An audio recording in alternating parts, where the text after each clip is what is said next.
Chapter 1. Home from School. Pip set out his painting things and sat down to finish his Christmas cards. "You do them nicely, Pip," said Bets, looking over his shoulder. "I wish I could keep inside the lines like you do." "You're only little yet," said Pip, beginning to paint red berries on his card. "Well, I've had another birthday, and I'm 9 now," said Bets. "I'm getting bigger. You're still 12, Pip, so I'm only 3 years behind you now." "When are the others coming?" asked Pip, looking at the clock. "I told them to come early. It's fun to do our Christmas presents together." Bets went to the window of their big playroom. "Here come Larry and Daisy," she said. "Oh, Pip, isn't it fun to be all together again?" Bets didn't go to boarding school as the others did, and she often felt lonely in term time when her brother Pip was away, and their 3 friends, Larry and Daisy Dakin and Fatty Trotville. But now it was Christmas holidays, and they were all home. Bets felt very happy. She had her brother again, and Christmas was coming. And darling Buster, Fatty's dog, would come to see her every single day. Larry and Daisy came up the stairs to the playroom. "Hello," said Larry. "Finished your cards yet? I've still got 3 to do, and Daisy's got a present to finish. We brought them along." "Good," said Pip, putting his paintbrush into his mouth to give it a nice point. "There's plenty of room at the table. Fatty's not here yet." A loud barking outside sent Bets to the window again. "It's Buster and Fatty," she said. In half a minute, Fatty and Buster were in the playroom, Fatty looking very sleek and pleased with himself, and Buster bursting with excitement. He flew at everyone and licked them thoroughly. "Hello, Buster, dear," said Bets. "Brought some cards to finish, Fatty?" asked Larry. "I've just about worked down my list." Larry and Daisy were brother and sister. Fatty was an only child, always rather pleased with himself, and Buster was his faithful companion. The 5 and Buster were firm friends. Fatty put down a thick book on the table and a very fine Christmas card, which he had done himself. Bets pounced on it at once. "Fatty, what a beauty! Surely you didn't do this yourself? Gracious, it's as good as any you can find in a shop." "Oh, well," said Fatty. "I'm not bad at art, you know. I was top again this term, and the art master said—" "Shut up," said Pip, Larry and Daisy together. Fatty did so love to boast about his cleverness.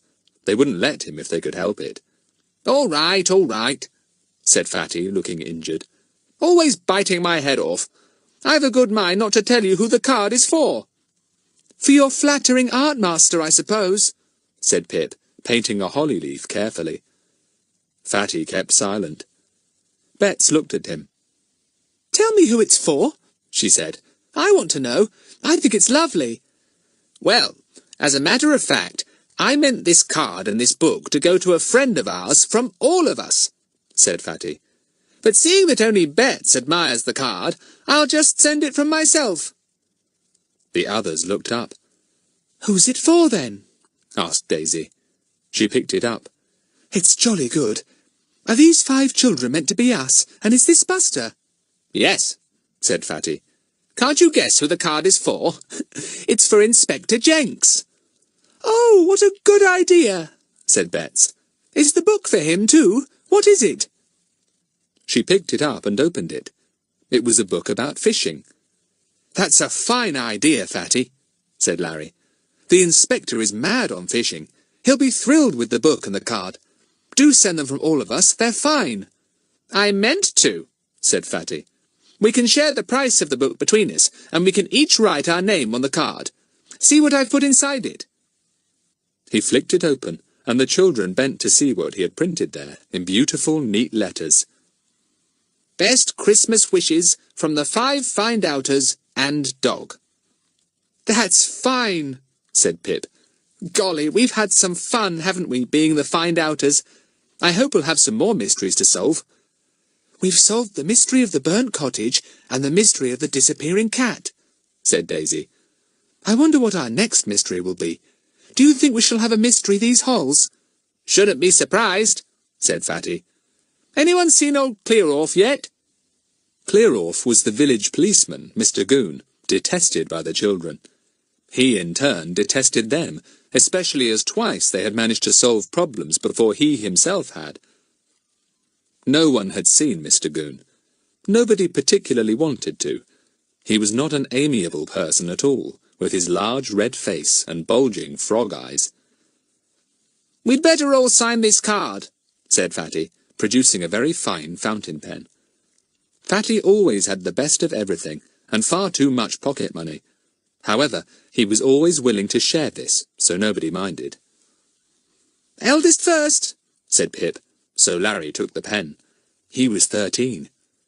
He signed his name neatly. Lawrence Dakin. "I'm next," said Fatty. "I'm 13 next week. You're not 13 till the new year, Pip."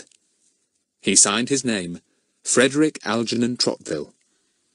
"I bet you never sign your full initials, Fatty," said Pip, taking the pen next. "F.A.T." "Well, I don't," said Fatty. "You wouldn't either if you had my initials. It would be just asking for trouble." Pip signed his name, Philip Hilton. Then Daisy signed hers, Margaret Dakin. "Now for you, little Bets," said Fatty, handing her the pen. "Best writing, please." Sticking her tongue well out, Bet signed her full name in rather straggling writing, Elizabeth Hilton. But after it she wrote, Bets. "Just in case he forgets that Elizabeth is me," she explained. "He wouldn't," said Fatty. "I bet he never forgets a thing. He's very clever. You aren't made an inspector of police unless you've got brains. We're lucky to have him for our friend." They were. But the inspector liked and admired the 5 find-outers too. They had been of great help to him in 2 difficult cases. "I hope we can be find-outers again," said Bets. "I think we ought to find a better name," said Fatty, putting the cap back on his fountain pen. "It's a silly name, I think, the find-outers. Nobody would know we were first-class detectives." "Well, we're not," said Larry. "We're not really detectives at all, though we like to think we are. The name we have is just right. We're only children who find out things." Fatty didn't like that. "We're more than that," he said, settling down at the table. "Didn't we beat old Mr. Goon twice? I don't mind telling you I'm going to be a famous detective when I'm grown up. I think I've got just the mind for it." "The conceit to think so, you mean?" said Pip, grinning. "You really don't know much about detectives and the way they work, Fatty." "Oh, don't I?" said Fatty, beginning to wrap up the book on fishing together with the Christmas card. "That's all you know, see? I've been studying hard. I've been reading spy books and detective books all the term." "Well, I bet you were bottom of the form then," said Larry. "You can't do that sort of thing and work, too." "I can," said Fatty. "I was top of the form in everything. I always am.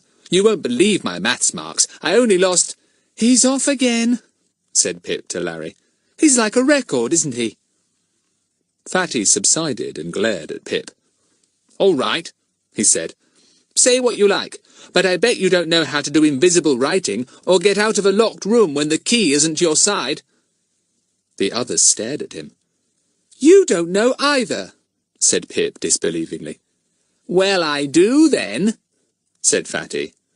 "Those are 2 of the things I've learnt already, and I could teach you a simple code, too. A secret code." This sounded exciting. Bets stared at Fatty with eyes wide. "Teach us all those things," she begged. "Oh, Fatty, I would so like to do invisible writing." "You have to learn the art of disguising yourself, too," said Fatty, enjoying the rapt attention of the others. "What's disguising?" asked Bets. "Oh, dressing yourself up in such a way that people don't know it's you," said Fatty. "Putting a wig on and perhaps a moustache or different eyebrows, wearing different clothes. For instance, I could disguise myself quite well as a butcher's boy if I had a striped apron and a knife or something hung down from my belt. If I wore an untidy black wig, too, I bet none of you would know me." This was really too exciting for words. All the children loved dressing up and pretending. This business of disguising seemed a glorified dressing up. "Are you going to practice disguising yourself next term?" asked Bets. "Well, no, not in term time," said Fatty, thinking that his form master would soon see through any disguise. "But I thought I might these halls." "Oh, Fatty, can we too?" said Daisy. "Let's all practice being proper detectives in case another mystery crops up. We could do it much better then." "And if another mystery doesn't crop up, we'll have the fun of practicing for it anyway," said Bets. "Right," said Fatty. "But I think if I'm going to teach you all these things, I ought to be head of the find-outers, not Larry. I know Larry's the oldest, but I think I know more about these things now." There was a silence. Larry didn't want to give up being head, though in fairness he had to admit that Fatty was really the cleverest at spotting things when they had a mystery to solve. "Well, what about it?" said Fatty. "I shan't give away my secrets if you don't make me head." "Let him be head, Larry," said Bets, who admired Fatty tremendously. "Head of the next mystery anyway, whatever it is. If he isn't as clever as you at solving it, then we could make you head again." "All right," said Larry. "I do think Fatty would make a good head, really. But if you get conceited about it, Fatty, we'll sit on you hard." "You needn't tell me that," said Fatty with a grin. "Righto, I'll be head. Thanks, Larry, that was sporting of you. Now I can teach you some of the things I know. After all, you simply never know when they might come in useful." "It might be very, very important to be able to write a letter in invisible ink," said Bets. "Oh, Fatty, do teach us something now." But Bets's mother just then put her head in at the playroom. "I've got tea ready for you downstairs. Wash your hands and come along, will you? Don't be too long, because the scones are nice and hot." 5 hungry children and an equally hungry dog shot off downstairs, forgetting everything for the moment but hot scones, strawberry jam and cake. But they wouldn't forget for long. Things sounded too exciting. Chapter 2. Fatty has some ideas. Christmas came so quickly, and there was so much to do, that Fatty had no time to teach the find-outers any of the things he had learned. The postman came continually to the 3 homes, and cards soon stood everywhere. Parcels were hidden away. Mince pies were made.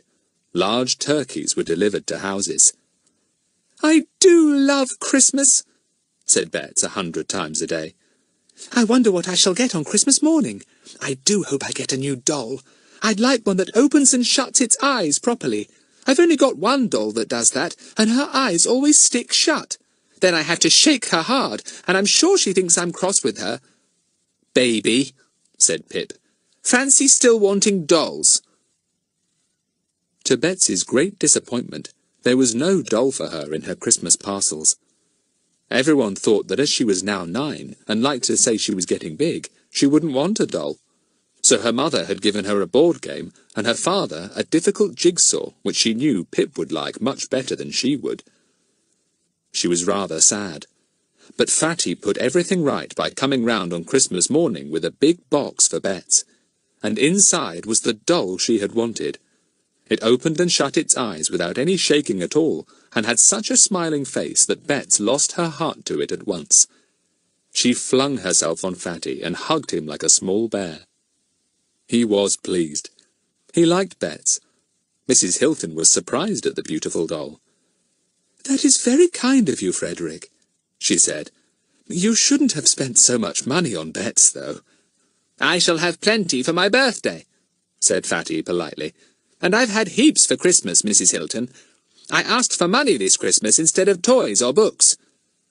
"I should have thought you had plenty without asking for any more," said Mrs. Hilton, who privately thought that Fatty always had far too much money to spend. "Why did you want so much money?" "Well, to spend on something I didn't think people would give me," said Fatty, looking rather uncomfortable. "It's a bit of a secret, really, Mrs. Hilton." "Oh," said Betsy's mother. "Well, I hope it's nothing that will get you into trouble. I don't want Mr. Goon, the policeman round here, complaining about you children any more." "Oh, no, Mrs. Hilton," Fatty assured her. Mr. Goon doesn't come into this at all. As soon as her mother had gone, Bets turned to Fatty with sparkling eyes. "What's the secret? What are you going to buy?" Disguises, said Fatty, dropping his voice to a whisper. wigs, eyebrows, teeth. "Oh, teeth!" said Bets in wonder. "But how can you wear false teeth without having your real teeth out, Fatty?" You wait and see, said Fatty mysteriously. "Do come after Christmas as soon as you can and teach us how to write invisibly and how to get out of locked rooms," begged Bets. "I say, I wonder if old Clear-Off knows those things." Course not, said Fatty scornfully. and if Clear-Off tried to disguise himself, it wouldn't be a bit of good. We'd always know his frog's eyes and big fat nose. Bets giggled. She hugged her doll and thought how clever and kind Fatty was. She said so. Oh, well, said Fatty, swelling up a little, prepared to boast to his heart's content. But just then Pip came into the room, and Fatty stopped. Pip didn't take kindly to Fatty's boasting. Fatty had a few words with Pip, and then went. I'll come along after Christmas and give you all some find-outer lessons, he promised. Give my love to Daisy and Larry if you see them today. I've got to go over to my grandmother's for Christmas with my mother and father. Bets told Pip what Fatty had said about spending his money on disguises. "He said he would buy wigs and eyebrows and teeth," said Bets. "Oh, Pip, do you think he will? What shop sells things like that? I've never seen any." Oh, I suppose they are shops that actors go to, said Pip. They have to buy things like that. Well, we'll see what Fatty gets. We ought to have some fun. When the excitement of Christmas was over, the Christmas trees taken down and replanted in the garden, and the cards sent away to a children's hospital, the children felt rather flat. Fatty apparently was staying at his grandmother's, for they saw nothing of him, and had a postcard saying, Back soon, Fatty. "I wish he'd come back," said Bets. "Suppose a mystery cropped up. We'd have to be find-outers again, and our chief wouldn't be here." Well, there isn't any mystery, said Pip. "How do you know?" said Bets. "Oh, Clear-Off might be trying to solve one we don't know about." Well, ask him then, said Pip impatiently, for he was trying to read, and Bets kept interrupting him. He didn't really mean Bets to go and ask the policeman, of course, but she couldn't help thinking it was rather a good idea. "Then we should know if there was going to be something for us to solve these holes," thought the little girl. "I'm longing to hunt for clues again, and suspects, and track down things." So next time she met the policeman, she went up to him. "Mr. Goon, have you got a mystery to solve these holidays?" she asked. The policeman frowned. He wondered if Bets and the others were on the track of something he didn't know about. Or else why should Bets want to know if he was solving one? "Are you interfering in anything again?" he asked sternly. "If you are, you stop it, see? I won't have you children messing about in jobs that properly belong to me. Interfering with the law." "We're not interfering or messing about," said Bets, rather alarmed. "Well, you clear off," said Mr. Goon. "You've put a spoke into my wheel before now, and I'm not having it again."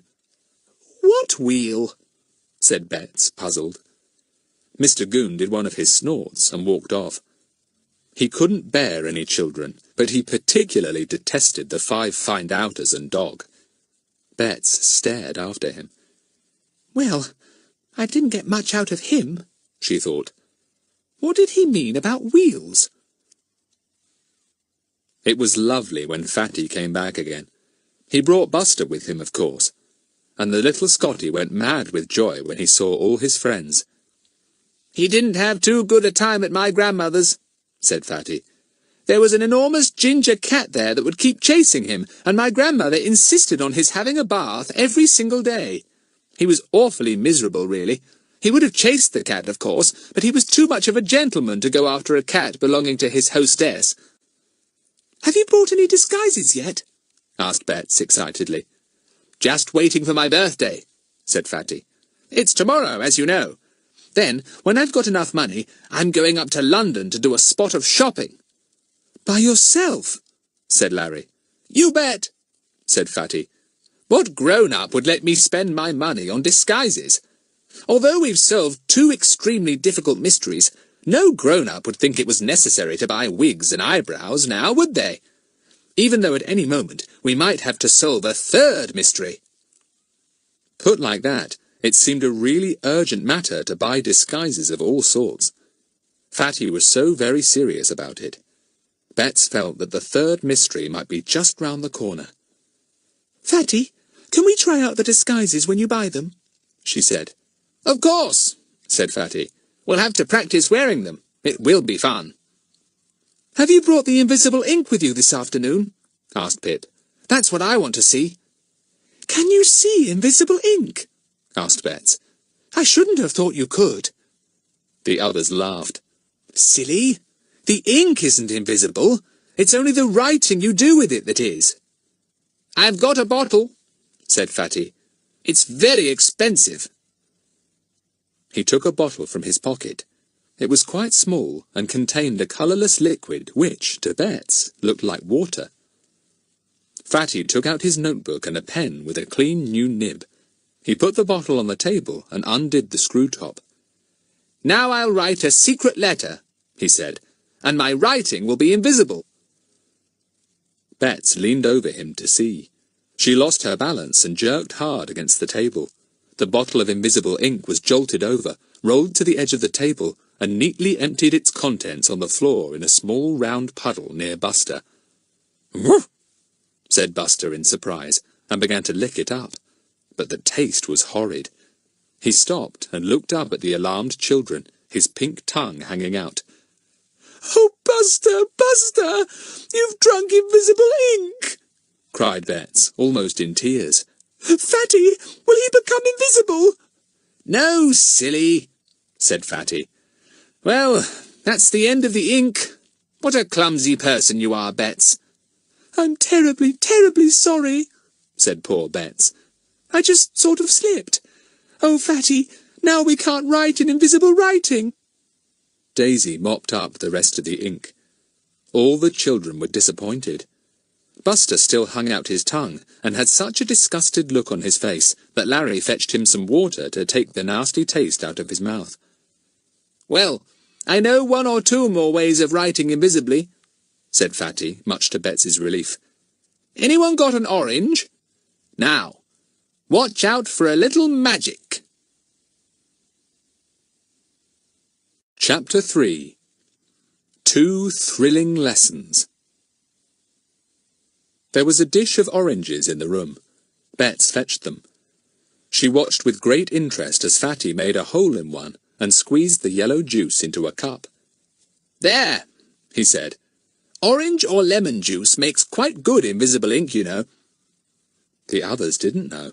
They thought Fatty was very clever immediately to think of some more invisible ink when Bets had upset his bottle. He took a clean sheet of paper, dipped his pen in the orange juice, and wrote what looked like a letter. He said out loud what he was writing, and it made the children giggle. "Dear Clear-Off, I suppose you think you will solve the next mystery first. Well, you won't. Your brains want oiling a bit. They creak too much. Hugs and kisses from the 5 Find-Outers and Dog." The children giggled, especially at the last bit. "You are funny, Fatty," said Pip. "It's a good thing Clear-Off won't get the letter." "Oh, we'll send it all right," said Fatty. "But as it's written in invisible ink, he won't be able to read it." There was nothing to be seen on the sheet of notepaper. The orange juice ink was certainly invisible. "But, Fatty, how can anyone read invisible writing?" said Daisy. "Easy," said Fatty. "I'll show you how to read this kind. Got an iron anywhere?" "Yes," said Pip.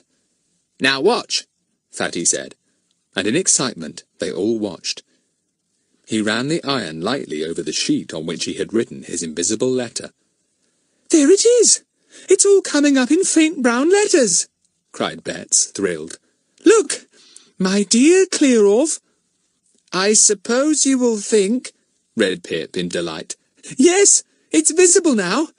Golly, that's clever, Fatty. I would never have thought that ordinary orange juice could be used as invisible ink. It's better to know that than to know about the proper invisible ink, said Larry. That's expensive, but you only want an orange for this. It's marvellous, Fatty. Let's all write letters. So they all took sheets of notepaper and wrote letters in orange juice ink.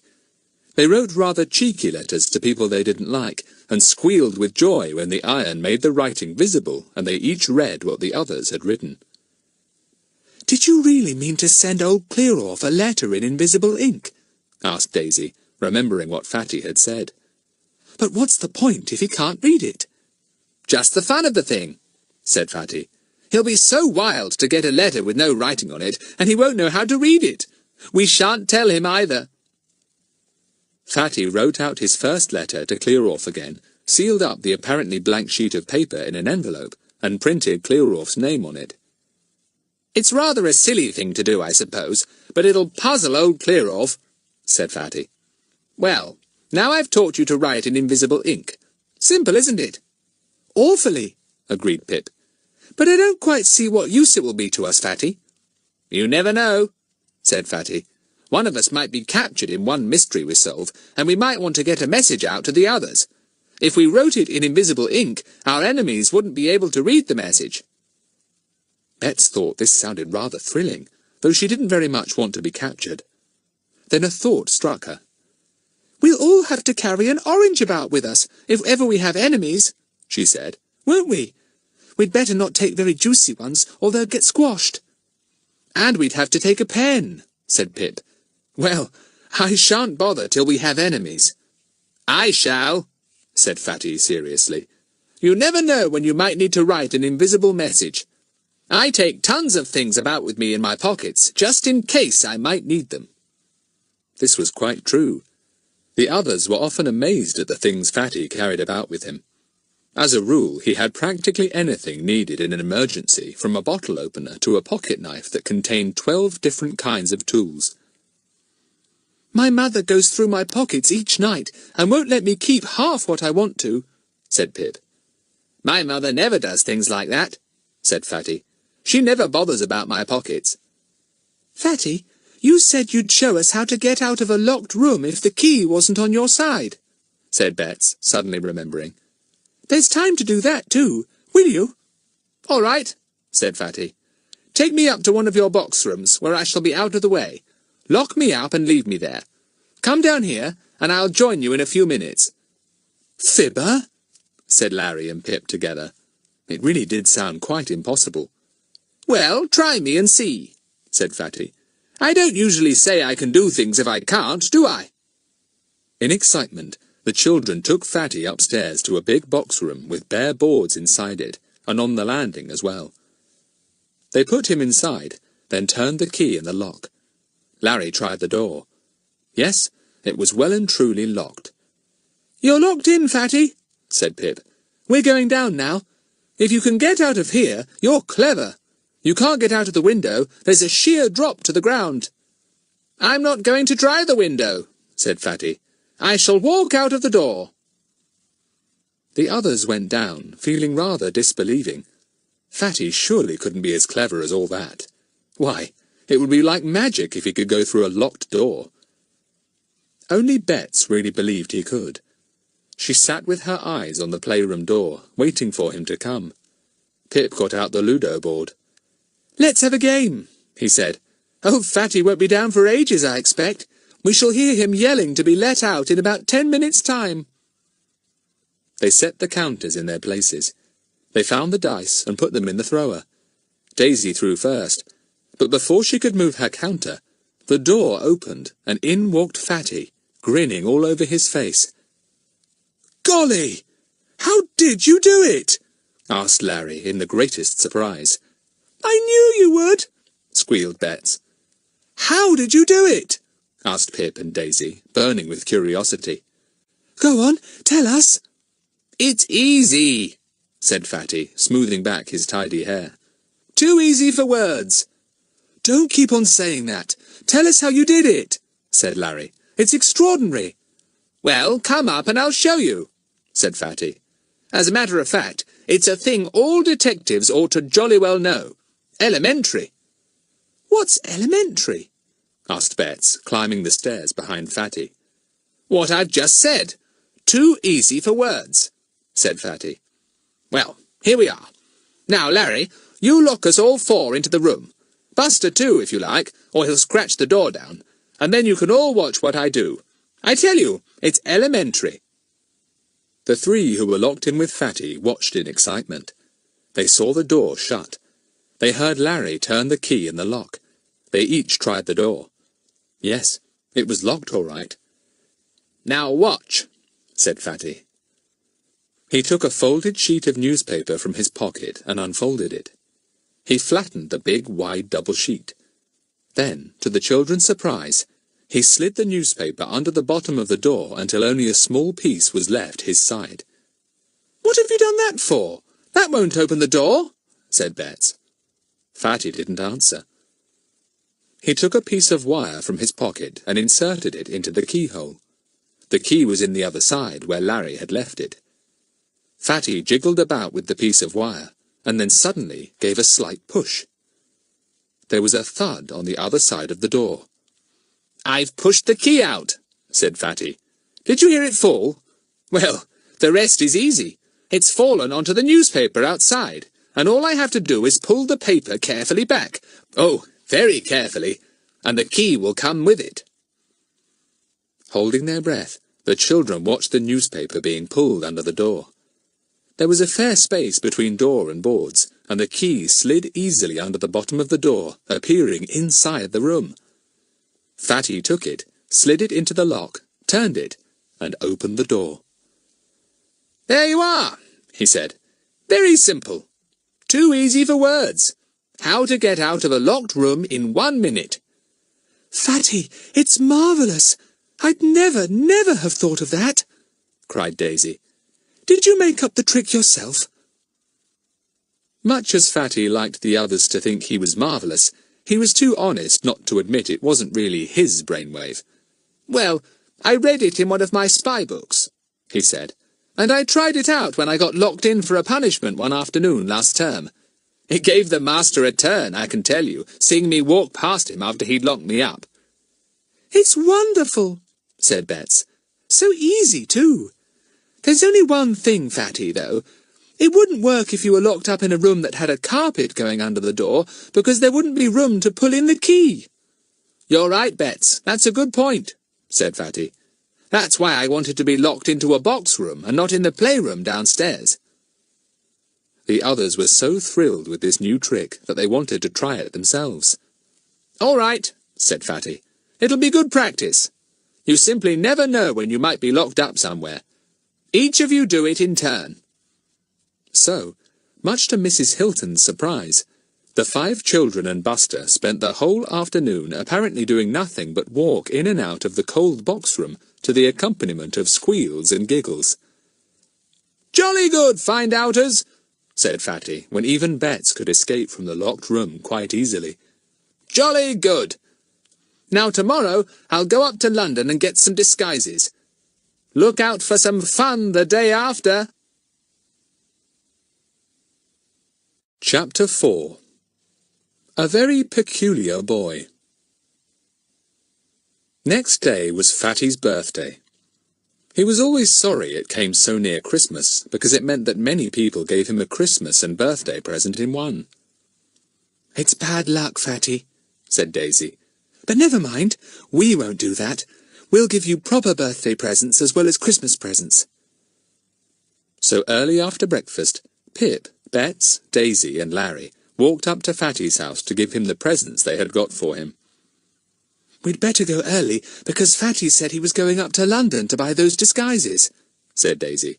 "Yes, by himself," said Bets. "He's awfully grown up, isn't he?" "I bet he won't be allowed to go up by himself," said Pip. Fatty and Buster were delighted to see them. "I'm so glad you've come," said Fatty, "because I wanted to ask you if you'd mind looking after Buster for me whilst I go to London. I'm catching the 11:43. "Are you really?" said Pip. "All alone?" "Well, as a matter of fact, Mother is coming with me. said Fatty. "She's got it into her head that as I don't want a party, I'd better have some sort of treat. So we're going to some show or other. But I shall slip off and buy the things I want all right." "I'm sorry you won't be with us on your birthday, Fatty," said Bets. "But I hope you'll have a lovely time. Will you come and see us tomorrow and show us all you've got?" "I may not be able to come down tomorrow," said Fatty. "I may have 2 or 3 friends here, people you don't know, but I'll come as soon as I can." He was very pleased with his presents, especially with Bets's gift. She had actually managed to knit him a brown and red tie, and Fatty at once put it on. Bets felt proud to think he was going up to London wearing her tie. "Freddie, are you ready?" called his mother.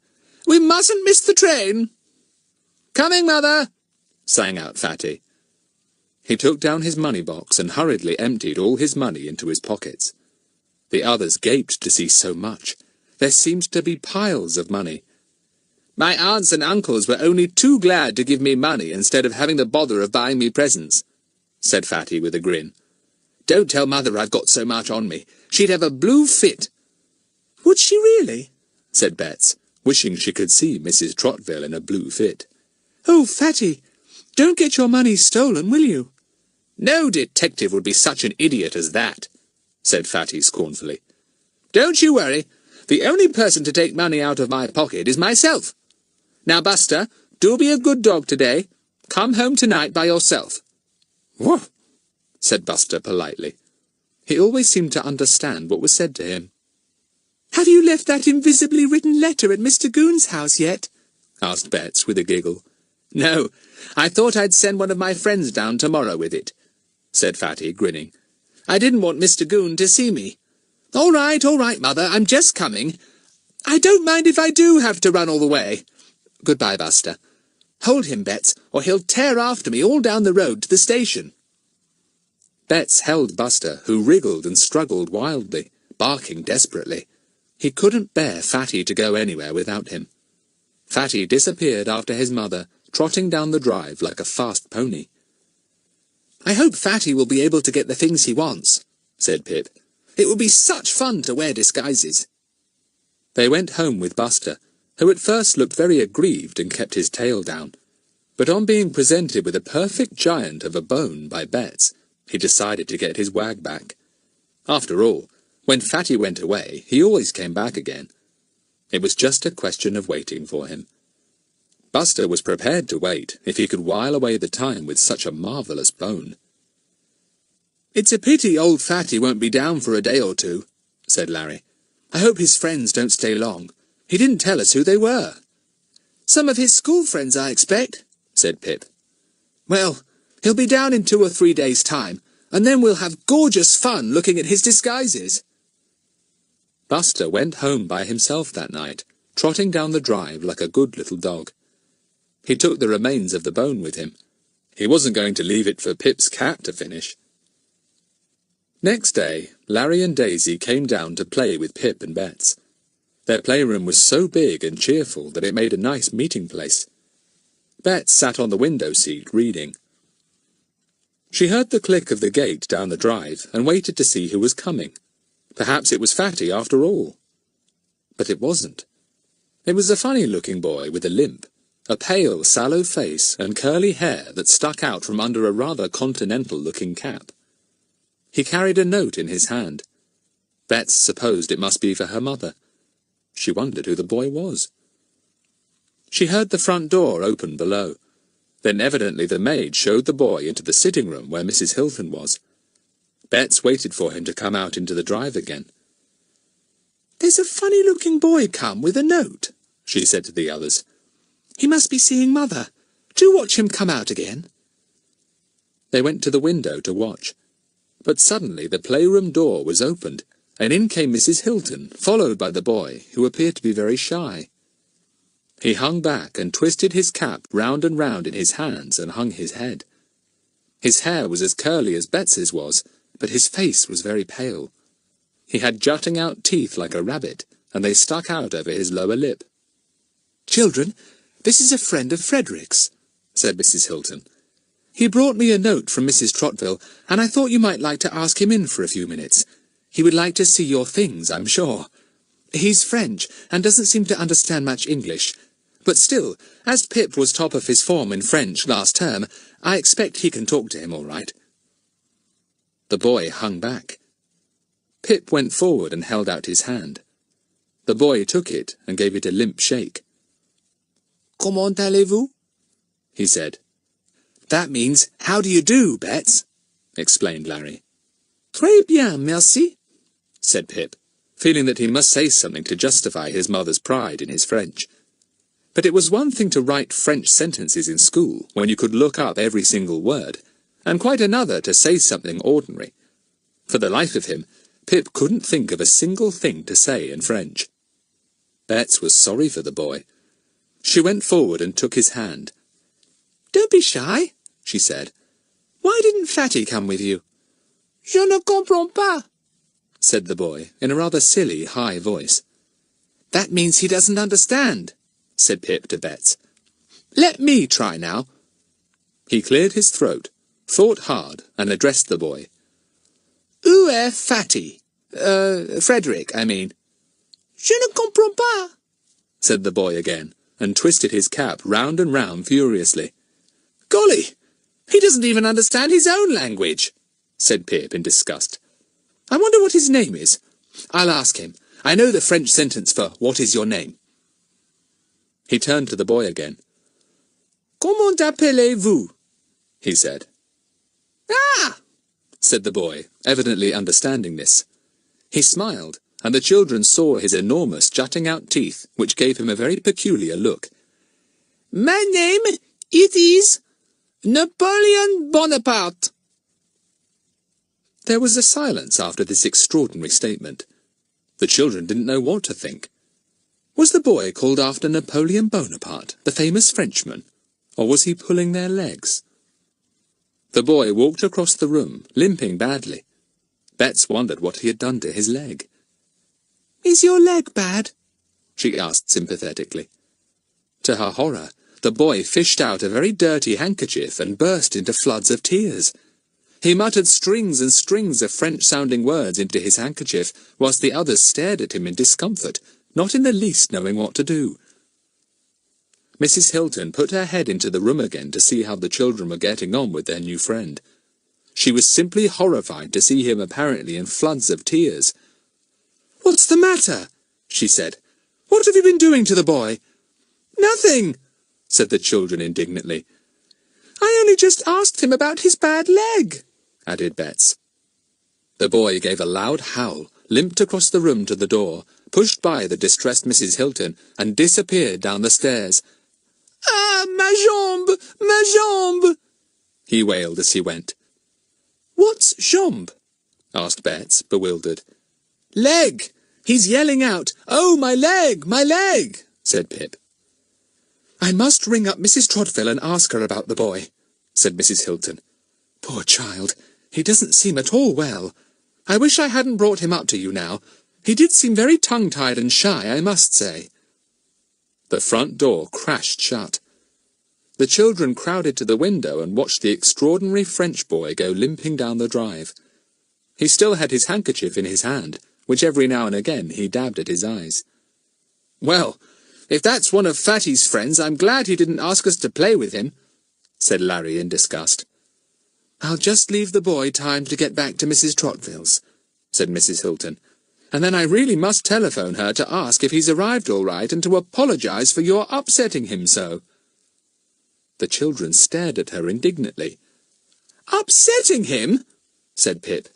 "We didn't do anything of the sort. He's potty." "Don't use that silly word about people," said Mrs. Hilton. "Well, Dippy then," said Pip, and got a glare from his mother. She was very particular about the way Pip and Bets spoke and acted. "I'm sorry to think that you couldn't put a little foreign boy like that at his ease," she said, and spent a few more minutes saying the same kind of thing. Then she went to the telephone to ring up Mrs. Trotville. But apparently she got on to Fatty, who politely informed Mrs. Hilton that his mother was out, and could he take any message for her. "Well, no, not exactly," said Mrs. Hilton. "It's only that I'm rather worried about a friend of yours, Frederick, who called here with a note just now. I took him up to be with the others for a few minutes, and when I went in later, something had happened to make him very upset. He fled from the house, weeping bitterly. I just wondered if he had come back all right." "Yes, he's back," said Fatty cheerfully. "He came and told me how nice the others had been to him, and what fun he had had. He said could he come to tea with them this afternoon? He would so enjoy it." Mrs. Hilton was extremely surprised to hear all this. She didn't say anything for a moment. Then she turned to the listening children. The boy seems to have got back all right and to have recovered," she said. "He wants to come to tea with you this afternoon." There was an astonished and horrified silence. Nobody wanted the boy. "Mother, we can't have him," said Pip in an agonized whisper. "He's awful. He really is. Do say we're all going up to Larry's to tea.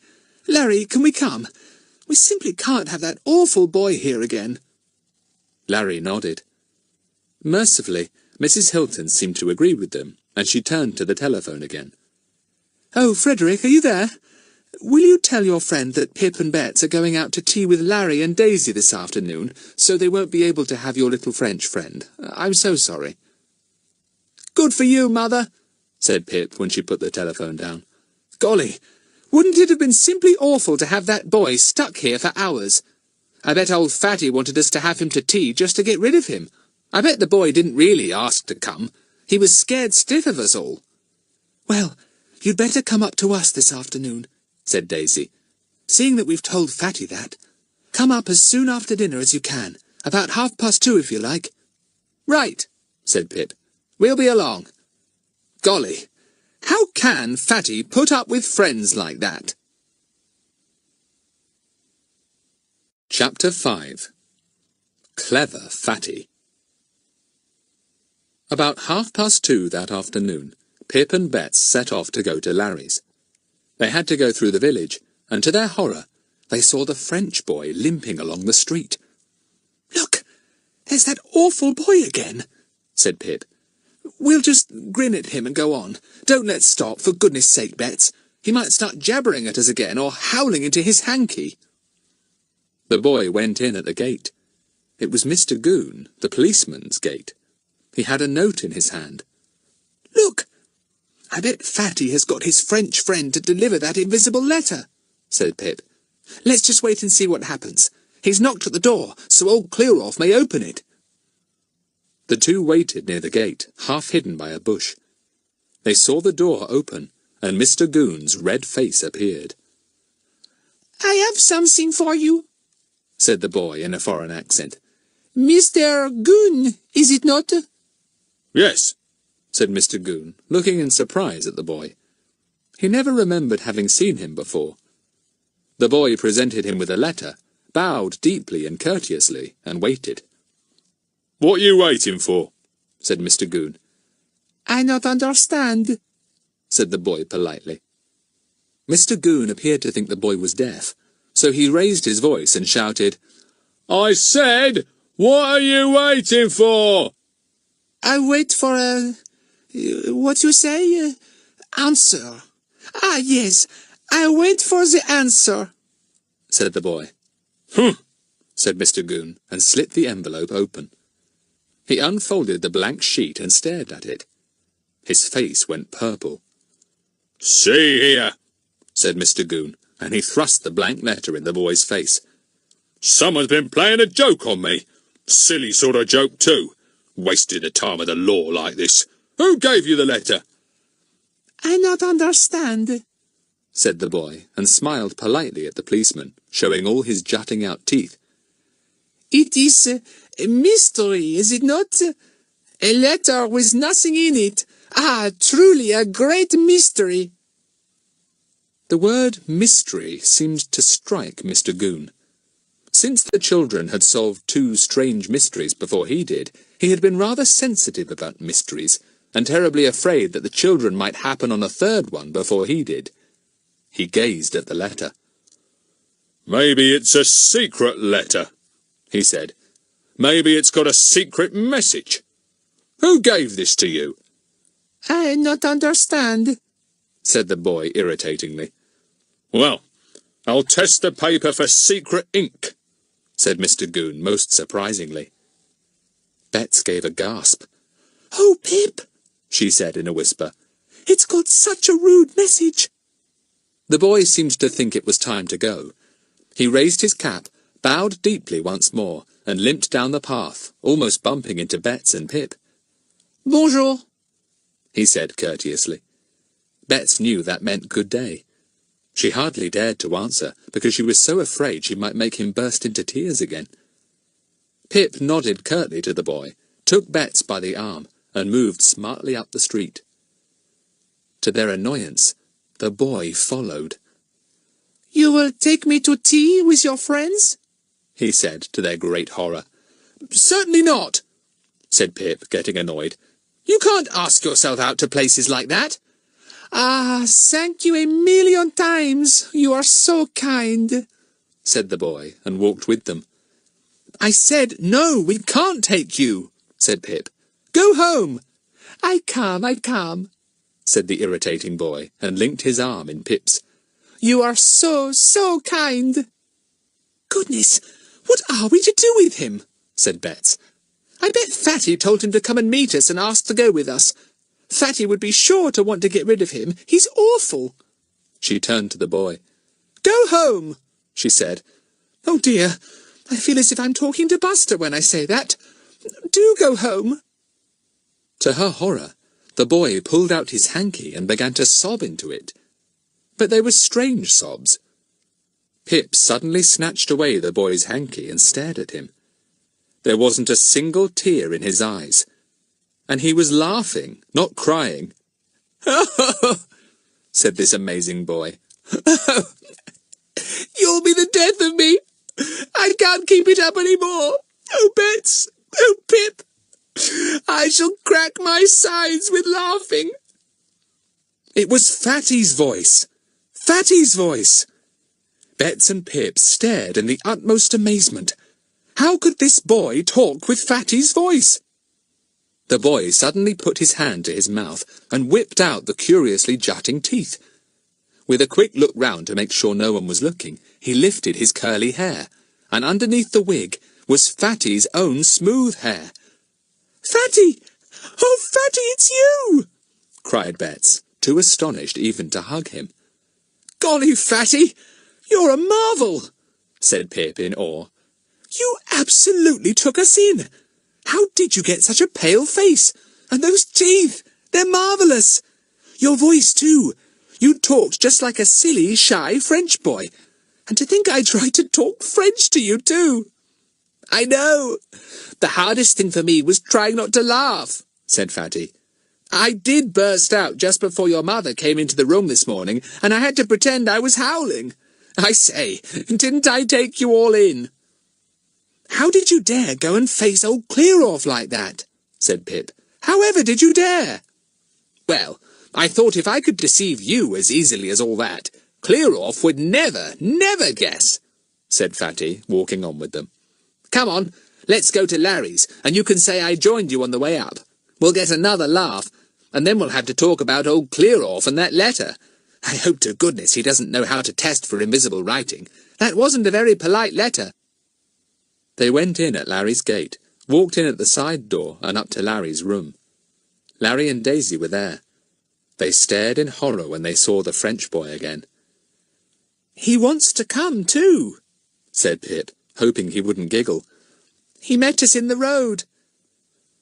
They were so kind," put in Fatty, and he bowed deeply again, this time to Daisy. Bets exploded into a laugh. Pip gave her a nudge. "I can't help it. I can't help it," giggled Bets.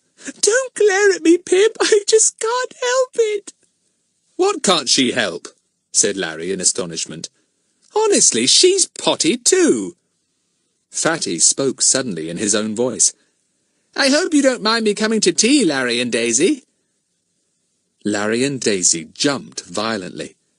It was so unexpected to hear Fatty's voice coming from someone they thought was a strange French boy.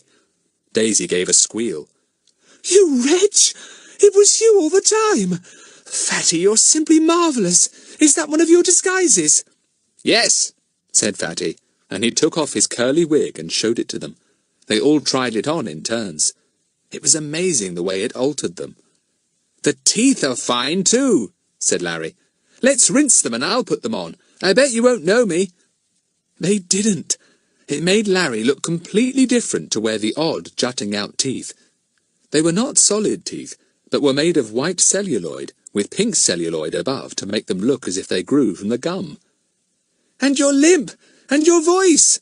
They were both awfully good," said Pip admiringly. "Fatty, you took Mother in completely too. It wasn't only your disguise, it was your acting as well." "Oh, well, I was always good at acting," said Fatty in a modest kind of voice. "I always get the chief part in school plays, you know. Before I decided to be a detective, I thought I'd be an actor." For once, the 4 children did not stop Fatty's boasting. They all gazed at him with such rapt, admiring attention that Fatty began to feel quite uncomfortable. "I think you're wonderful," said Bets. "I couldn't possibly act like that. I should be scared. Fatty, how dared you go and face old Clearoff and give him that letter too?"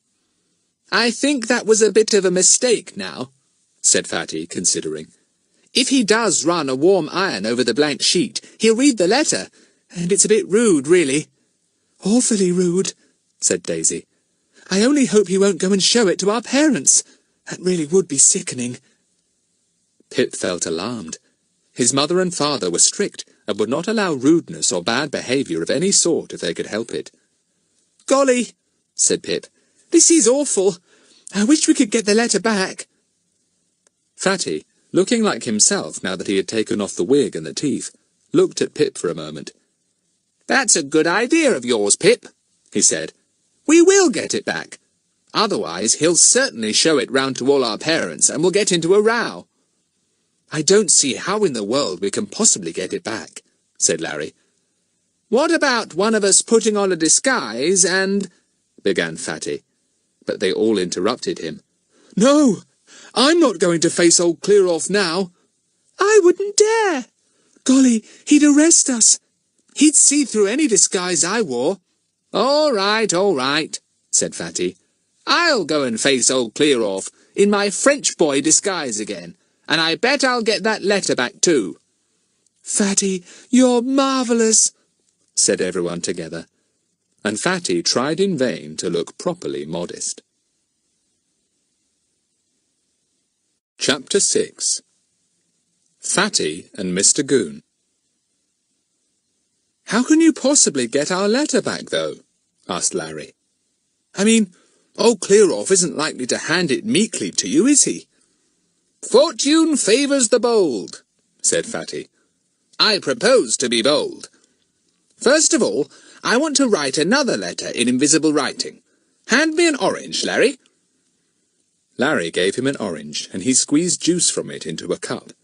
Then he took out his pen with its clean nib, got a sheet of white notepaper, and began to write. "Dear Mr. Goon, I suppose you think you will solve the next mystery first. Well, as your brains are first class, you probably will. Good luck to you. From your 5 admirers, the 5 find-outers and dog." Fatty read it out loud as he wrote. The others laughed. "There," said Fatty. "If I can possibly exchange this letter for the other one, it won't matter a bit if he goes parading round showing it to our parents." He stuck his teeth back under his upper lip, and at once his face altered out of all knowledge. Then he carefully fitted on the curly wig. It was a beauty. "What else did you buy?" asked Larry. "Not much, after all," said Fatty. "The things were much more expensive than I thought they'd be. This wig took nearly all my money. I got these teeth and 2 or 3 pairs of different eyebrows, some make-up paint that gives you a light skin, or a dark one, or whatever you like, and that continental cap. I got a cheaper wig, too, which I'll show you. Mousy hair and straight." He put on the cap and stuck it out at an absurd angle. Nobody would have thought he was Fatty. He began to limp across the room. "Adieu," he said. "Adieu, mes enfants." He means goodbye, my children, Pip explained to Bets, who watched with admiring eyes whilst Fatty limped along the passage to the head of the stairs. "Goodbye, Napoleon," called Bets, and everyone giggled. "I hope old Clear-Off won't get him," said Larry. "He's frightfully brave and bold, and awfully clever at this sort of thing, but Clear-Off doesn't like jokes played on him." "I wonder if Clear-Off has been able to read the invisible writing yet," said Bets. "I bet he was angry if he has." Clear-Off was angry. In fact, he was almost bursting with fury. He had heated an iron, knowing that heat was one of the things that made most invisible writing show up plainly, and he had carefully ironed the sheet of notepaper. He could hardly believe his eyes when he read the faint brown letters. He swallowed hard, and his froggy eyes almost fell out of his head. "All right. We'll see what your parents have to say to this," said Mr. Goon, speaking as if the children were there in front of him. "Yes, and the inspector too. This'll open his eyes, this will. No respect for the law. Huh! Now I've got you. You didn't think as I'd be smart enough to read your silly invisible writing, did you?" Mr. Goon had several things to do that day, and it was not until the afternoon that he decided to go and display the letter to the children's parents. "Don't wonder they daren't come and deliver the note themselves," he thought, remembering the strange boy who had delivered it. "Got some friend of theirs, I suppose. Staying with one of them, I'll be bound." He decided to go to the Hiltons first. He knew how strict Mr. and Mrs. Hilton were with Pip and Bets. "Open their eyes nicely, this will," he thought, trudging off. "Hello, there's that little French fella. I'll just find out where he's staying." "Hi!" yelled Mr. Goon to Fatty, who was sauntering along on the other side of the street, hoping that the policeman would see him. "You come here a minute." "You call me?"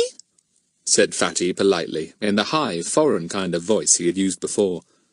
"I got a few questions to ask you," said Clear-Off. "Who gave you that there rude note to deliver to me this morning?" "Rude? Oh, no, no, no! Surely it was not rude," said Fatty in a shocked tone, wagging his hands just as his French master did at school. "That I cannot believe, Mr. Policeman." "Well, you look here at this," said Mr. Goon. "Maybe you can tell me whose writing this is, see?" He took the envelope from his pocket and pulled out the sheet of paper. "There you are. You take a squint at that and tell me if you know who wrote that rude letter." Fatty took it, and at that moment the wind most conveniently puffed down the street. Fatty let go the paper, and it fluttered away. Fatty sprinted after it at once, and when he bent down to pick it up, it was easy to slip it into his pocket and turn to Clear-Off with the other letter in his hand. "Drat it, it nearly went," said Mr. Goon, and he almost snatched it from Fatty's hand. "Better not flap it about in the wind. I'll put it back into the envelope." He did, and Fatty grinned to himself. It had been so easy, much, much easier than he had expected. What a kind puff of wind that had been. "Where are you walking to, Mr. Policeman?" asked Fatty politely. "I'm going down to Mr. and Mrs. Hilton," said Mr. Goon righteously. "Then we part," said Fatty. "Adieu, dear Mr. Policeman." He went off round a corner, and Mr. Goon stared after him. He felt puzzled, but he didn't know why. "That French boy is really peculiar," he thought. He would have thought him even more peculiar if he had seen what Fatty did round the corner. Fatty pulled off his wig, took out his teeth, removed his unusual cap, and took off the rather gaudy scarf he wore. He hid them all in a bush. Then, looking once more like Frederick Algernon Trottville, he hastened to the house where Pip and Bets lived, and where Mr. Goon had already gone. He went in and gave his usual call for Pip, although he knew quite well he wasn't there, but was at Larry's. "Oh, there you are, Frederick," said Mrs. Hilton, looking out of the door of the sitting-room. "Come here a minute, will you? Pip is out, and so is Bets. Mr. Goon is here with a very extraordinary story. Apparently he thinks that you and the others have been guilty of most unnecessary rudeness." "How extraordinary!" said Fatty, and went into the sitting-room. He saw Mr. Hilton there too, and Mr. Goon sitting on a chair, his knees turned out widely, his great hands flat on them. "Huh!" he said when Fatty went in. "Here's one of them what wrote that invisible letter. Now, ma'am, I'll just show it to you, and you'll be able to read it. Talks about my brains creaking for want of oil." Mr. Goon took out the sheet of paper from the envelope and laid it on the table. It was blank because the writing had not been warmed up. Mr. Goon looked at it and was annoyed. The lettering had been there last time he had looked at it. "It wants a hot iron again," he said, much to Mrs. Hilton's surprise. "Can I trouble you to procure me a hot iron, ma'am?"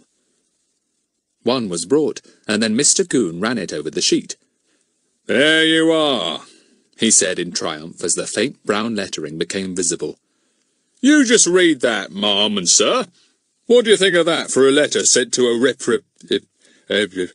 representative of the law?"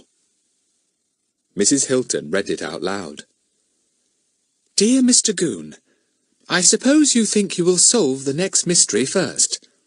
Well, as your brains are first class, you probably will. Good luck to you. From your 5 admirers, the 5 find-outers and dog." There was a silence. Mr. Goon's eyes bulged. This was not what he had read before. He snatched the letter. "Well, Mr. Goon," said Mr. Hilton, entering into the matter suddenly, "I can't see what you have to complain about in that. Quite a nice complimentary letter, I think. Nothing about your brains, creaking and wanting oiling. I don't understand what you are complaining of." Mr. Goon read the letter again hurriedly.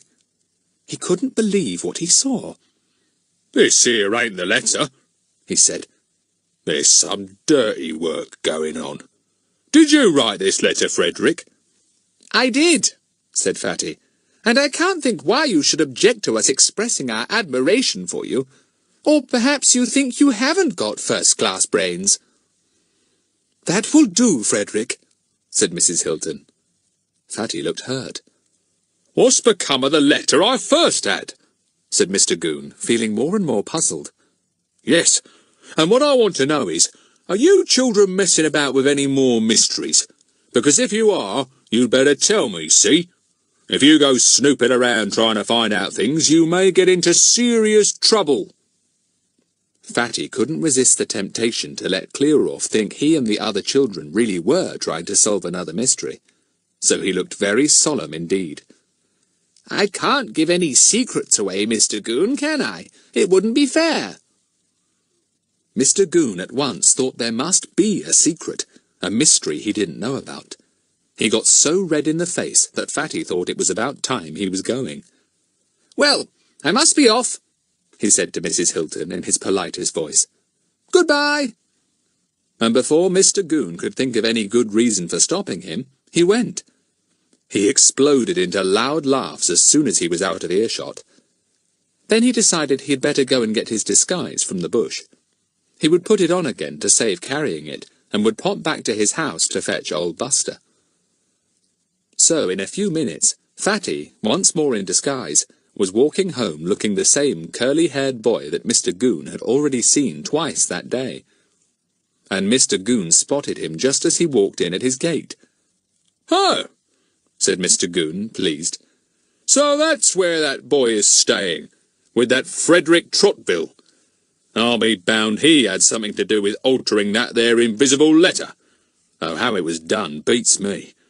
I'll just go and make a few inquiries there, and frighten the life out of that French fella." So, to Mrs. Trotville's enormous surprise, Mr. Goon was announced and came ponderously into her drawing-room. "Good afternoon, ma'am," said Mr. Goon. "I just came to ask a few questions of that visiting boy you got here." Mrs. Trotville looked as if she thought Mr. Goon had gone mad. "What boy?" she said. "We've got no boy visiting here at all. There's only my son, Frederick." Mr. Goon looked at her disbelievingly. Well, I see him coming to your front gate just a half a minute ago, he said. Really? Said Mrs. Trotville in astonishment. I'll see if Frederick is in and ask him. She called Fatty. Frederick, are you in? Oh, you are. Well, come here a minute, will you? Hello, Mr. Goon, said Fatty, coming into the room. You seem to be following me about this afternoon, don't you? None of your sauce now, said Mr. Goon, beginning to feel he couldn't keep his temper much longer. Where's that French boy that I see coming in here a minute ago?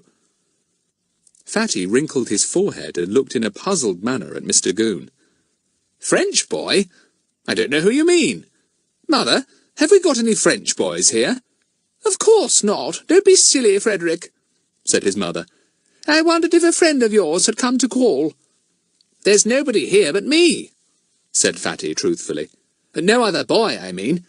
Mr. Goon, do you think you need glasses? There was that letter you thought was different, and now you keep seeing French boys. Mr. Goon got up. He felt he would explode if he stayed there 1 minute longer talking to Fatty. He went, vowing to himself that the very next time he saw that there strange-looking boy, he'd drag him off to the police station, that he would. Chapter 7. An Escape and a Surprise. The next time the 5 find-outers met, they roared with laughter at Fatty's story. He acted it well, and the children could imagine exactly how poor Mr. Goon had looked. And now he really does think we're onto some mystery he doesn't know about, said Fatty. Poor old Clear-Off. We've got him really puzzled, haven't we? Mother tells me he has been making inquiries all over the place to find out where the French boy is staying, but nobody can tell him anything, of course. I do wish there was a mystery to solve now, sighed Bets, tickling Buster. We've got all sorts of good detective tricks. Invisible writing, how to get out of a locked room, disguises. But there's nothing to solve. We'll just have to go on playing a few tricks on Clear-Off, said Fatty. That'll keep our wits sharp anyway. Pip, would you like to wear a disguise today and go and do a bit of parading where Clear-Off is? Yes, said Pip, who had now tried on all the eyebrows, teeth, and wigs, and painted his face a curious collection of colours. I'd love to. Let me wear the other wig, the straight-haired one, Fatty, and the teeth, and those big black eyebrows. They're lovely. And I might give myself a red face like Clear-Off's too. This sounded exciting. Everyone helped Pip to put on his disguise. I don't see why you haven't bought any moustaches too, said Pip, thinking that he would look grand in a black moustache. Well, we haven't got voices to match moustaches, said Fatty. You want a man's voice for that. I did think of bringing back a moustache or two, but it wouldn't be a proper disguise for us. We can only disguise ourselves as some kind of children. There, you look positively frightful. Pip did.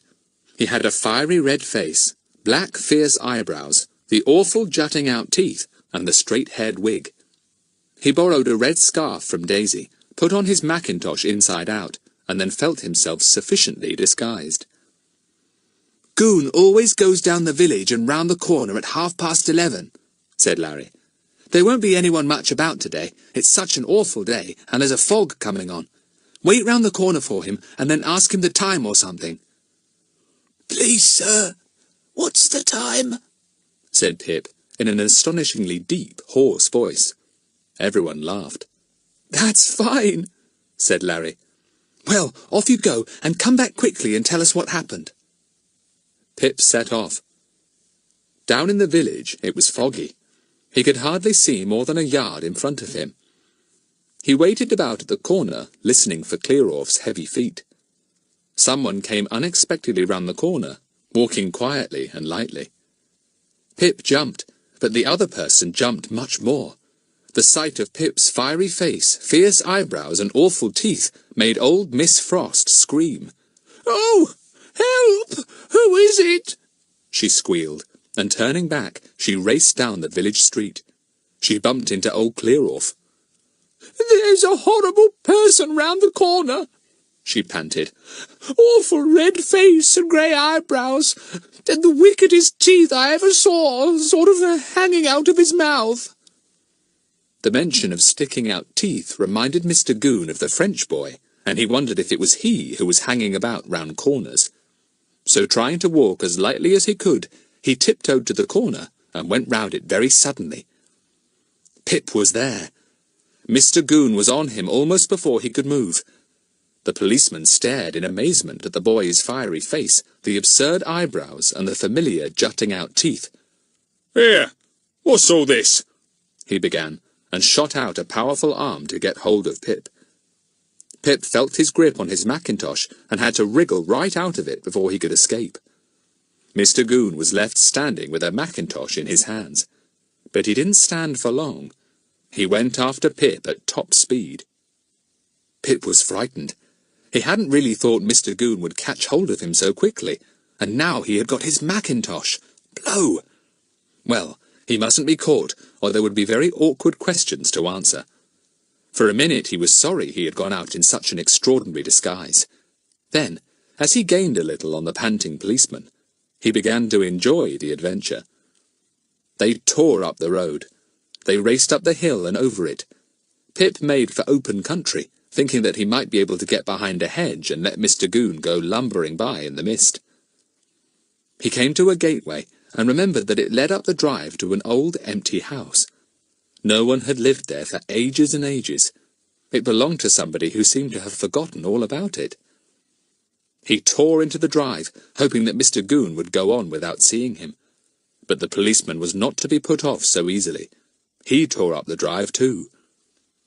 Pip fled round the old house and came into a tangled, untidy garden with many trees standing about. He spotted one that seemed easy to climb, and in an instant had shinned up it, just before Mr. Goon came round the corner, puffing like a goods train. Pip sat high up in the tree, as silent as could be. There were no leaves on it, and if Mr. Goon looked up, he was lost. He watched the policeman go all over the garden, and took the chance of climbing up still further, so that more branches hid him from Mr. Goon.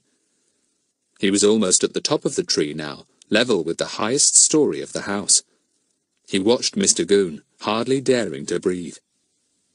"Jolly good thing this is an empty house," thought Pip. "Else the people would all be coming out to see what the matter is, and I'd be spotted." He crouched against the trunk of the tree, level with the window. He looked at it, and saw to his surprise that it was barred. "Must have been a nursery window at one time, I suppose," he thought. "Jolly strong bars, though." Then he glanced in at the window, and he almost fell out of the tree with shock. The room inside was not empty. It was fully furnished. Pip couldn't understand it. If the house was empty, how could a room on the top story be furnished? People didn't move away and forget all about one room. "Golly, I wonder if this is the old empty house after all," thought Pip. "Perhaps in the fog I've run in at a different gate. Maybe the house is lived in, and all the rooms are furnished. I wish old Clearoff would go, then I could have a look round." Clearoff was hunting everywhere. The garden was well hedged in, and no one could squeeze out of the sides. Then where had that strange boy gone? It was a real puzzle to the policeman. It never once occurred to him to look up into any of the trees. At last he gave it up. His prey had escaped him. But next time he saw anyone with those awful teeth, he'd get them. There was something funny about two people having the same sticking-out teeth. "I never did see teeth that stuck out so," thought the defeated Mr. Goon as he made his way round the side of the house and walked to the front gate. "That French boy had 'em, and so had this one I'm after now. Wish I could have caught him. I'd have asked him a few straight questions, I would." Pip was very thankful to see him go. He waited till the policeman had disappeared round the house, and then he cautiously slid along a branch to the window in order to get a better look inside. There was no doubt about it at all. The room had plenty of furniture in it. A couch that was big enough for a bed, an armchair, two smaller chairs, a table, a bookcase with books in, a carpet on the floor. It was all most extraordinary. "There's an electric fire there, too," said Pip to himself. "But there's no one there, and judging by the dust everywhere, there hasn't been anyone for some time. I wonder who the house belongs to." He looked at the bars on the window. No one could possibly get in or out of the window, that was certain. The bars were as close together as most nursery window bars are. Not even a child could slip between them. Pip climbed cautiously down the tree, keeping a sharp lookout in case Mr. Goon was lurking somewhere. But that puzzled man had gone back to the village, comforting himself with the thought that though he had lost the boy with the teeth and eyebrows, he had at least got his mackintosh. Wait till he saw if there was a name inside. Pip felt cold without his mackintosh. He thought ruefully of how he could explain its loss to his mother. Perhaps she wouldn't notice it was gone. On the other hand, mothers invariably noticed anything like that almost immediately. The fog was now getting very thick. Pip would have liked to stay and snoop round a bit, but he was afraid of getting lost if the fog grew much thicker. So he contented himself with making quite sure that the house was indeed the empty one he knew. It was. There was no doubt about it, and the rooms on the ground floor were perfectly empty. On the gate was the name Pip had seen before. Milton House. "It's a mystery," said Pip as he plodded back in the fog. "A real mystery." Then he stopped suddenly and hugged himself. "This might be our third mystery. We shall have to solve it somehow. There's something very odd going on in that old empty house." Chapter 8. A Few Plans. Pip made his way back to Fatty's house, where the others were waiting for him to report on anything that had happened. Fatty had what he called a den, a small crowded room full of books, games, sports things, and a cosy basket for Buster. The fog clung round Pip and made him feel damp and cold. He was shivering when at last he went in at the side door of Fatty's house. He listened to see if anyone was about, because he was not anxious to bump into the maid or Mrs. Trotville in his present disguise. He heard nothing, and made his way up the stairs. The others were playing a card game on the floor. They looked up when Pip came in. "Oh, here's Pip," said Bets, pleased, and Buster went to greet him as if he had not seen him for weeks. "Did you do anything exciting, Pip?" "I should jolly well think I did," said Pip, his eyes shining. He got as close to the fire as he could. "And what's more, Find-Outers, I believe I've got our third mystery for you." They all stared at him in delight and surprise. Bets jumped up. "Tell us, quick! What do you mean? What is the mystery?" "I'll tell you it all from the beginning," said Pip. "Oh, golly, I'm cold." "Where's your coat?" said Daisy, seeing how cold Pip was. "Old Clear-Off has got it," said Pip. "Sickening, isn't it?" "Clear-Off? But how did he get it?" said Fatty. "Was your name in it?" "Do you remember if it was, Bets?" asked Pip, turning to his little sister. "No, it wasn't," said Bets. "So Clear-Off won't know whose it was, unless he goes round asking our parents if one of us has lost a Mac." "Don't worry," said Fatty.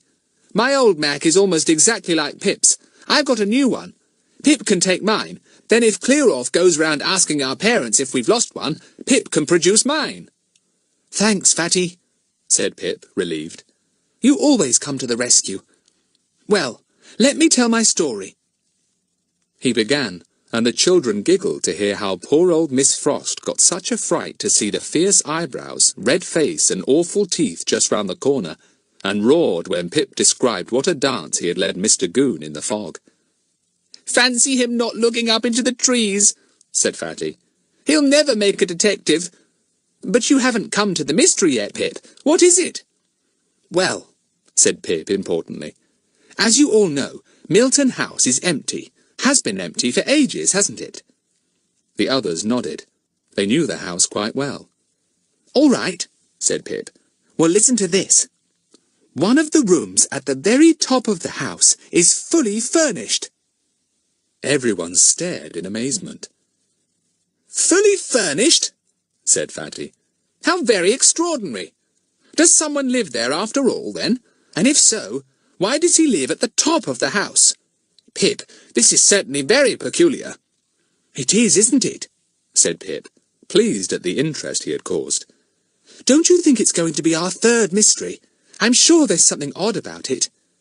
"Well, it certainly sounds jolly strange," said Fatty. "Yes, it's a mystery, all right." "Hurrah!" said Bets. "We've got one for these holes after all. How shall we solve it?" "Well, it's not our usual sort of mystery," said Fatty thoughtfully. "I mean, in the ones before, we have had clues and suspects to work on. This time, all we've got is a fully furnished room at the top of an empty house. We don't even know if there's anything wrong about it. But it's certainly strange and unusual enough for us to try and find out what's behind it." "Oh, how lovely!" said Bets joyfully. "I did so want to mystery these holes, especially as we've got so many good detective tricks." "Well, Pip, you certainly had a good afternoon," said Larry. "Do take off that awful disguise now. I can't bear to look at you. It's the teeth that make you look so revolting." "I know," said Pip, taking them out and going to a basin to rinse them and dry them. "They're marvellous. Old Clearoff nearly had a fit when he saw them flashing at him again after seeing them in the French boy's mouth." The others laughed at the thought of Mr. Goon's surprise. Fatty suddenly looked thoughtful. "I only hope old Clearoff won't go snooping round after us," he said. "I know it was fun to make him think we were in the middle of a new mystery he knew nothing about. But now that we really have stumbled on one, it will be sickening if he follows us around. It will cramp our style terribly." "Blow," said Larry. "We shan't be able to keep this mystery to ourselves if Clearoff sniffs it out. I must say it sounds a first-class one. I find myself asking all kinds of questions. Who uses the room? Why in an empty house? Does the owner know about it? When does the one who uses it come and go? Yes, there are all sorts of questions to answer," said Fatty. "It's going to be interesting, but difficult.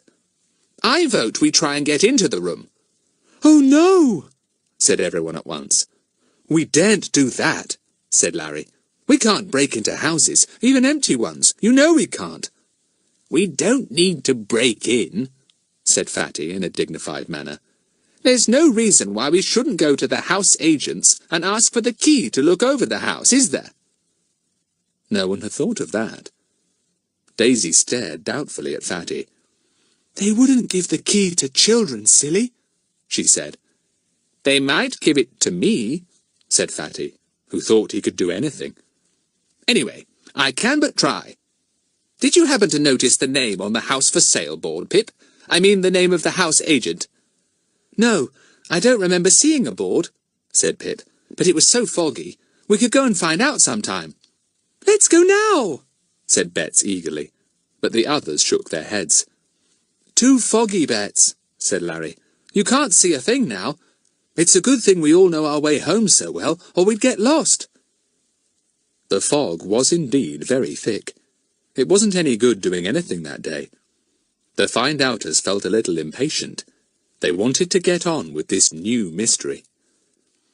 "We shall have to be jolly careful we don't let Clearoff know what we're doing," said Larry. "We'd better try and put him on the wrong track if we think he is snooping after us." "Oh, yes," said Bets. "Let's do that. That would be fun. We could make up a mystery for him, couldn't we? A big robbery or something." "That's not a bad idea," said Larry. "If we could get Clearoff onto the track of a false mystery, he wouldn't spend any time or attention on our real one. So if we do find he's snooping around, following us, or making inquiries, we'll present him with a first-class mystery that will make up for him ourselves." This seemed a fine idea. It didn't occur to any of the children to take Mr. Goon into their confidence and let him work with them. He disliked them so much, and was such a blunderer, that if anyone was to be told, they preferred to tell their friend, Inspector Jenks, their very high-up policeman, as Bets called him. He would listen to them with attention and interest, and would certainly not take any credit that was due to them. Clearoff, they knew, would pooh-pooh anything they said, and pretend that he had done all the brain work. But he was a suspicious fellow, and if he thought they really were at work on some mystery again, he would certainly try to interfere. The children felt terribly excited when they thought of this new mystery. They had so much enjoyed their first two mysteries. Now here was another, and a very peculiar one too. "Let's see," said Fatty, considering. "I think the first thing to do is to find out who the house agent is, as I've said, and try and get the keys. Then we could explore that room and find out, if possible, what it's for and why it's fully furnished." "Right," said Larry. "You can tackle the house agent tomorrow, then. You're good at that sort of thing. But if you manage to get the keys out of him, I'll be surprised." "You wait and see," said Fatty, who now had such a high opinion of himself that he thought nothing was impossible. He could already see himself at the head of all the British police, the most famous solver of mysteries the world had ever known. Nobody seemed to want to play a game. The thought of the new mystery made them feel unsettled and excited. "Do you think it will be a dangerous mystery?" asked Betts rather anxiously. "The other two we did weren't dangerous. I don't think I'd like a dangerous mystery." "Well, if it is dangerous, we three boys will tackle it," said Fatty rather pompously. "And you two girls must keep out of it." "I certainly shan't," said Daisy indignantly. "Betts can do as she likes, but I'm sharing this mystery from the beginning to the end, Fatty. I'm as good as you boys any day." All right, said Fatty. "Keep your hair on. Good, it's tea time. I'm starving." "You always are," said Daisy, still feeling cross. But at the sight of the fine tea Mrs. Trottville had provided, not one of them had any feelings but pleasure. A good tea and a first-class mystery waiting to be solved. What could be nicer? Chapter 9. Old Clearoff is a Nuisance.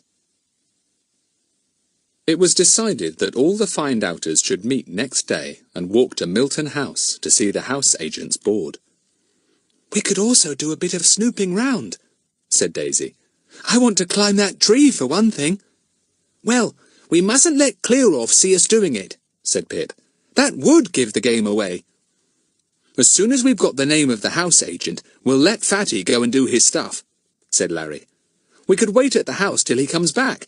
Then we could use the keys he brings and go in." This seemed a good plan. They all hoped that the fog would clear away the next day, otherwise their parents might not let them go walking away from the roads they knew well. Milton House lay over the hill, rather off the usual track. Beyond it lay the open country, and big empty fields stretched away for miles. The day was fine and sunny. Everyone rejoiced. Now they could certainly go to Milton House. They set off soon after breakfast, joining up at different corners. Buster went with them, of course, and walked along more solemnly than usual, just as if he knew a mystery was somewhere near. They walked over the hill and made their way down the rather secluded lane to Milton House. It was the last house, and stood well back in its own overgrown grounds. It was plain that no gardener had worked there for years. It looked a lonely and desolate place. The house itself was large, high and rambling, and had 2 or 3 absurd little towers. "Well, there it is, our mystery house," said Pip, as they stood and looked at it from the drive. "Now, wouldn't you say that house was completely empty and unlived in? And yet there's a furnished room at the top of it, where someone must come and live at times." The children felt a little shiver go down their backs. It was exciting.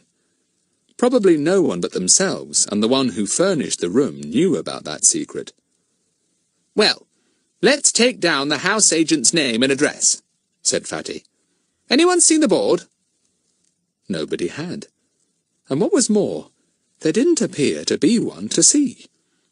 Other empty houses they had passed on their way all had at least 1, if not 2, boards up, with the notice, "For sale, apply to," on them. But Milton House didn't seem to have a board at all. "But surely it's for sale," said Larry, puzzled, when they had made quite certain that there was no for sale board.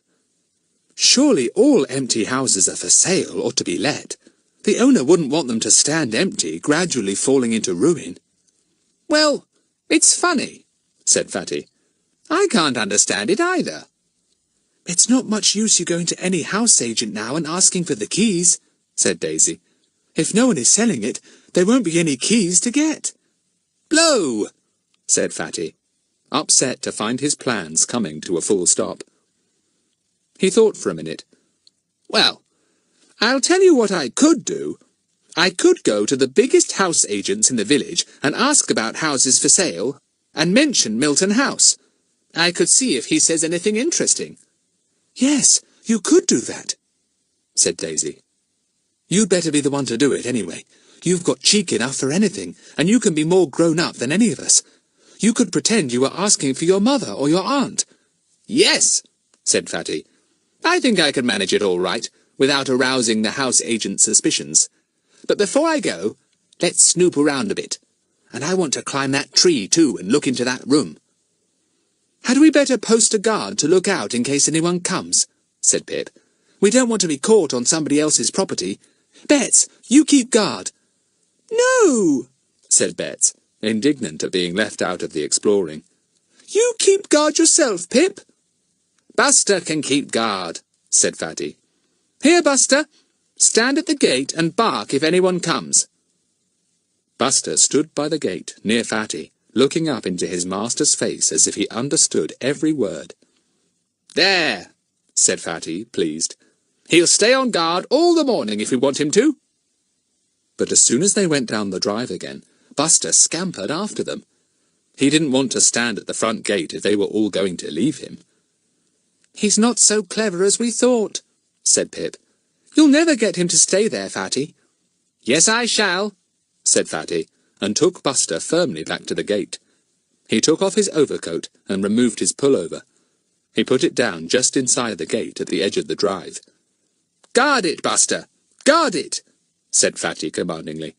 Sit on it, that's right. It's my best pullover. Guard it for me, old fellow. Buster knew perfectly well how to guard things, and once he sat on them, would stay with them till Fatty came back and called him off. Now he made no attempt to leave the pullover and follow the others. He sat there as good as gold, looking mournfully after them. Poor Buster! He does want to come. I bet he knows you've played a trick on him, Fatty, said Pip. His ears are down and his tail hasn't got a wag left in it. Well, anyway, he'll give us warning if anyone comes, said Fatty. Not that I'm expecting anyone, but you never know. Detectives have to be prepared for anything. It's nice to be find-outers again, said Bets happily. Oh, Pip, is this the tree you climbed? It was. It was such an easy one to climb that even Bets, with Fatty's help, could climb from branch to branch and reach the place from which she could peer into the secret room. It was just as Pip had seen it the day before, fully furnished, comfortable-looking, and very dusty. The children all took their turn at staring in. It had been exciting to hear of it, but it was even more thrilling, really, to see it. Whatever was the room used for? Well, I'm going off to the house agents, said Fatty, shinning down the tree. You take charge now, Larry, and snoop round the house. Look out for footprints, bits of torn paper, cigarette ends, anything that might be clues. Oh, said Bets joyfully. I do love looking for clues. You called them glues last year, said Pip. Do you remember? Bets didn't want to remember things like that, so she didn't answer. They all climbed down the tree and began to look round the house. Everywhere is empty, said Larry. I wish we could find a window left open or something. Then we could get inside.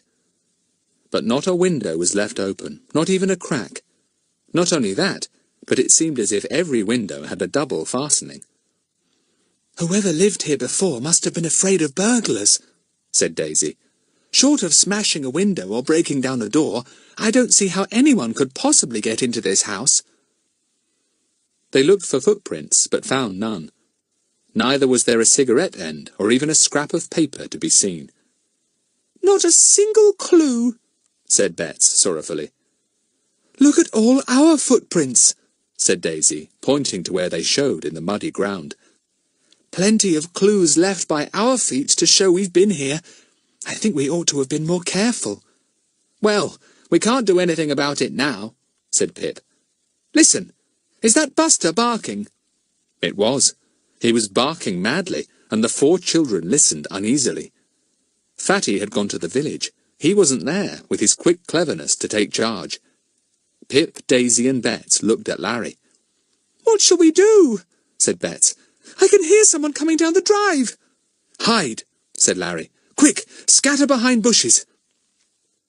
They scattered, and Bets, with a beating heart, hid behind rather a small bush, hoping she would not be seen. To her horror, it was the familiar dark blue uniform worn by the village policeman that she saw coming round the corner of the house. He was wheeling his bicycle. It was a real piece of bad luck that he had passed that way this morning, for he rarely cycled down the lane that led to Milton House. But he had to go to an outlying farm to speak to a farmer about straying cows, and as the usual field path was under water, Mr. Goon had taken a longer way round, which took him by Milton House. He was thinking of a nice hot dinner when he cycled slowly by. He hadn't even seen Buster sitting patiently on Fatty's pullover, but Buster not only saw him and heard him, but smelt him too, and it was not a smell that Buster liked. Mr. Goon was his enemy. In fact, Mr. Goon was the natural enemy of all little dogs, though big ones he'd tried to make friends with. Buster couldn't help barking defiantly when he saw Mr. Goon sailing ponderously by on his bicycle. He made the policeman jump.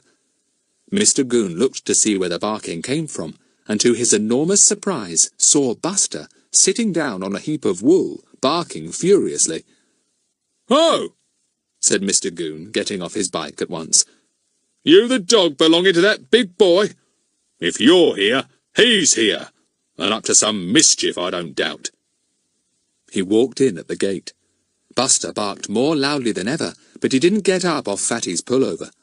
No, he had been trusted to guard that, and he would guard it with his life if need be. Mr. Goon was pleased to find that Buster didn't hover round his ankles as he usually did, but he was very curious to know what Buster was sitting on. He bent down and gave the pullover a jerk. Buster was so furious that he growled and barked. "Nasty creature," said Mr. Goon severely. Buster said some rude things to Mr. Goon in a torrent of barks. The policeman walked by him, keeping his bicycle between himself and Buster, and went up the drive. He felt certain he would soon see Fatty. He came round the side of the house into the big garden at the back. He saw no one, but he did see all the many footprints in the mud. He leaned his bike against the house and began to examine them with interest. Then he suddenly caught sight of the top of Betsy's red beret behind her bush. He straightened himself up and shouted, "Hey!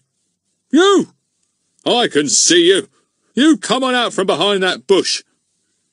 Poor Bets came out, trembling. Mr. Goon looked her up and down.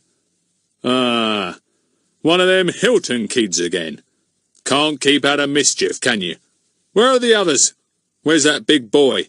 And have you got that French boy with you? I want to talk to him, I do." As soon as poor trembling Bets showed herself, the others came out too. They couldn't let little Bets bear the brunt of Clearoff's scolding. The policeman was surprised to see so many children coming out from behind bushes. "Now what you doing?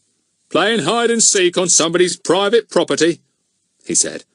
"I suppose you think that because you're friendly with Inspector Jenks you can do anything you like. Well, let me tell you, you can't. I'm in charge of this here village, see?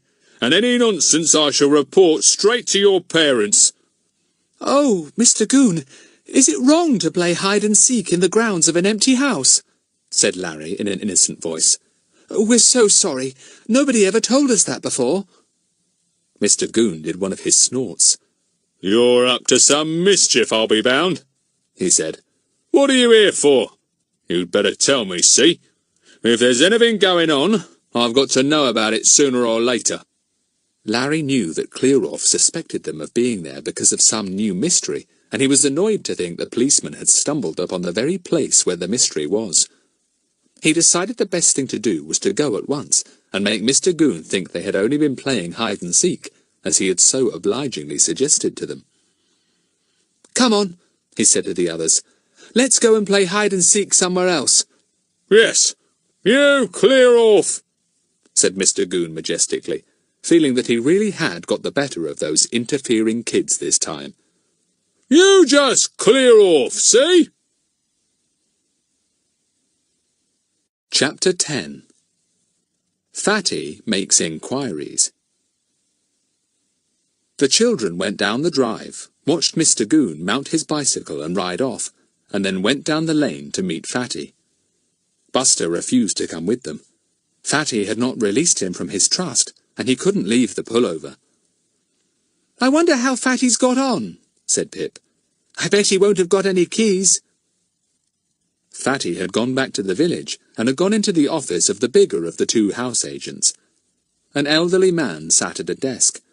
He looked up impatiently when Fatty came in. "What do you want?" he said.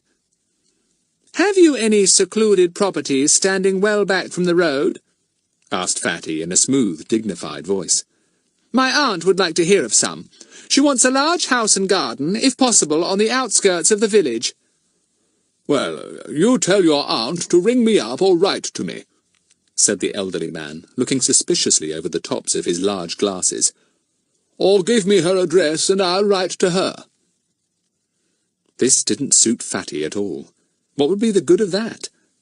"Well, she rather wanted me to take her some particulars today," said Fatty. A house something like that one called Milton House might do for her." "What price house does she want?" asked the house agent, still looking suspiciously at Fatty. He didn't like boys. Fatty didn't know what to say. He had a good deal of general knowledge, but the price of houses didn't come into it. He hesitated. "Well, about £500, he said boldly, thinking that was such a lot of money, surely it would buy a house like Milton House. The house agent gave a short bark of a laugh. "Go away," he said. "Trying to have me on, aren't you? £500 indeed. You go and tell your aunt she'd better spend her money on a doll's house. And by the way, just give me your aunt's address, will you?" Fatty was equal to this, and at once gave a perfectly marvellous address, which the house agent wrote down rather doubtfully. Perhaps you'd better give me her telephone number, too," said the man, hoping to catch Fatty out. "Certainly," said Fatty. "Whiskers 0000. Before the astonished agent could make any comment about this curious telephone number, Fatty had bade him a polite good day and gone. "Phew!" said Fatty to himself as he sprinted down the road at top speed. "What a nasty, suspicious fellow! Well, I didn't get much information out of him about Milton House. I'd better try the other agent, and this time my dear aunt will have a fortune to spend on a house." He marched into the other house agents, and saw to his relief a boy sitting at a table. The boy did not look much older than himself, and was rather pale and pimply. "Good morning," said Fatty, putting on his deepest, most important voice. "Morning," said Pimples. "What do you want?" "Well, it's not so much what I want as what my Aunt Alicia needs," said Fatty. "She is desirous of, purchasing a property, a secluded property at about, £5,000. "Who's your aunt?" "She's my uncle's wife," said Fatty, and grinned. He took out a bag of big bull's-eye humbugs and offered Pimples one. Pimples grinned back and took one. "We aren't used to people popping in and wanting a secluded property hereabouts," said Pimples, grinning again. "But we've got plenty of empty houses if your aunt would like to choose one. There's Elmhurst and Sunlands, and Cherry Tree and Burnham House, and—" "Got any down Chestnut Lane?" asked Fatty, sucking his humbug. Chestnut Lane was the road in which Milton House was. "Yes, house called Fairways," said the boy, consulting a big book and putting his peppermint into his other cheek. What about Milton House? Said Fatty. That's empty too. It's not for sale, said the boy. Why ever not? Asked Fatty, surprised. Because somebody's bought it, said Pimples. It was on the market for 4 years, and somebody bought it about a year ago. Oh, said Fatty, puzzled. Well, why haven't they moved in? How should I know? Said Pimples, crunching up his peppermint. I say, where'd you get these humbugs? They're jolly good. I got them in London the other day, said Fatty. Have another.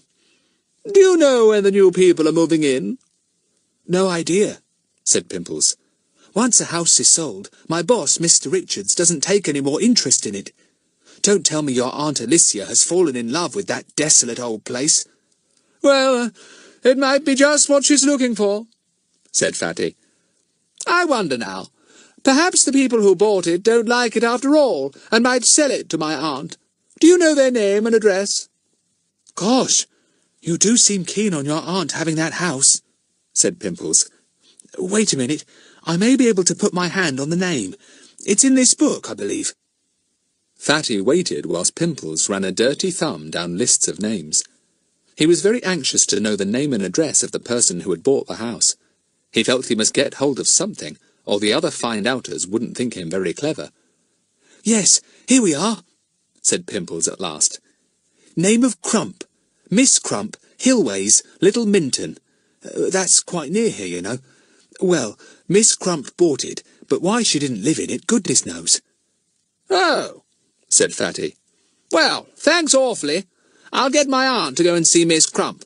Perhaps if she doesn't want Milton House herself, she'll be willing to sell it to my aunt. So long, said the boy as Fatty got up to go. Give my love to Aunt Alicia. Fatty went. He was puzzled. Miss Crump didn't sound at all mysterious. He could almost imagine what she looked like. A prim little old lady with a bun of hair at the back, high collars to her dresses, and skirts that swept the ground. She would probably have a cat or two. Fatty took the road back to Milton House. Before he got there, he met the other find-outers, looking rather woebegone. Oh, there's Fatty, cried Betts. Fatty, how did you get on? Oh, Fatty, Clearoff found us and turned us out. Golly, did he really? said Fatty, looking concerned. That's bad luck. We particularly didn't want him snooping around about our mystery. If he really thinks we're onto something, he'll keep a watch on that house, and on us too now, and spoil things for us properly. Who was silly enough to get spotted by Clearoff? Well, it was Buster who gave the game away, said Larry. It wasn't really such a very clever idea of yours to put him on guard by the gate, Fatty, because as soon as Clearoff came by, Buster nearly barked his head off. And of course Clearoff looked at him, knew he was your dog, and came in to see what you were doing. He found us, not you. Blow, said Fatty. I never thought of Buster making Clearoff suspicious if he came by. I only thought of him warning you. Where is he? Still sitting on your pullover, and he'll be guarding it till tomorrow morning if you don't go and get him, said Larry. He's only got one thought in his doggy head now, to guard that pullover of yours. I'll go and get him, said Fatty. You walk on slowly and I'll catch you up. He ran on down the lane to Milton House. Buster burst into a hurricane of delighted barks as soon as he saw him. Good dog, said Fatty, patting him. Off guard now, old fellow. Off guard. Let me get my pullover. Buster allowed Fatty to get his pullover and put it on. Fatty, who had not been thoroughly round the house as the others had, thought he would just take a quick look round. Maybe he might see something they had missed.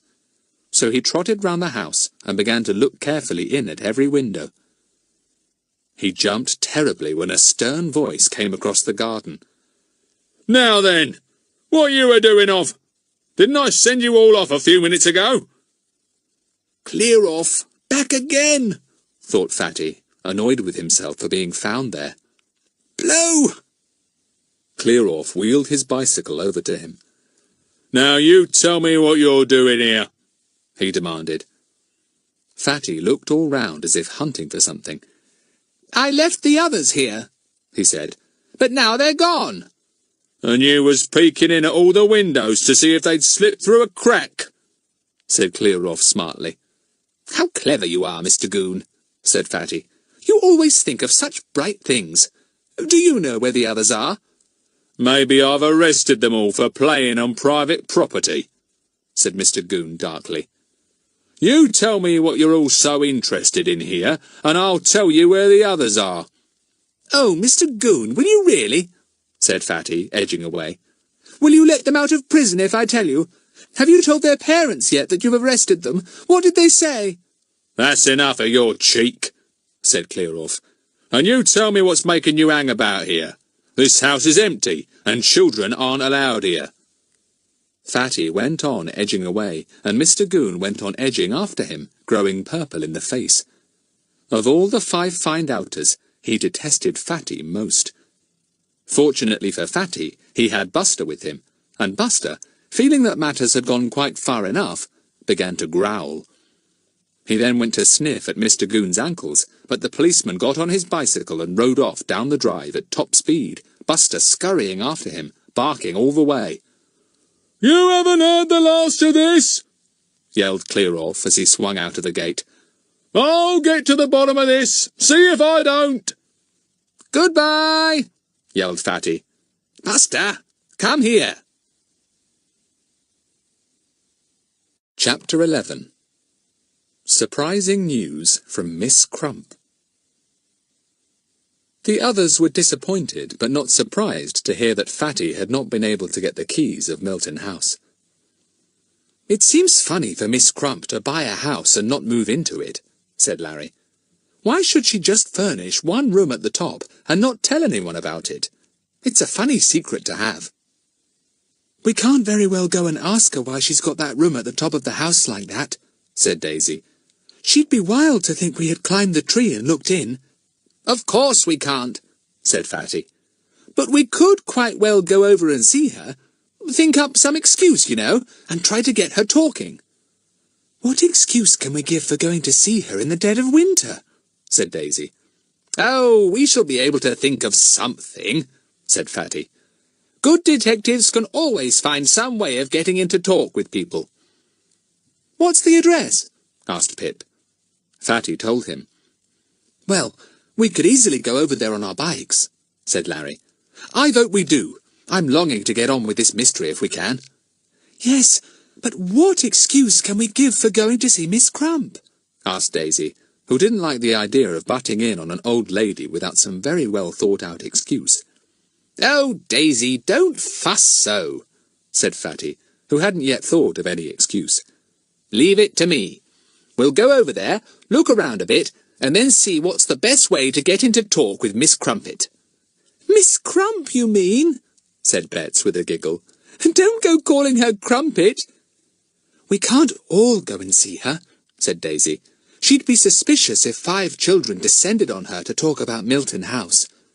Well, I've gone to see 2 house agents, and Pip discovered the mystery, so it's your turn or Larry's or Betts's turn to do something, said Fatty generously. He would have liked to do everything himself, really, but a good leader gives everyone else a chance, and Fatty was a good leader. Oh, said Daisy, not quite liking the idea. All right, but I think you could do it better than anyone, Fatty. Well, I could, said Fatty, not very modestly. But then I've been training myself for this kind of work all last term. Anyway, it will be quite easy. They decided to bike over and see Miss Crump that afternoon. Buster could ride in Fatty's bicycle basket, as it wasn't very far. And for goodness sake, Buster, don't try bailing out from my basket, said Fatty. You did that last time I took you. Saw a rabbit or something and jumped out of my basket and nearly caused an accident. Whoa, said Buster, looking upset. He always knew when Fatty was telling him not to do something or other. Good dog, said everyone at once, and patted Buster. They couldn't bear it when he looked sad. They set off on their bicycles immediately after dinner, meeting at the corner at the top of Pip's lane. Off they went, ringing their bells at everything they saw, with Buster sitting up straight in Fatty's basket, his tongue hanging out in excitement. They got to Little Minton in just under 20 minutes, and began to look for hillways. An errand boy directed them. It was a nice house, old and beautiful, with leaded windows and tall chimneys. The garden was beautifully kept. "Well, I don't wonder Miss Crumpet preferred to live here rather than in that desolate, ugly old house," said Fatty, getting off his bicycle. "Now, what's our plan?" Nobody had a plan. It suddenly seemed unexpectedly difficult to find a way to go and talk to Miss Crump about Milton House. Fatty lifted Buster down from the bicycle basket. Buster was glad to stretch his legs. He ran into the gate of the garden. Then things happened. A large dog suddenly rushed up the path, barking, and flew at Buster. Buster, astonished, growled and swung round. The big dog growled too, and all the hairs at the back of his neck rose up. "They're going to fight!" shrieked Bets. "Oh, get Buster, Fatty!" But before Fatty could get hold of Buster, the big dog pounced on him, and a fight began. Bets howled. The dogs barked angrily and growled furiously. All the children yelled at Buster. "Come here, Buster! Come here! Buster, come here!" But Buster was not going to turn tail and run away in the middle of a fight. He enjoyed a fight, and he hardly ever got one. He didn't mind about the other dog being bigger than he was. He could bite as hard as he did. The front door opened, and someone came out. It was a pleasant, middle-aged lady, looking very worried. She ran up the path. "Oh dear! Is Thomas attacking your dog?" she said. "Thomas, stop it!" But neither Thomas nor Buster took the slightest notice. This was their own enjoyable, private fight, and they were going on with it. Bets cried bitterly. She was very upset at the noise and scuffling, and terribly afraid that Buster might be killed. The plump lady was distressed to hear Bets's sobs. "Half a minute, dear. I know how to stop them," she said to Bets. "Don't cry any more." She rushed indoors and came out again with a large bucket of water. She threw it over both the snarling dogs. They had such a shock as the icy water drenched them that they both leapt back from one another in horror. Miss Crump at once caught hold of Thomas, and Fatty made a grab for Buster. "You bad dog, Thomas!" scolded the plump lady. "You shall be locked in your kennel yard all day." She turned to the children. "Just wait whilst I put him into his kennel," she said. "Then I'll be back." She went off round the house, leading a cross and disappointed Thomas. "Is that Miss Crump?" whispered Larry. Fatty nodded. "I expect so. I say, look at poor old Buster. He's been bitten on this leg. He's bleeding." Bets sobbed with shock and misery. She couldn't bear to see Buster bleeding. Buster was the only one who didn't seem to mind about his bite. He licked his leg, then wagged his tail hard as if to say, "Jolly good fight, that. Pity it ended so soon." "It wasn't your fault, Buster," said Daisy. "That horrid big dog flew at you." Miss Crump came back, looking very sorry about the whole affair. Bets was still crying. She put her arm round the little girl and hugged her. "Stop crying, dear," she said. "That bad dog Thomas hasn't hurt your little dog very much. Thomas is such a fighter. He's my brother's dog, and if any other dog or cat so much as sets a foot in this garden, he flies into a temper and pounces on them." Poor Buster's bleeding," wailed Bets, who never liked the sight of blood. "Well, we'll take him indoors and bathe his leg and put a bandage on. How would you like that?" said Miss Crump. "Yes, I'd like that," said Bets, drying her eyes. She thought Buster would look lovely with a bandaged leg. She would love him a lot. "Well, come along then," said Miss Crump. "Leave your bicycles by the gate." "That's right. My name is Miss Crump, and I live here with my brother." "Oh," said Daisy, and thought she had better tell Miss Crump their names too. So she introduced everyone politely. Soon they were in a comfortable, cosy sitting room, and Miss Crump was bathing Buster's leg and bandaging it beautifully. Buster liked all the attention immensely. "I believe Cook has just made some buns," said Miss Crump, beaming round at the children when she had finished the bandaging. "Could you manage 1 or 2, do you think?" Everyone was sure that plenty of buns could be managed. They thought Miss Crump was very nice. When she went to get the buns, Fatty nudged Daisy. "You'd better start off asking questions," he said. "It's a wonderful chance, this." Daisy wondered how to begin asking questions about Milton House, but it was all unexpectedly easy. When Miss Crump came back with the buns, she handed them round and said, "Where have you bicycled from? Very far?" "Oh, no," said Daisy. "Only from Peterswood. We lived there." "Do you really?" said Miss Crump, offering a bun to the surprised and grateful Buster. "Well, you know, I nearly went to live there a year ago. I don't expect you know a place called Milton House, do you?" "Oh, yes, we do," answered everyone in a chorus. Miss Crump looked surprised to think that Milton House should apparently be so well known. "I bought Milton House," said Miss Crump, taking a bun herself. "My brother wanted to live in this county, and he seemed to think Milton House would do for us." "Oh," said Daisy, after a nudge from Fatty. "Well, why didn't you go and live there, then? I mean, you seem to live here." This wasn't very clever, but Miss Crump went on cheerfully. "Well, after I bought it, a funny thing happened." The children pricked up their ears at once. Buster, sensing the general feeling of interest, pricked his up too. "What funny thing happened?" asked Bets eagerly. "A man came to see me and begged me to let him buy the house from me," said Miss Crump. "And all because it used to belong to his dear old mother, and he had been brought up in it, and wanted to go there with his wife and children and live there himself. As he offered me very much more than I paid for it, which was, let me see now, well, I don't know why I'm rambling on like this to you," she said. "It must be very dull. But it was you mentioning that you came from Peterswood, you know, that reminded me of Milton House. Of course, I'm glad now that we didn't go there, because almost at once I found this place, which is much nicer." "Oh, much," said Fatty. "It's delightful. Fancy that man wanting to live in Milton House just because he had been brought up there himself, Miss Crump. What did you say his name was?" "Well, I didn't say, did I?" said Miss Crump, surprised. "But possibly you know him. I expect he lives there now, and maybe you know the children." Nobody said that Milton House was empty. Nobody said that there were certainly no children there. They did not want to give anything away. The mystery seemed to be getting deeper and deeper. "Is his name Pops?" said Fatty, saying the first name that came into his head in order to make Miss Crump think of the right name. No, nothing like that," said Miss Crump. "Wait a minute. I believe I've got a letter from him somewhere.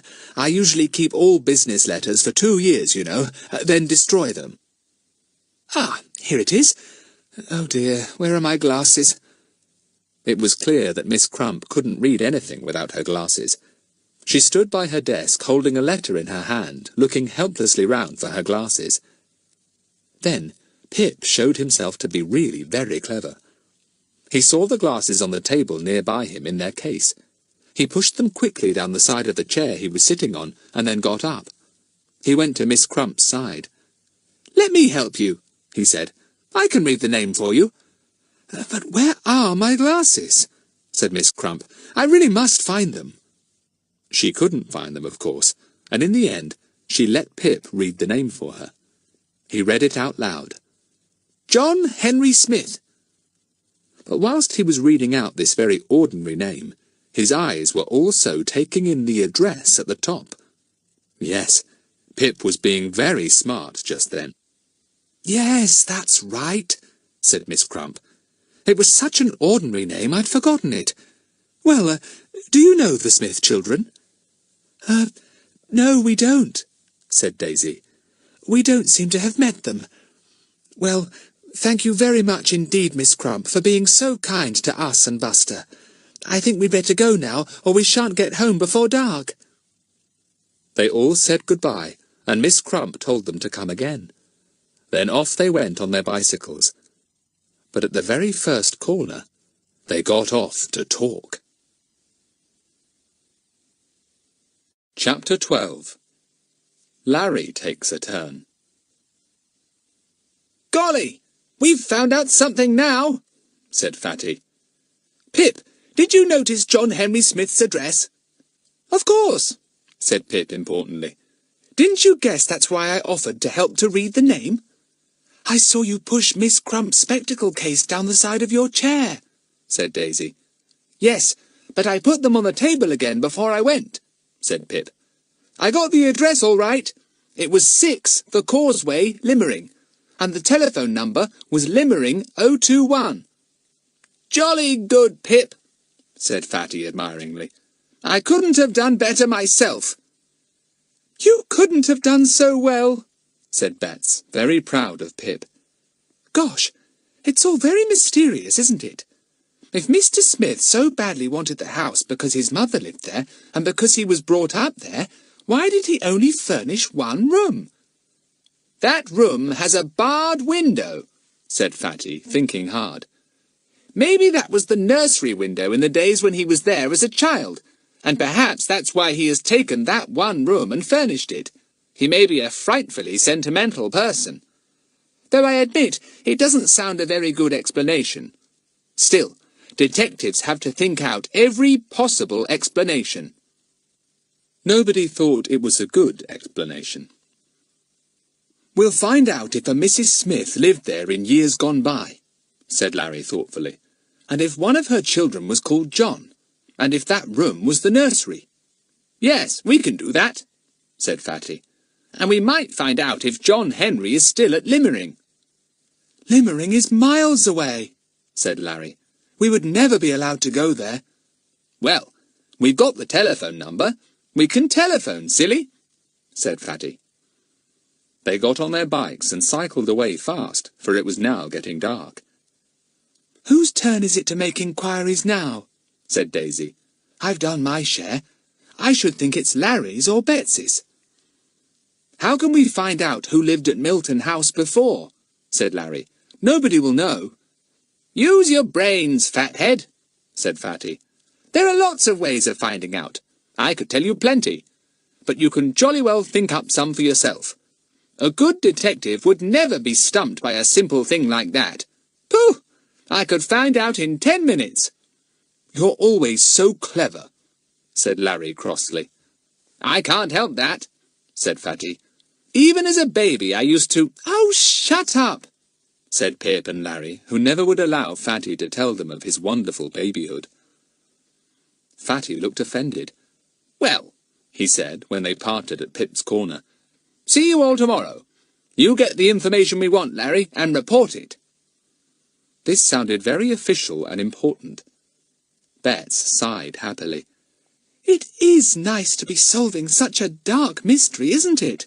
She said. Well, we haven't got very far with it yet, said Fatty, smiling at her. And if old Buster hadn't got into that fight, I doubt if we would have got so much out of Miss Crump. Poor darling Buster, said Bets, looking at the little Scotty as he sat patiently in Fatty's bicycle basket. Does your leg hurt? It didn't, but Buster was not going to refuse any sympathy offered to him. He held out his bandaged leg and put on a miserable expression. He's a humbug, said Fatty, patting him. Aren't you, Buster? You enjoyed that fight, didn't you, and all the fuss afterwards? And I bet you got in 2 or 3 jolly good bites yourself. Now you'll expect to be spoilt the next few days, all because of a bandage round your leg. Well, I shall spoil him, said Bets, and she kissed the top of his head. I was terrified when I saw that big dog fighting him. Poor little Bets, said Fatty. Well, what with Buster's snarling and your howling, we managed to get right into Miss Crump's house and get all the information we needed, and a lot more than we expected. They all said goodbye and cycled off to their homes, getting in just at tea time, as dusk was falling. It was a cold December evening, and thoughts of a cheerful fire and a good tea were very welcome to all the find-outers.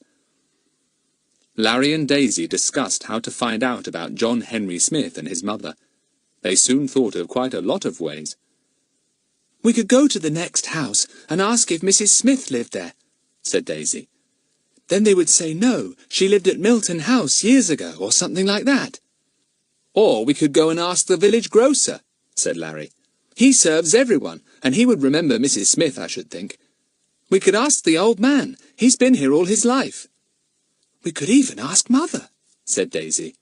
Better not, said Larry. She would wonder why ever we suddenly wanted to know a thing like that. We could ask at the post office too, said Daisy. They know everyone because the postman delivers letters. Oh, we could ask the postman, said Larry, pleased. Of course. He's been postman here for years and years. He would be sure to know who used to live at Milton House. Yes, that's a good idea, said Daisy. We can easily ask him. How shall we do it? We can't ask him straight out. I mean, it would seem a bit funny to say, "Did John Henry Smith live with his mother at Milton House years ago?" wouldn't it? Yes, said Larry. I'll think out something tonight, and I'll hang about tomorrow morning about 11 when he delivers the letters. So, just before 11 the next morning, Larry and Daisy were swinging on their front gate, watching for old Sims the postman. He came along as usual, disappearing into first one house and then another. Larry called to him as he came near. "Hello, Mr. Sims. Any letters for me?" "No, Larry. Why, is it your birthday or something?" said Sims. "Oh, no," said Larry. "Gracious! What a crowd of letters you have to deliver, Mr. Sims. Have you got to deliver all those? Do you have a completely empty bag by the time you get back to the post office?" "Yes," said Sims. "Unless someone has addressed a letter wrong, like. Then if I can't find out where the person lives, I have to take it back. But I knows where most people lives." "I bet you can't remember the names of all the people who have lived in Peterswood since you were postman," said Larry cleverly. "Oh, can I now?" said Sims, stopping to lean on the gate. "Well, that's one thing I can do. My wife says I ain't forgotten a single name. I can tell you who lived in your house afore you came. Yes, it was a Mrs. Hampden, it was, and mighty feared I was a-comin' every morning because of her 2 fierce dogs. And afore she had the house, it was a Captain Lacey. Nice old gentleman he was. And afore that—" Larry didn't want to hear any more about his own house. He interrupted old Mr. Sims. "Mr. Sims, you have got a wonderful memory. You really have. Now I'll try and catch you out. Who lived at Milton House years ago?" "Milton House? Ah, that's an easy one, that is," said Sims, brightening up.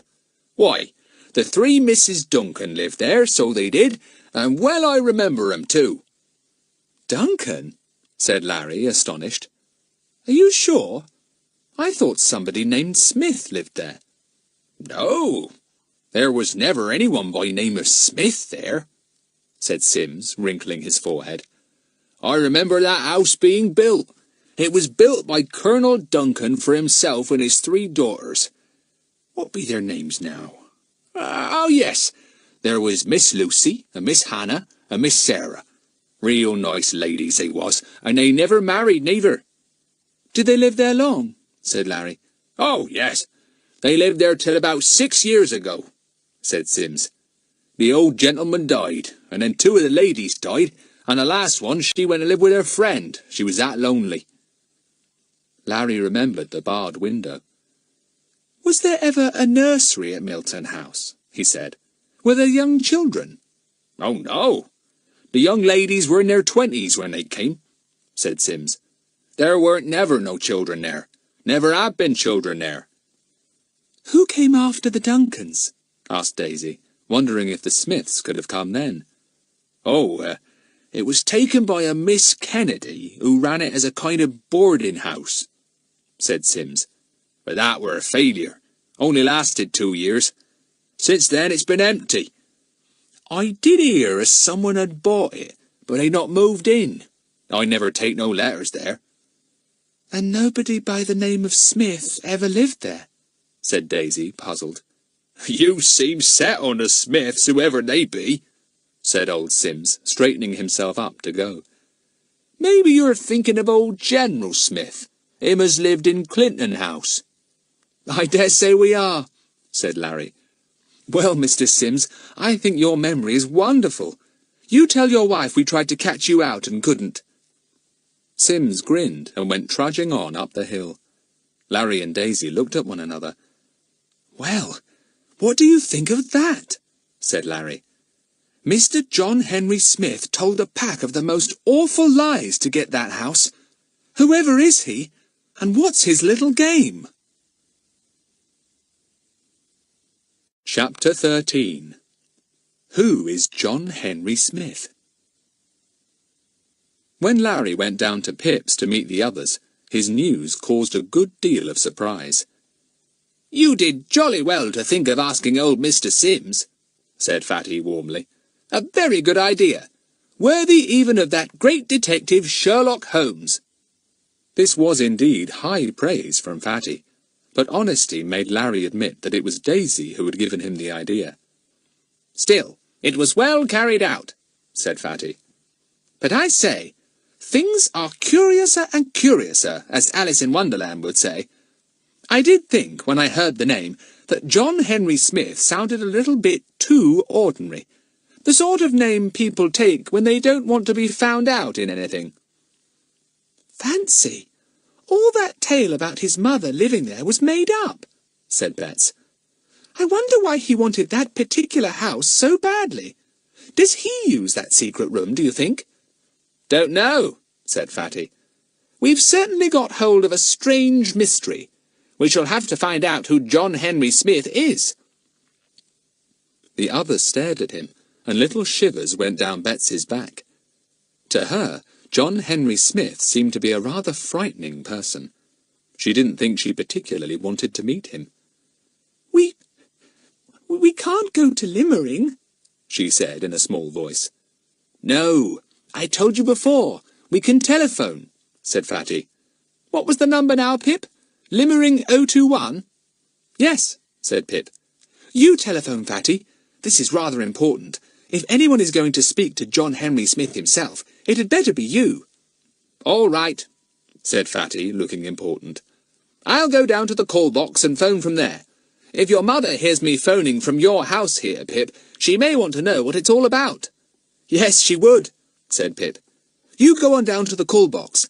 Buster can stay here because of his bad leg." "Oh," said Buster pathetically. He was very funny that day, because whenever he wanted a little fussing, he got up and limped badly, which made all the children very sorry for him. Actually, his healthy little leg was healing fast, and did not even need a bandage on it.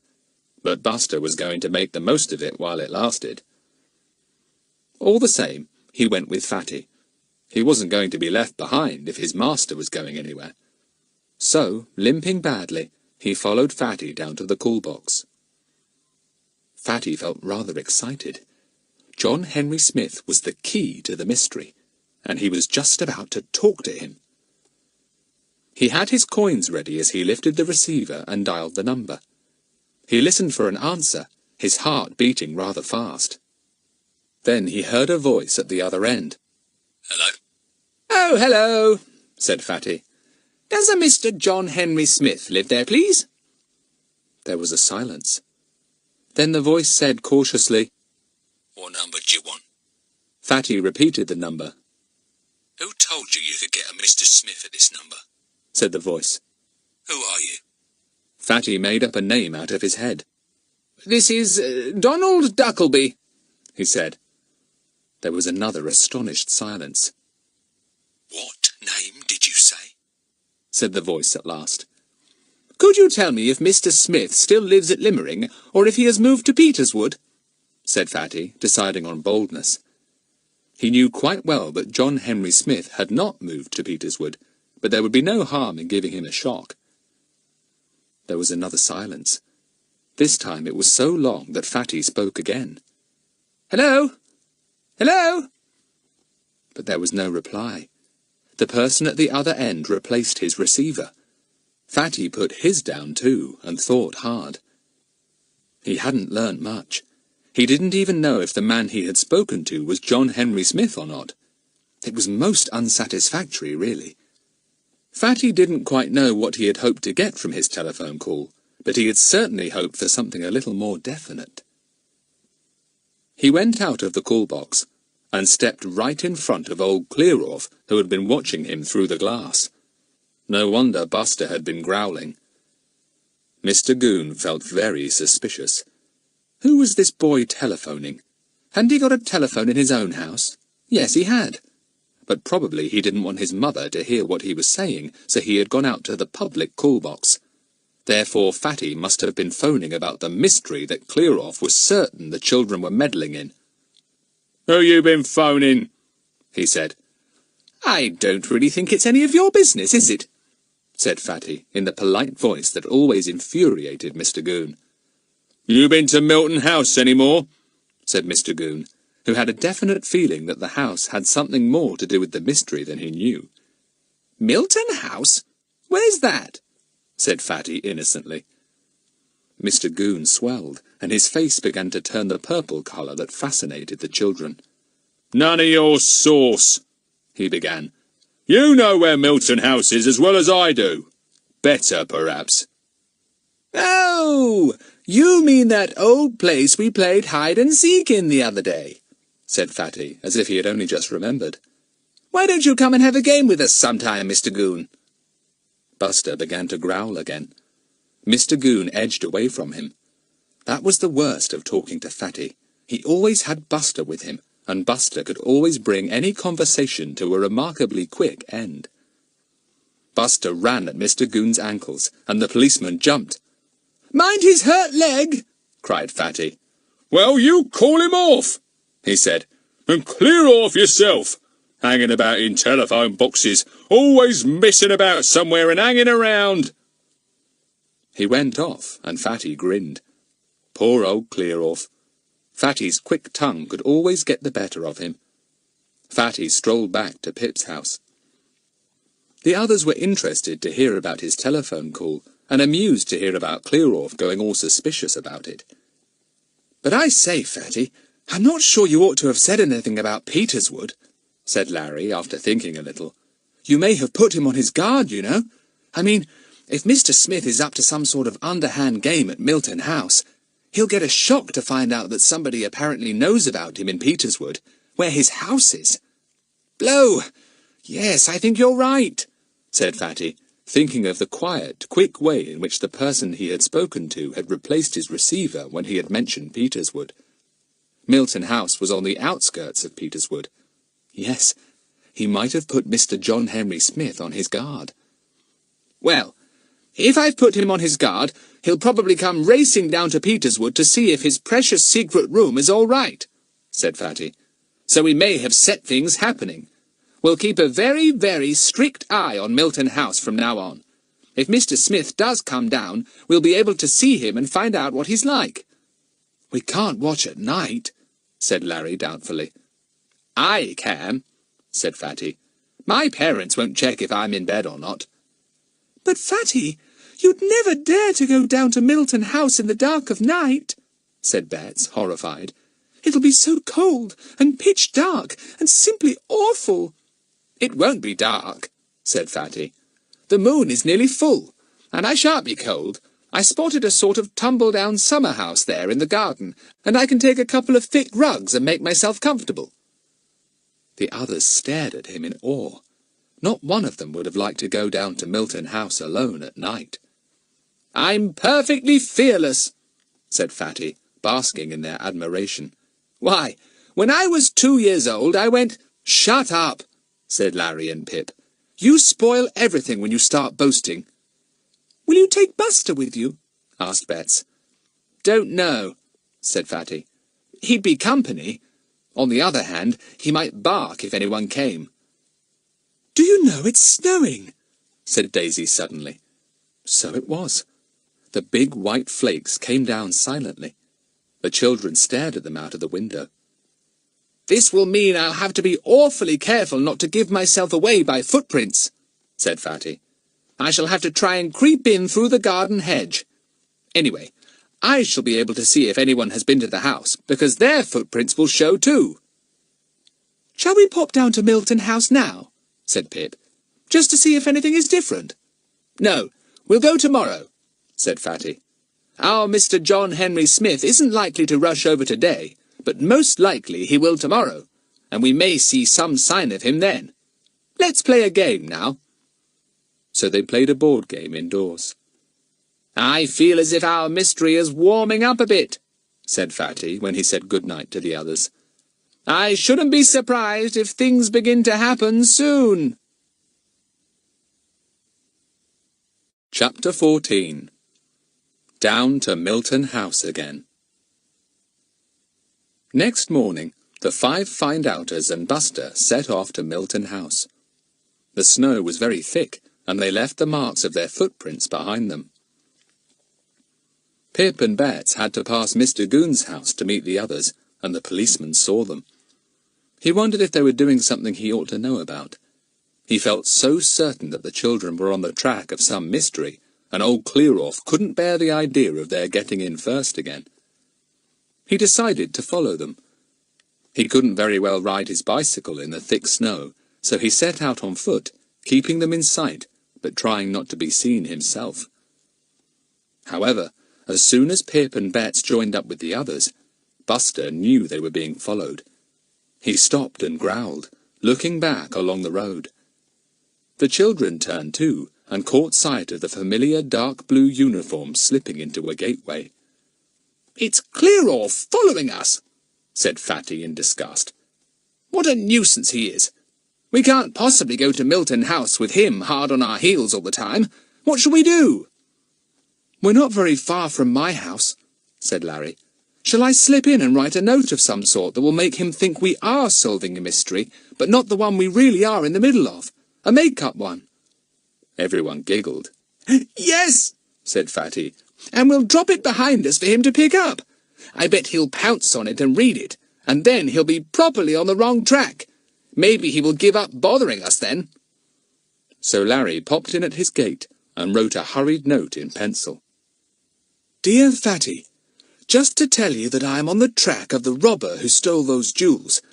Meet me on Felling Hill, and I will show you where he hid the things before he took them away again. Yours, Larry.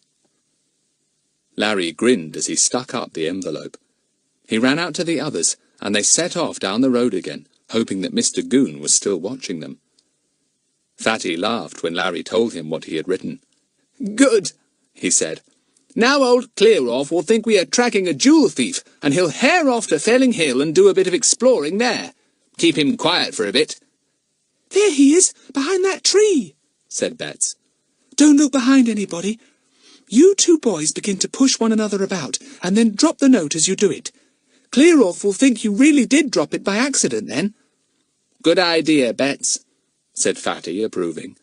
You're getting to be quite a good detective.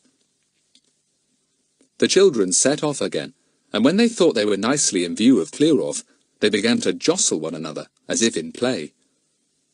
Larry and Fatty tried to push each other off the curb, and in the middle of the tussle, Larry dropped the note. Then the 5 children, with Buster, went on their way again. Buster nearly spoilt things by running back to the note and sniffing at it. Buster, idiot! Come here and leave that alone, said Fatty in a low voice. Don't you dare to pick it up and bring it. Buster, though surprised, had the sense to leave the note where it was. Limping badly, he went after the others, feeling rather hurt that Fatty should have scolded him. Can we manage to see if old Clear-Off picks it up? Said Larry excitedly. I do so hope he does. I'll go into the sweet shop and watch whilst you others go on, said Fatty. So Fatty watched from the sweet shop whilst he was buying chocolate, and to his great delight, he saw Mr. Goon pick up the note. I bet he'll read it, thought Fatty, pleased. He's so jolly snoopy. Mr. Goon put the note in his pocket. He certainly meant to read it. He pondered whether to go on following the children or to slip home and read the note. It might tell him something he wanted to know. He went home. He opened the note and gave a snort. Huh! Didn't I know they were up to something? On the track of some thief now. I suppose it's the Sparling robbery they've heard about. Well, who would have thought the thief would have come in this direction? Felling Hill, they say. Well, I'll be along there sometime or other, and if I don't sniff something out, my name's not Theophilus Goon. Mr. Goon felt very pleased. Those children think they're clever, but they go and drop a note like this and give their game away, thought the policeman. Now I know what they're after. I knew they were interfering in something again. Can't keep them children out of meddling. He sat and thought for a moment. Now wait a bit. This boy Larry says the thief put the things on Felling Hill and took them away again. Where did he take them to? Why are those kids so interested in Milton House? Oh, now I've got it. The thief has hidden the jewels somewhere in that empty house. This wasn't at all what Larry had wanted Mr. Goon to think, but Mr. Goon felt very pleased with himself. He thought he could see everything clearly now. Somehow those kids had got on the Sparling robbery mystery, and somehow they had got on the track of the thief, and had found out where he had first hidden his booty. Now they were on the track of the booty again, and maybe Milton House was the key to the mystery. Ah, I'll keep a good watch on that there house now, he thought. If there's any jewels hidden there, I'll be the one to find 'em, and not that boy. Got brains he has, but mine are better than his. Pooh! I'll pay him out for saying mine want oiling. Meanwhile, not knowing that Mr. Goon was thinking all these tiresome things, the children were on their way to Milton House, keeping a sharp lookout in case Mr. Goon was still following them. I don't think he is, said Fatty. He's probably on his way to Felling Hill by now. They came to Milton House, and almost at once, Fatty gave a low exclamation. Look there! What do you think of that? Footprints to the front door! The children stared at them. They saw a line of prints, very big prints too, leading down the drive, right to the front door. And then they saw another line, crisscrossing the others, leading back. Someone's been here, said Fatty, excited. Yes, I bet you did put John Henry Smith on his guard, and he came down here in the night, said Larry. How did he come? said Pip. By car, I bet, said Daisy. I saw some car prints outside, but I didn't take much notice of them. Come and see. They all went to see, and sure enough, a car had been down Chestnut Lane the night before, and had stopped outside Milton House. And it had turned round there too, and gone back up the lane again, for there were the same wheel prints on opposite sides of the road. Now we're getting somewhere, said Pip. We know that whoever you phoned knew about Milton House, and was worried to know someone had mentioned it, and came down to inspect. Who was it? John Henry Smith. And who is Mr. Smith, anyhow? I wish I knew. Let's chin up the tree and see if anything is different in the room, said Larry. So they all climbed the tree, and one by one looked in at the window. And they saw several things that interested them. Someone's put a kettle on top of the electric stove, said Daisy. And someone's put tins of food on that shelf opposite, said Pip. And there are some books on the windowsill that weren't there before. Books in a foreign language I don't know, said Larry. And the room's been dusted, said Bets. It looks quite clean, and there are 2 thick rugs on the sofa. What does it all mean? It means that the room has been got ready for a visitor, said Fatty. Yes, it can only mean that. Who's the visitor? Not Mr. John Henry Smith, I bet. Someone who uses the room at intervals when he wants to be well hidden. It's really mysterious. I wish we could get in and explore the whole house, said Pip. But there's no way in at all. Wait a minute, said Fatty, thinking hard. There may be a way. I've just thought. That is, if there's an outside coal hole. What do you mean? said the others, puzzled. Come and see, said Fatty. So down the tree they went, and led by Fatty, went round to the kitchen entrance. It began to snow again as they walked round, and Fatty was pleased. The snow will hide our footmarks, he said. I was a bit worried about those. Ah, look! This is what I hoped to see. He pointed down to the ground to a spot that he had rubbed clear of snow with his boot. The others saw a round iron lid whose crevices were black with old coal dust. An outside coal hole, said Fatty. Now you all know that a coal hole leads into a coal cellar, and that steps lead up to the kitchen from the coal cellar, and so anyone slipping down this coal hole can get into the house. Jolly good, Fatty, said everyone admiringly. But do you think we'd better go down in these clothes? Added Pip. We'd get filthy, and I know my mother would ask all sorts of awkward questions. Yes, we can't go down now, said Fatty. I shall go down myself tonight. The others looked at him in awe. To go down to Milton House, the mystery place, at night, and get down the coal hole. It seemed a most heroic feat to everyone. I shall put on a disguise, said Fatty, just in case. In case of what? Said Betts. Oh, just in case, said Fatty. I don't want to be recognised, do I? Oh, you mean Mr. Goon might see you, said Betts. Fatty didn't mean that at all. He just wanted to disguise himself because he liked it. What was the good of buying disguises if you didn't use them? He felt pleased and important. The mystery, as he had said the day before, was decidedly warming up. Soon, no doubt, the find-outers would have solved it, and could tell Inspector Jenks all about it. We won't tell the inspector a word about all this till we've got to the bottom of the mystery and can tell him everything, down to the last detail, said Fatty. Then, if we find there's any arresting or anything to be done, he can do it. Oh, do you think there will be people to be arrested and sent to prison? Said Betts with large eyes. You never know, said Fatty grandly. Well, we'd better go now, and I'll lay my plans for tonight. Chapter 15. The Secret Room. It was most enjoyable talking over Fatty's plans for the night. All the find-outers and Buster gathered round the fire in Pip's playroom and talked. My mother and father will be away for 2 days, said Fatty. There will only be our maid in the house. That's lucky. I won't be missed tonight. I shall go down to the summer house in the grounds of Milton House and make myself comfortable there with a couple of rugs. If I don't hear anything by midnight, I shall get in at the coal hole. Fatty, suppose you're caught, said Pip. Yes, I'd thought of it, said Fatty, considering. If I'm caught, one of you had better know.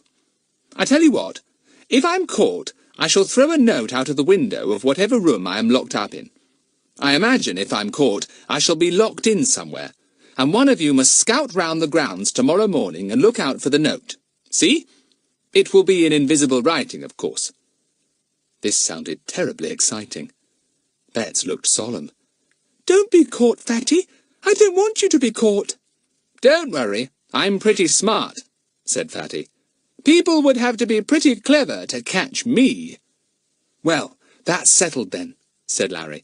You are going down to Milton House tonight in disguise, and you're going to wait till midnight to see if anyone comes.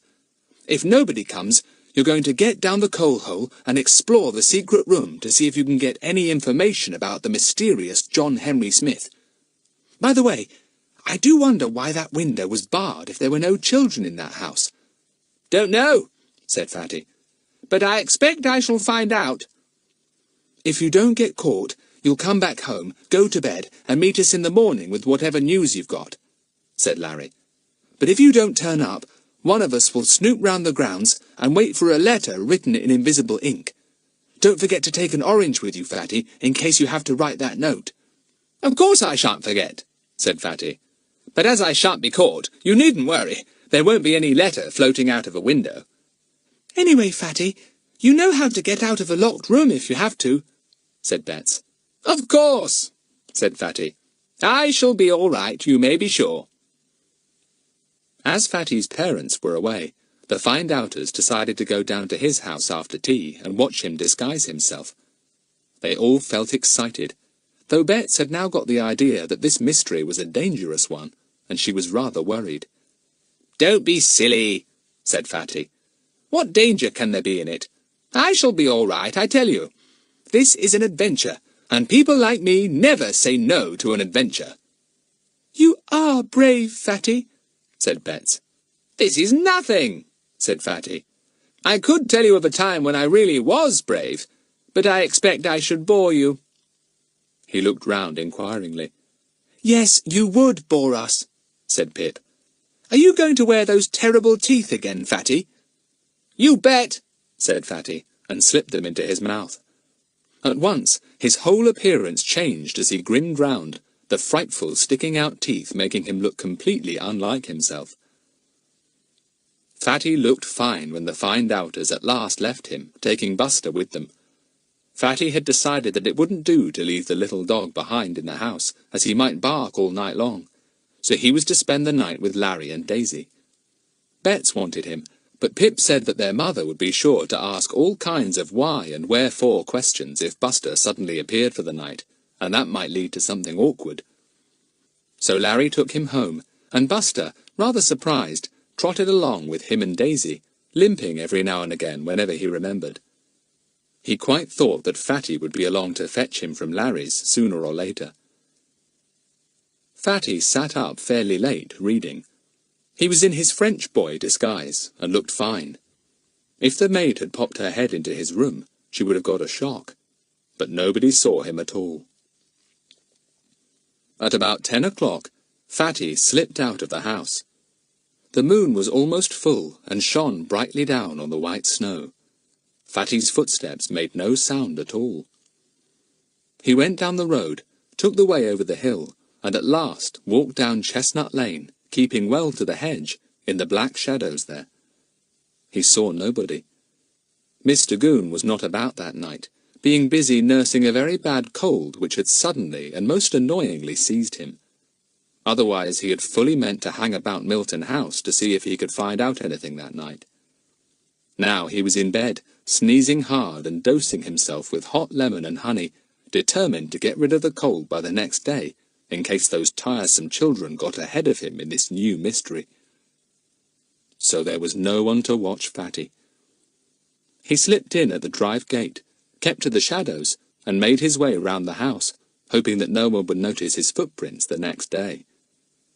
He came to the little tumble-down summer-house and went in. He had 2 thick rugs with him, and put them down on the seat. He had a look up at the secret room, with its strange bars. Was anyone there yet? Would anyone come that night?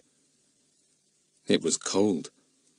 Fatty went back to the summer-house and cuddled himself up in the rugs.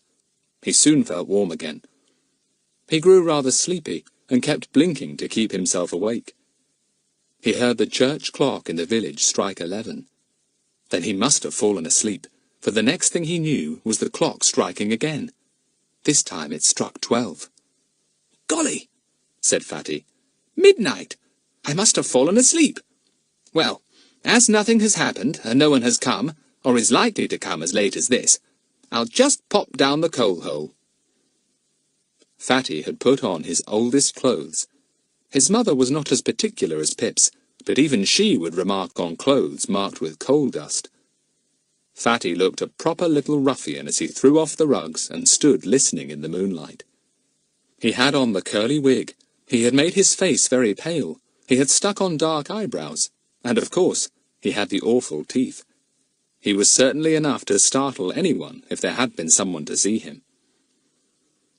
He made his way round the hedges of the garden to the kitchen entrance, keeping well in the shadows. He came to the coal-hole. Snow had covered it again, but Fatty knew just about where it was. He cleared the snow away from it, and bent down to pull up the round iron lid.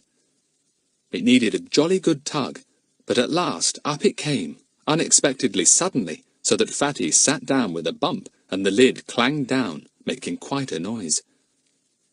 Fatty held his breath, but nothing happened. He got up cautiously, pushed the lid to one side, and then shone his torch down the dark opening to see how far below the floor was. Fortunately for him, There was a heap of coal just below the hole. He could let himself down on it fairly easily. So down he went and landed on the coal, which at once gave beneath him, so that he went slithering down the side of the heap. He picked himself up and switched on his torch. He saw a flight of stone steps leading upwards to a shut door. The kitchen or scullery door, he guessed. He went up slowly and turned the handle of the door.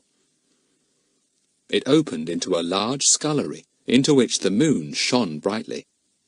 It was completely empty. He went into the next room, which was a kitchen. That too was empty, but in the dust of the floor, Fatty saw the same large footprints that he had seen in the snowy drive the day before. "Perhaps I can see into the secret room," thought the boy, his heart beating fast. It was a strange feeling to be all alone in a deserted house, knowing that people came there secretly for some mysterious reason. Fatty felt certain there was nobody at all in the house, but all the same he jumped at any moving shadow, and almost leapt out of his skin when a floorboard creaked loudly under his foot. He looked into room after room. All were completely empty. He explored all the ground floor, the first floor, and the second floor. The secret room was on the third floor at the top of the house. Fatty went up the stairs to the last floor, trying to walk as quietly as possible, even though he felt so certain that there was nobody else in the house but himself. He came to the top floor. He looked into the first room he came to. It was empty. He looked into the next one. That was empty too. But the third one was the secret room. Fatty pushed open the door quietly and slowly. He peeped in. It lay silent and still in the brilliant moonlight. A very comfortable room, large, high-ceilinged like all the rooms, and very well furnished. Fatty walked around the room. It had evidently been roughly cleaned and thoroughly dusted not long before. A little pile of tins of meat and fruit stood on a shelf. The kettle on the stove had water in it. A tin of tea was on the table. Books stood on the window-sill, and Fatty turned over the pages of some. They were in a foreign language, and he couldn't understand a word. The sofa had been prepared as a kind of bed, for the cushions were piled at one end, and cosy rugs had been folded there. It was all very strange. "I suppose I'd better get back to the summer house," thought Fatty. "I wish I could find some letters or documents of some sort that would tell me a bit about this strange room, but there don't seem to be any." He sat down on the sofa and yawned. Then his eye caught sight of a small cupboard in the wall. He wondered what was in it. He got up, but the cupboard was locked. Fatty put his hand into his pocket and brought out a perfectly extraordinary collection of keys. He had secretly been making a hoard of these, as he had learnt that most detectives can lock or unlock doors or cupboards.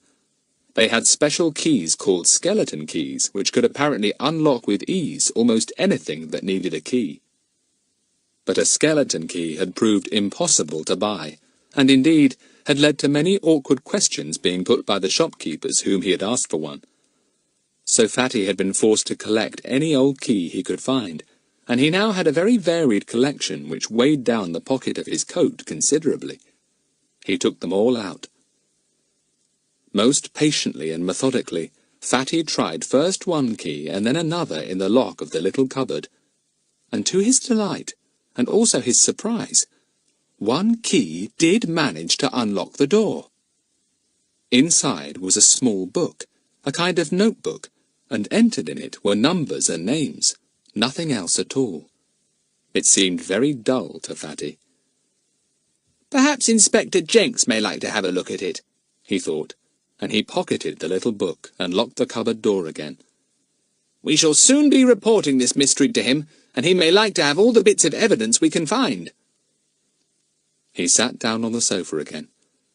He no longer felt excited, but very sleepy. He looked at his watch. It was 1:15. Gracious! He had been a long time in Milton House. "I'll just have a bit of a rest on this comfy sofa," said Fatty, and curled himself up. In half a minute, He was sound asleep. What a mistake that was. Chapter 16. A Bad Time for Fatty. Fatty slept soundly. His adventure had tired him. The couch was extremely comfortable, and although there was no warmth in the room, the rugs were thick and cosy. Fatty lay there dreaming of the time when he would be an even more important detective than the famous Sherlock Holmes. He did not hear the sound of a car about 4:30 in the early morning. The wheels slid silently over the snow and came to a stop outside Milton House. Fatty did not hear people walking up the drive, nor did he hear a latchkey being put into the lock of the front door. He heard no voices, no footsteps, but the old empty house suddenly echoed to them. Fatty slept on peacefully. He was warm and comfortable. He did not even wake up when someone opened the door of the secret room and came in. Nobody saw him at first. A man crossed to the window and carefully drew the thick curtains across before switching on the light. Not a crack of light could be seen from outside once the window curtains were drawn. Another man came into the room, and he gave a cry of surprise. "Look here!" He pointed to the couch where Fatty still slept as peacefully as Goldilocks had slept in the little bear's bed long ago. The two men stared in the utmost astonishment at Fatty. His curly wig of black hair, his big black eyebrows, and the awful teeth made him a peculiar sight. "Who is he? And what's he doing here?" said one of the men, amazed and angry. He shook Fatty roughly by the shoulder. The boy woke up and opened his eyes under the shaggy eyebrows. In a moment he knew where he was, and realized that he had fallen asleep in the secret room, and now he was caught. A little shiver of fear went down his back. The men did not look either friendly or pleased. "What are you doing here?" said the bigger fellow of the two, a ruddy-faced man with eyes that stuck out like Mr. Goon's and a short black beard. The other man was short and had a round white face with black button eyes and the thinnest lips Fatty had ever seen. The boy sat up and stared at the two men. He really didn't know what to say. "Haven't you a tongue in your head?" demanded the red-faced man. "What are you doing on our premises?" Fatty decided to pretend he was French again. "Je ne comprends pas," he said, meaning that he didn't understand. But unfortunately, one of the men spoke French, and he rattled off a long and most alarming sentence in French, which Fatty couldn't understand at all. Fatty then decided he wouldn't be French. He would speak the nonsense language that he and the others sometimes spoke together when they wanted to mystify anyone. "Tibble tuggy fickle farmery toppy swick," he said quite solemnly. The men looked puzzled. "What language is that?" said the red-faced man to his companion. He shook his head. "Speak French," he commanded Fatty. "Speak Italian fittituma," answered Fatty at once. "Never heard a language like that before," said the red-faced man. "Wonder where he comes from. We'll have to find out how he got here." He turned to Fatty again and addressed him first in English, then in French, then in German, and then in a fourth language Fatty had never heard. "Speak Italian," said Fatty. The pale-faced man spoke to his companion. "I believe he's foxing," he said in a low voice that Fatty could not hear. "He's just pretending. I'll soon make him talk his own language. Watch me." He suddenly bent over Fatty, took hold of his left arm, dragged it behind him and twisted it. Fatty let out an agonized yell. "Let go, you beast! You're hurting me!" "Aha!" said the pale-faced man. "So you can talk English, can you? Very interesting. Now, what about talking a little more and telling us who you are and how you came here?" Fatty nursed his twisted arm, feeling rather alarmed. He was very angry with himself for falling asleep and getting so easily caught. He looked sulkily at the man and said nothing. "Ah, he wants a little more coaxing," said the pale-faced man, smiling with his thin lips and showing long yellow teeth. "Shall we twist your other arm, boy?" He took hold of Fatty's right arm. Fatty decided to talk. He wouldn't give away more than he could help. "Don't you touch me," he said. "I'm a poor homeless fellow, and I'm doing no harm sleeping here." "How did you get in?" said the red-faced man. "Through the coal hole," said Fatty. "Ah," said the man, and the thin-lipped one pursed up his mouth so that his lips completely vanished. He looked very hard and cruel, Fatty thought. "Does anyone else know you're here?" said the red-faced man. "How do I know?" said Fatty. "If anyone had seen me getting down the coal hole, they'd know I was here. But if they didn't see me, how would they know?" "He's evading the question," said the thin-lipped man. "We can only make him talk properly by giving him much pain. We will do so. A little intimidation first, I think." Fatty felt afraid. He was quite sure that this man would go to any lengths to get what he wanted to know. He stared sulkily at him. Quite suddenly, without any warning, the thin-lipped man put his hands round Fatty's neck. Fatty gasped. The hands clenched him tightly and almost choked him. After a few moments, the hands released their grip. Fatty gazed in fear at the thin-lipped man, who was now smiling a horrible smile. "I think you will talk now," he said to Fatty. "I can do other things if you prefer." Fatty was very frightened now. He felt that he would rather give away the whole mystery than be choked to death. After all, he wouldn't be harming the other find-outers, and he knew they would be only too glad for him to save himself from harm or injury. This was just very, very bad luck. "All right, I'll talk," said Fatty with a gulp. "There's not much to tell you, though." "How did you find out about this room?" demanded the red-faced man. "By accident," said Fatty. "A friend of mine climbed that tree outside and looked in and saw this room." "How many know about it?" rapped out the thin-lipped man. "Only me and the other find-outers," said Fatty. "The other what?" said the man, puzzled. Fatty explained. The men listened. "Oh, so there are 5 children in this," said the red-faced man. "Any grown-up know about this affair?" "No," said Fatty.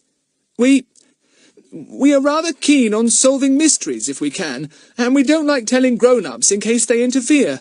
There's only me and the other 4 in this. Now that I've let you know, you might let me go." "What? Let you go and have you spread the news around?" said the thin-lipped man scornfully.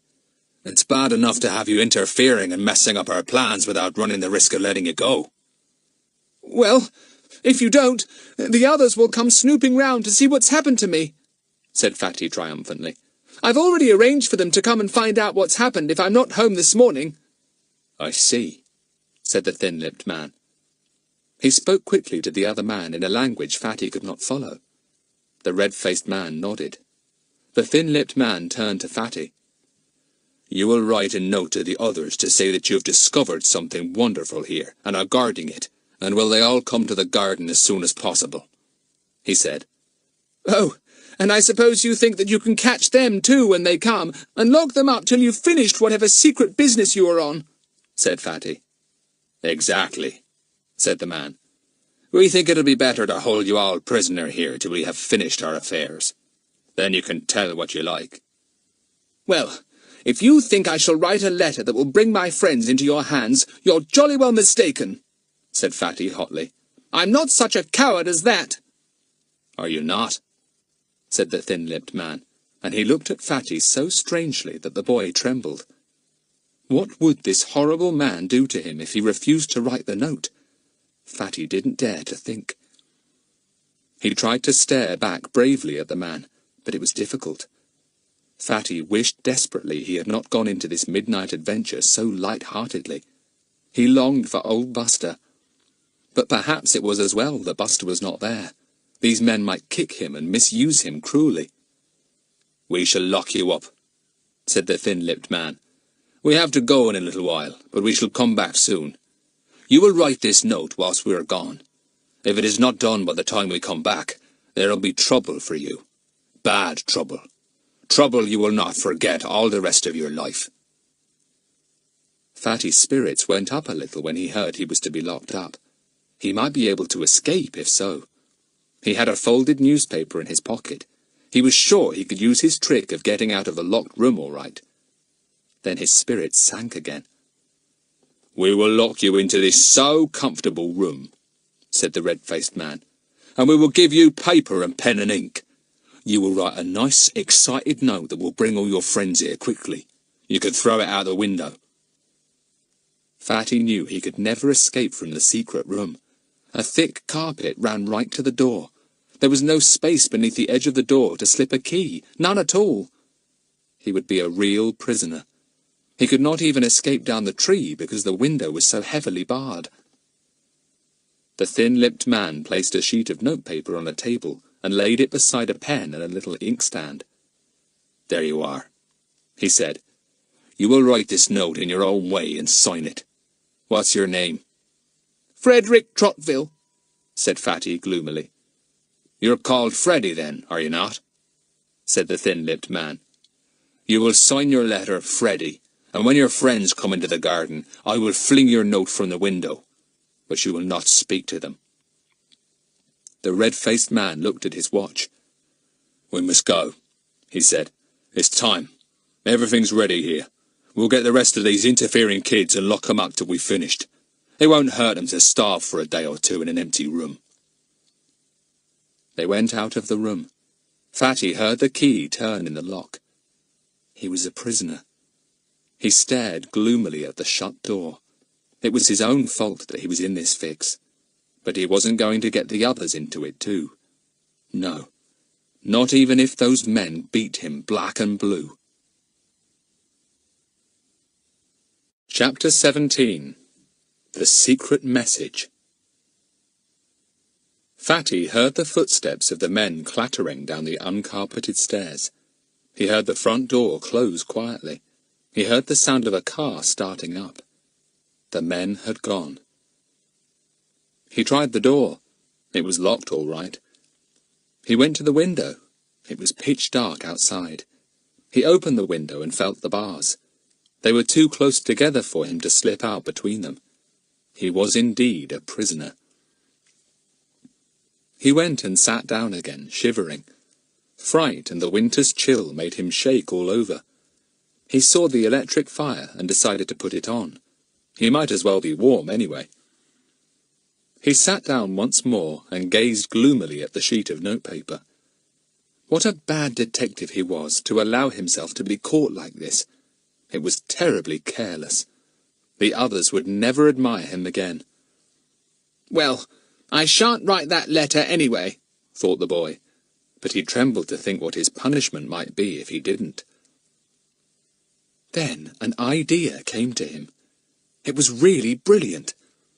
He sat and thought about it for a while. Yes, it would work if only the others were bright enough to catch on to the idea too. "I'll write an invisible letter on this sheet of paper, and I'll write a letter in ink on it as well," thought Fatty. "I bet Pip and the others will think of testing it for secret writing. Golly, what an idea this is! To write 2 letters on one sheet, one seen and the other unseen. I bet the men will never think of that." He looked at the sheet of paper. It was faintly ruled with lines. He could write his secret letter between the lines and the other letter on the lines. When the others tested it for secret writing, they would then be able to read his real letter easily. Fatty's hands shook with excitement. He might be able to do something startling now.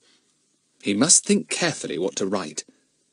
The men who used this room were evil, and they used it as a meeting place for evil reasons. They must be stopped. They were evidently in the middle of some big affair at the moment, and it was up to Fatty to stop them. He took a rather squashy orange from his pocket. He looked round for a glass. There was one on the shelf. He squeezed his orange into it, then picked up the pen the men had left. Should he write the visible letter first, or the secret one? Fatty decided on the visible one, because it would be easier then to write the invisible one, as he could see where he had written the first letter. He began, "Dear Find-Outers, I have made a wonderful discovery. Very, very exciting. I can't leave here because I am guarding something, but I want to show you what it is. All of you come as soon as you can, and I will let you in when you knock. Yours, Freddy. That seemed all right, just what the man had commanded him to write.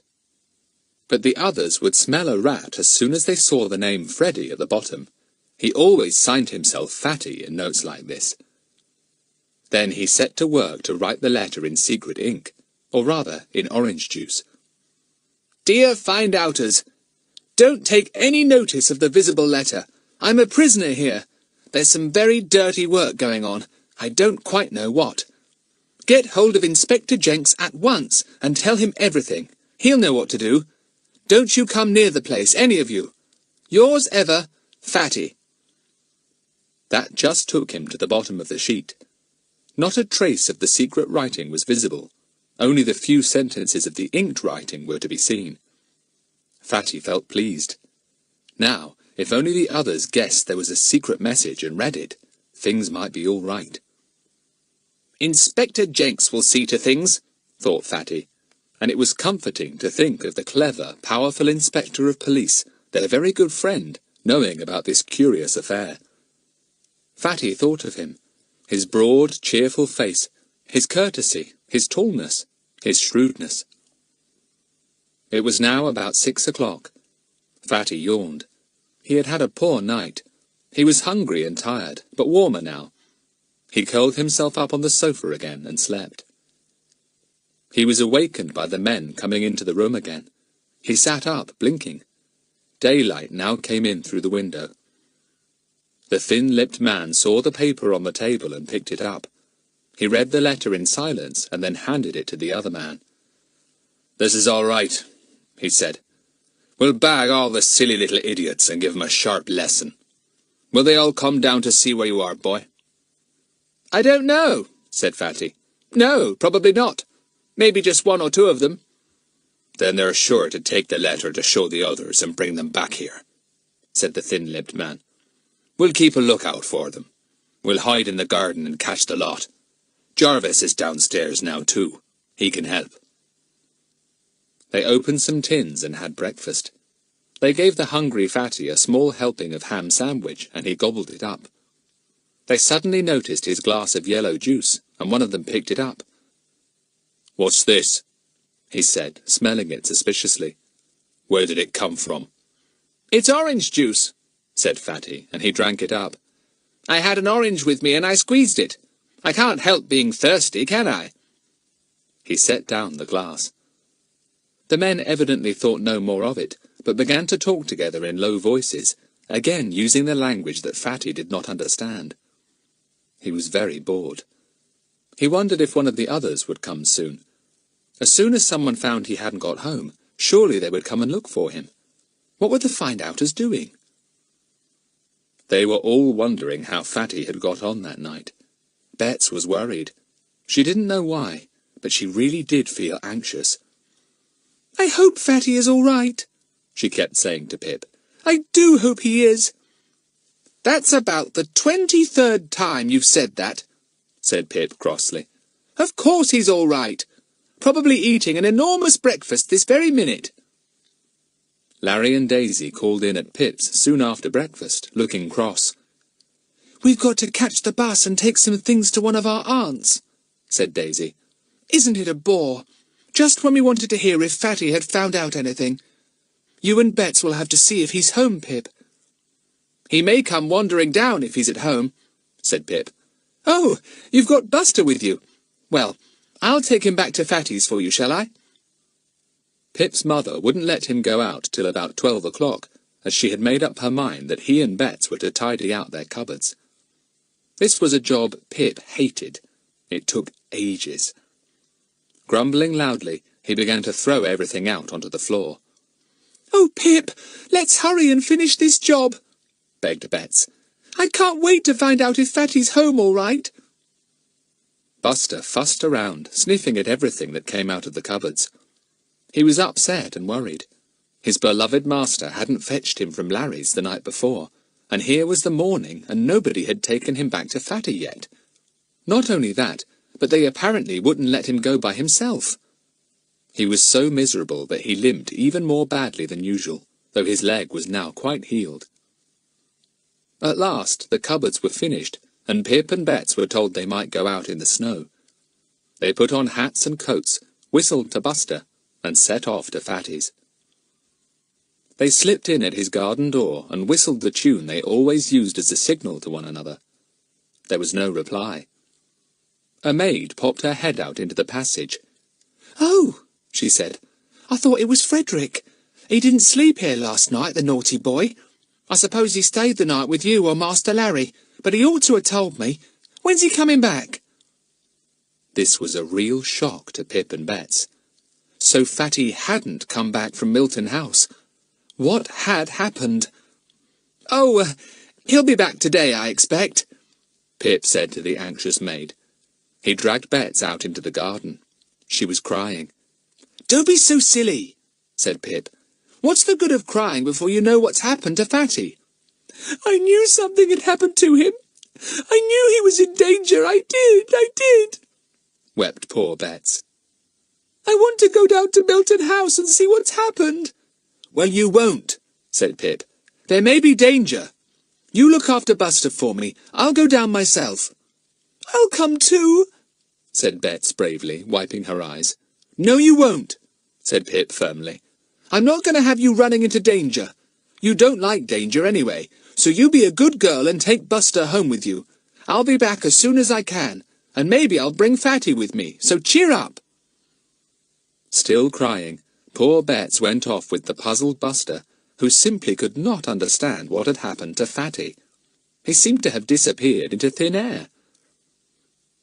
Pip was much more worried than he had let Bets see. He couldn't help thinking that something serious must have happened. But what could it be? Fatty would surely never allow himself to be caught. He was far too clever. Pip went over the hill and down Chestnut Lane. He came to the gate of Milton House. He gazed in cautiously.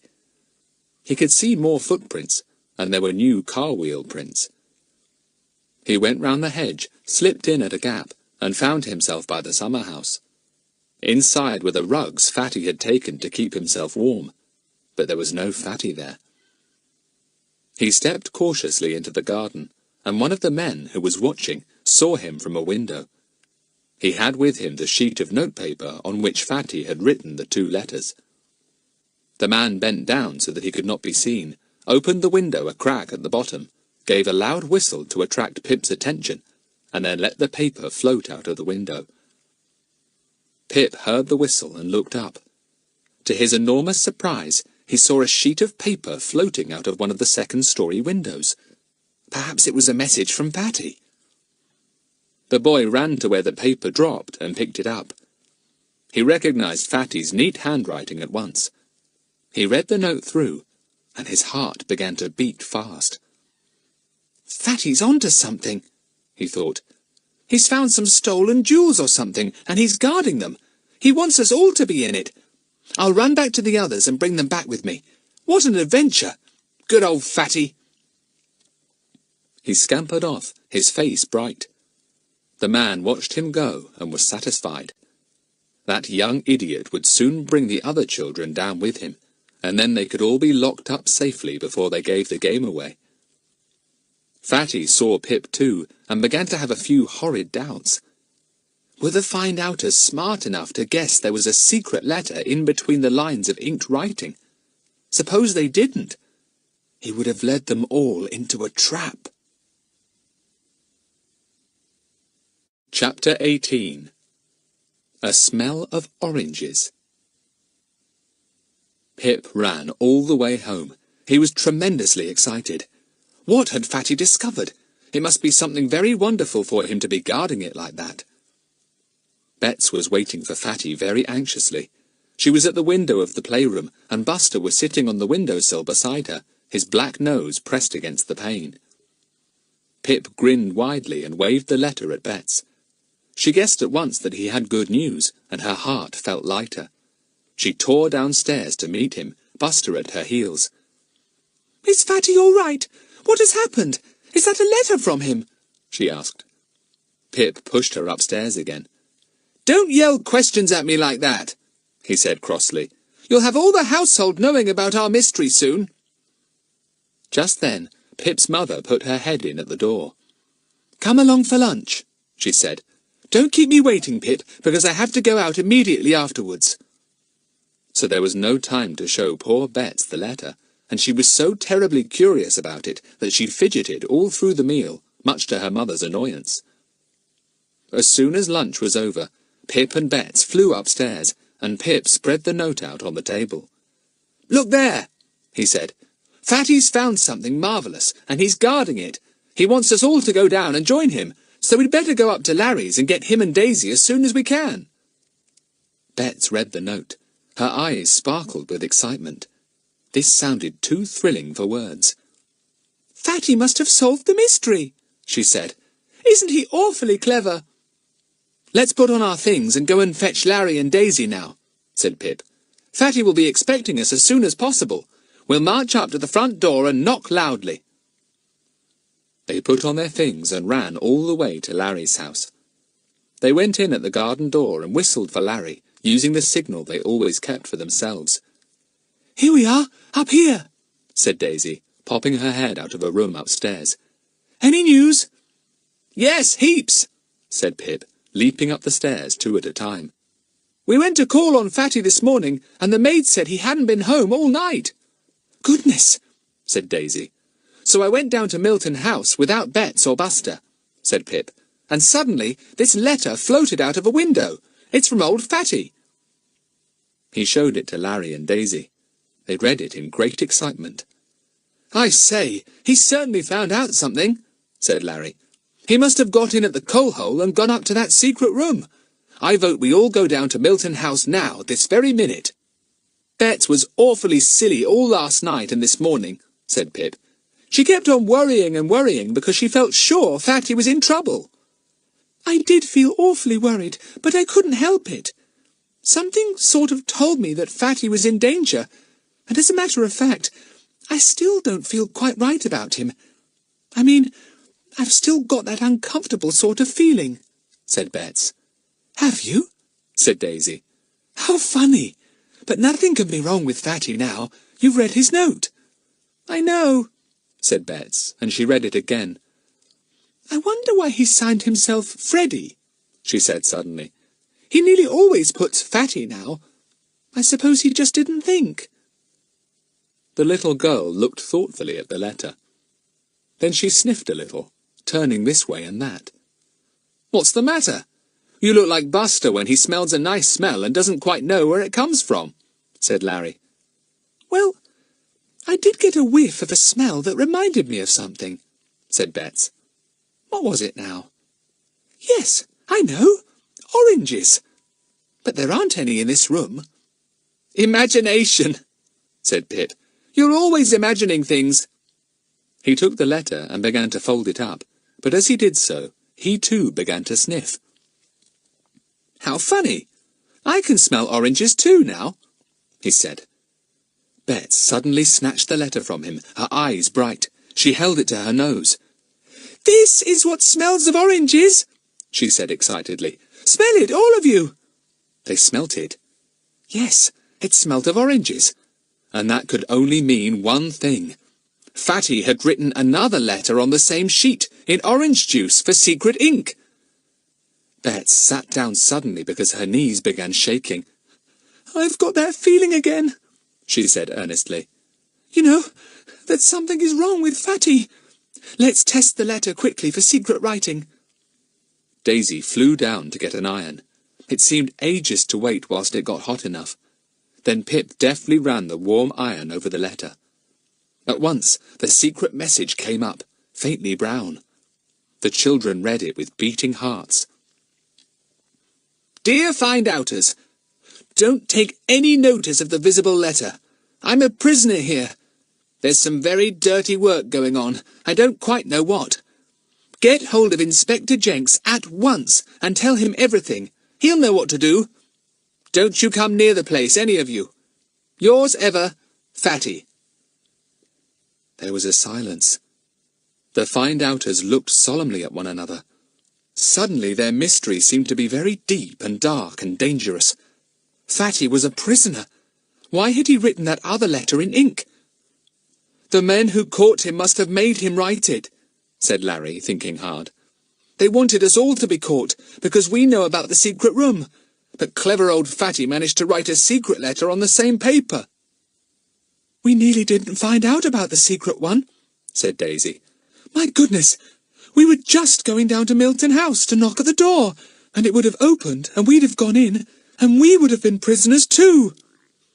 I think we were all very feeble not to think of testing for a secret message, said Pip. We ought to have done that as a matter of course. Bets and her sniffing saved us, said Larry. If she hadn't smelt orange juice, we would all have been in the soup. Good old Bets. She's really a fine find-outer. She found out about the secret message. Bets glowed with pleasure at this praise. My uncomfortable feeling about Fatty was right, wasn't it? She said. Oh dear, I hope he isn't too unhappy. Pip, shall we telephone the inspector at once? I feel as if I want to tell him everything as soon as possible. I'll telephone now, said Larry. He went down the stairs with the others and took up the telephone receiver. He asked for Inspector Jenks's number. He lived in the next big town. But alas, the inspector was out and would not be back for an hour. What was to be done? It's no good going down to Milton House, said Larry. Not a bit. If those men have caught Fatty, they would somehow catch us, and then we wouldn't be able to help him at all. We'll have to wait patiently. It would be silly to tell clear off, wouldn't it? Said Bets. She disliked Mr. Goon extremely, but she felt that it was very urgent to get help to Fatty. What? Make old Clear-off a present of our mystery? Said Pip in disgust. Anyway, he's in bed with a cold. Our cleaning lady, who cleans for him too, told me that this morning. He won't go snooping down Milton House for a bit. But Pip was wrong. It was true that Mr. Goon had kept in bed for one day, but the next morning he was up and about, still sniffing and sneezing, but quite determined to go down to Milton House as soon as he could. In fact, even as Pip was telling Bets that Mr. Goon would not be going down to Milton House for a bit, he was on his way there. He had to walk because the snow was still lying thickly. He set off over the hill and came to Chestnut Lane. He noticed the car tracks going down the lane and wondered if they went as far as Milton House. He felt pleased when he saw that they stopped outside. Huh! Somebody come into this old empty house in a fine big car, said Mr. Goon to himself. A bit funny, that. Yes, there's something going on here, and those kids have got wind of it. Well, if they think they're going to have another mystery all to themselves, they're mistaken. Mr. Goon became all businesslike. He hitched up his belt. He put his helmet more firmly on his round head. He walked very cautiously indeed to the gate of Milton House, trying to keep out of sight of the windows. He saw the many footprints leading to and from the front door.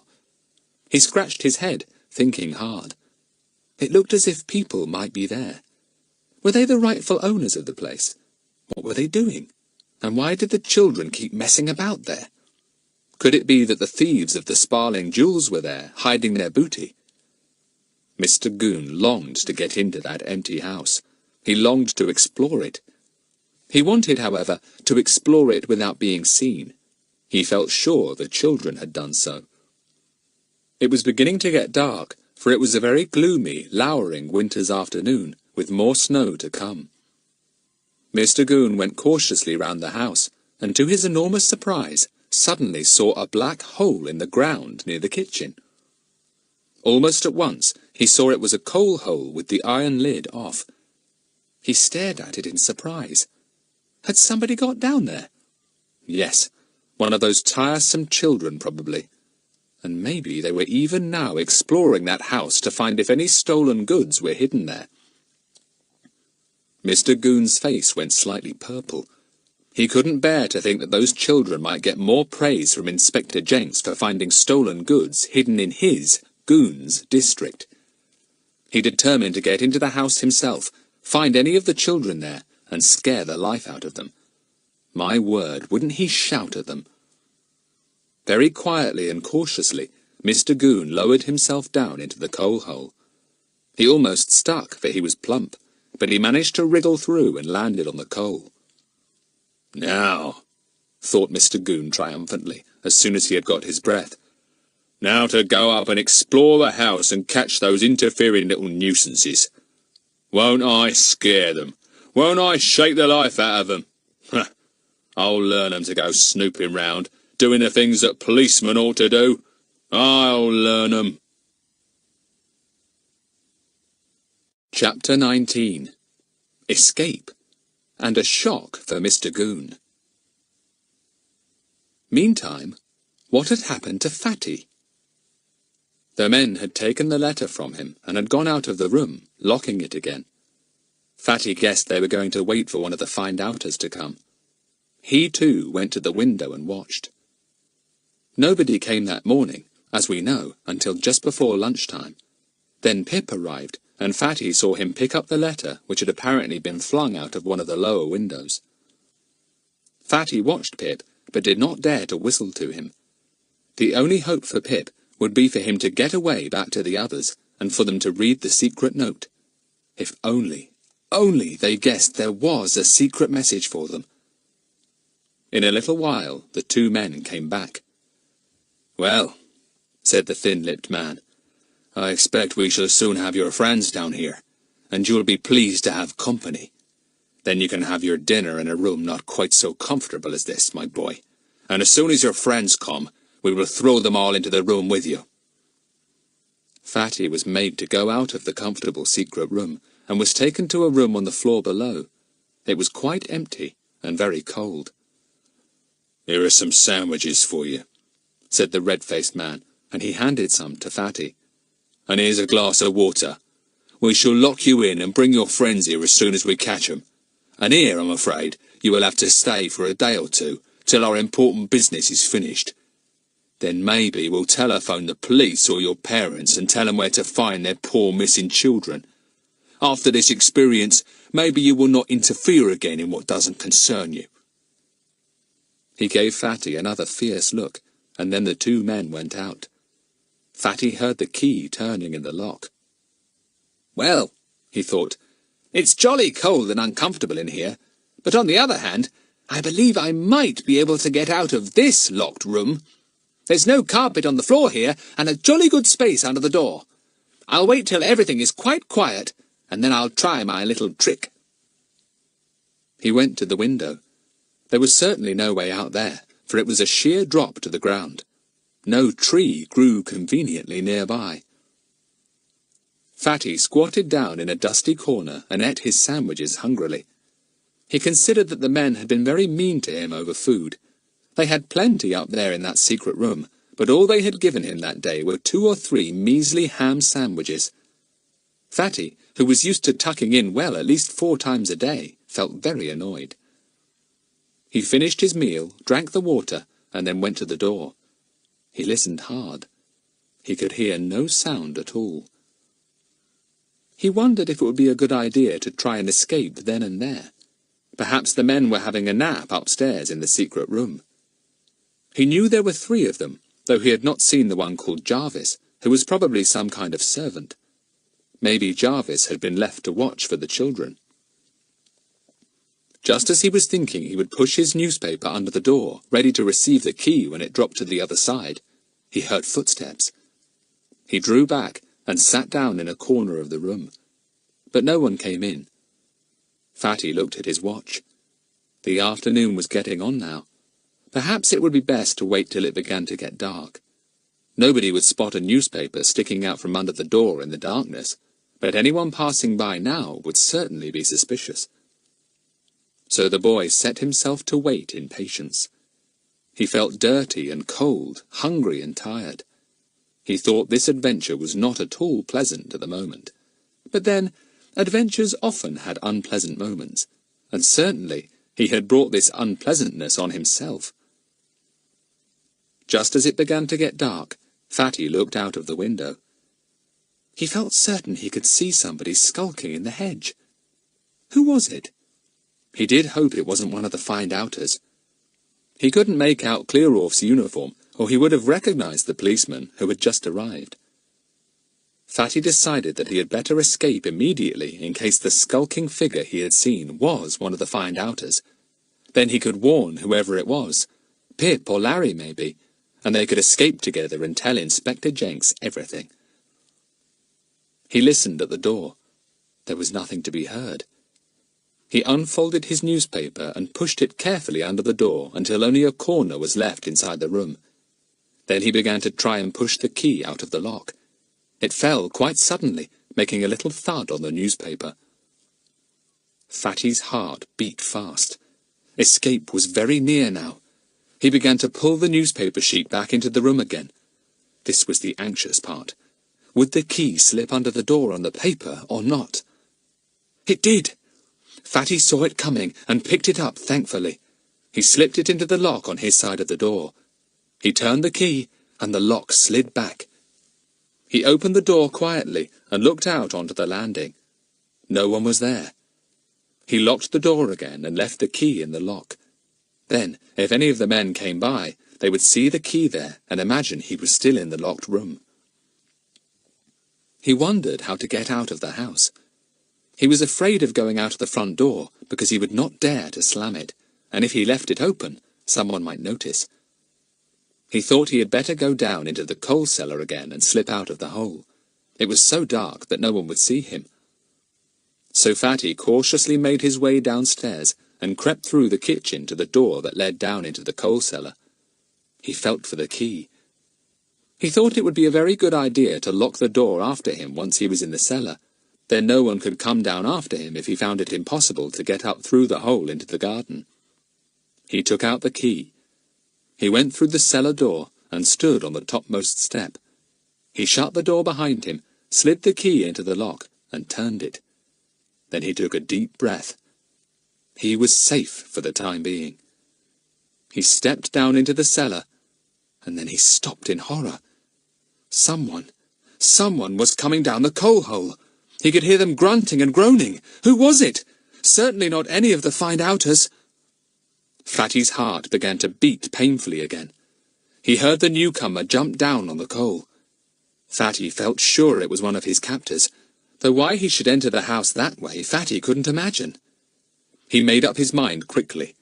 As the newcomer was slithering down the coal, Fatty jumped on him, made him overbalance and fall headlong into the furthest corner of the cellar. Then, before he could pick himself up, Fatty struggled up the coal to the coal hole. He felt it with his hands, gave himself a terrific heave up, and managed to balance himself in the middle of the opening.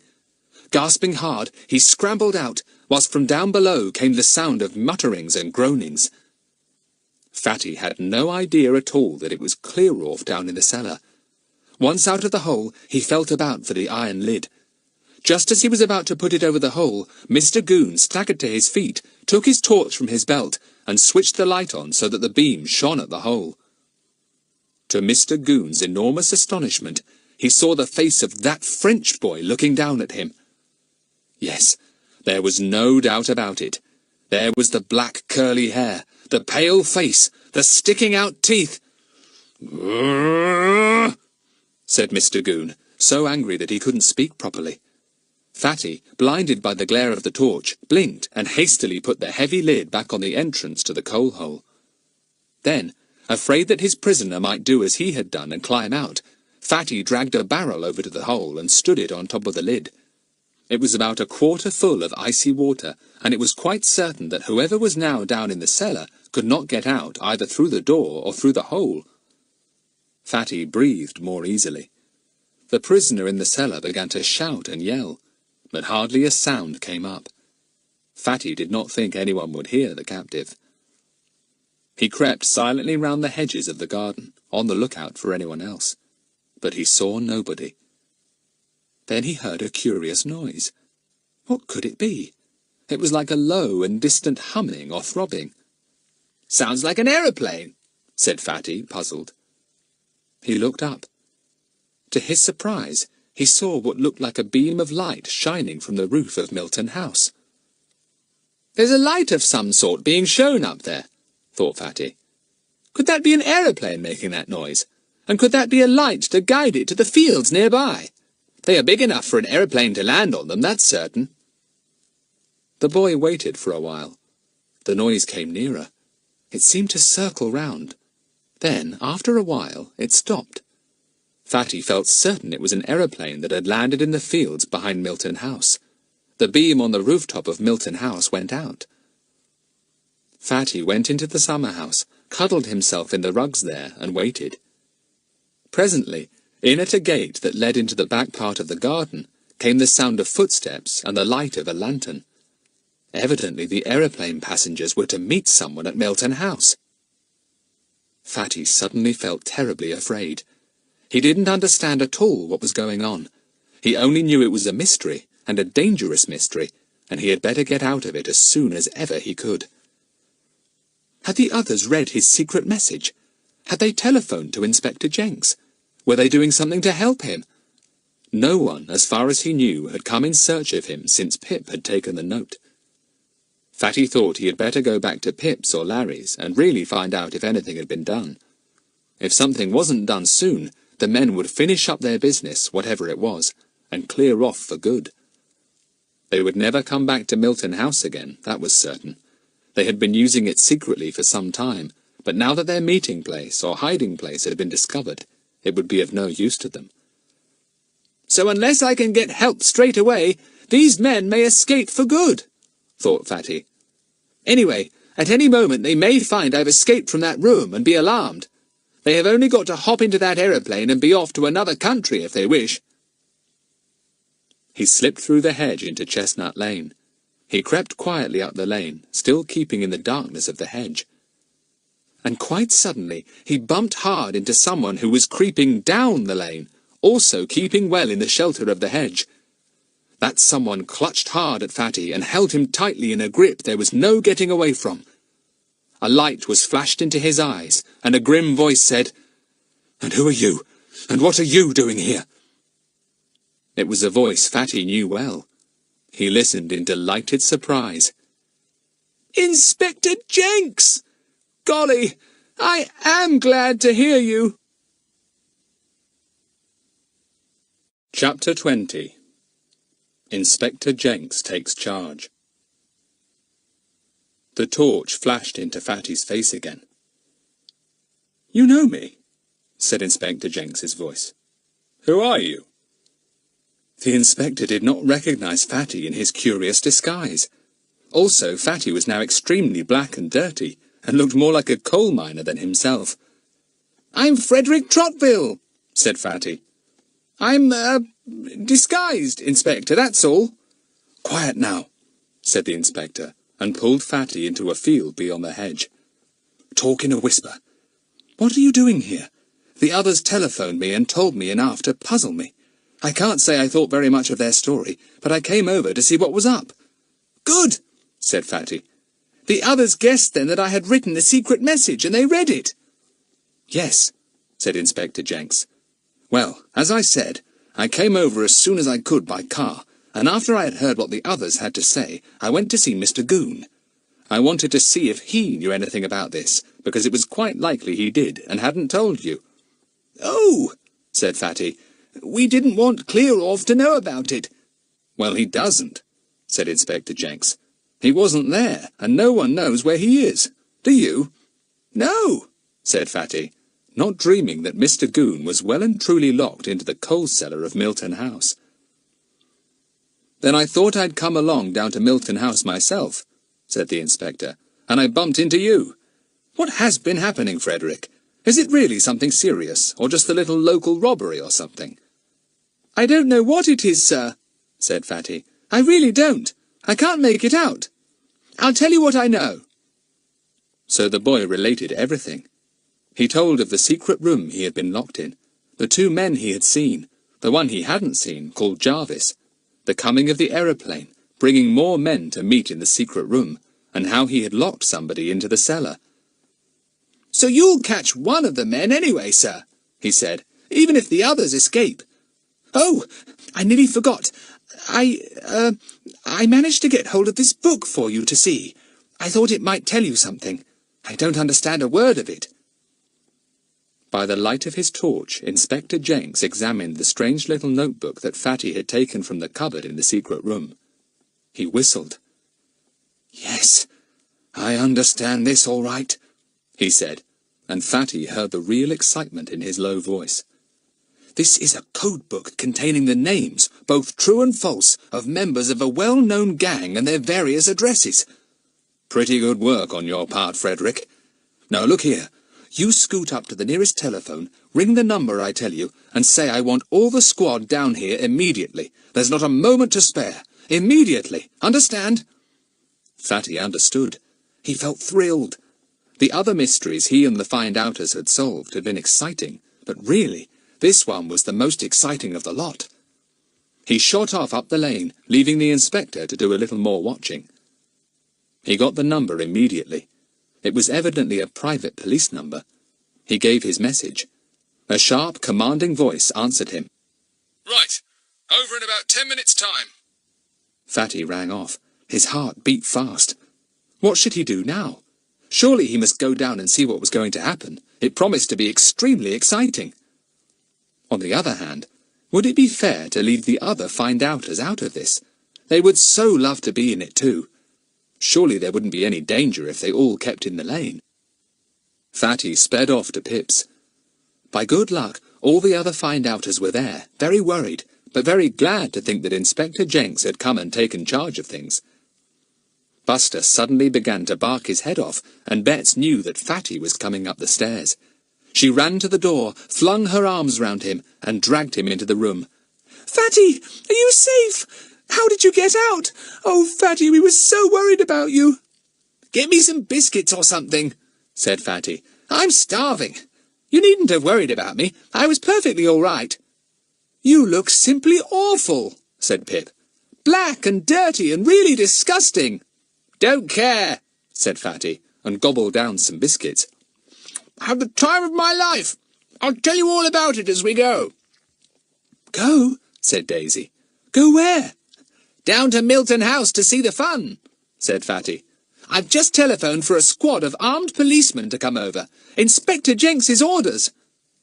There were squeals and gasps. The other find-outers stared at Fatty with amazed eyes. Buster tried in vain to get on his knee. He was overjoyed at having Fatty again. Is it dangerous?" asked Bets. "Very, but not for us," said Fatty. "Now do you want to come or not? I'll tell you everything on the way. We must go at once or we shall miss the fun." They went, of course. They flung on hats and coats and trooped out into Pip's drive, excited. They set out over the hill, and just as they got to the other side, a powerful police car swept by them. "That's it! That's the armed squad," said Fatty. "Did you see them? My, they've been quick." The big police car roared down Chestnut Lane, and the children hurried as fast as they could after it. Their hearts thumped, and Bets clung tightly to Fatty's sturdy arm. Buster, his tongue hanging out, his tail wagging all the time, hurried along too, quite forgetting to limp in his excitement. They arrived at the gateway of Milton House. The police car was outside in the lane. Black shadows here and there showed where members of the squad were. Orders were being given by the inspector in a low voice. "He's putting men in a ring round the house," whispered Fatty to the others, almost choking with excitement. "See, there goes one that way, and there's another going the other way round the house. I wonder how they will get in." Inspector Jenks had a very simple way of getting in. He had read Fatty's letter to the find-outers, and had noticed that he had told them to knock at the door. So if he or his men walked up the steps to the door and hammered with the knocker, the men inside would quite probably think it was the children coming along in obedience to Fatty's letter.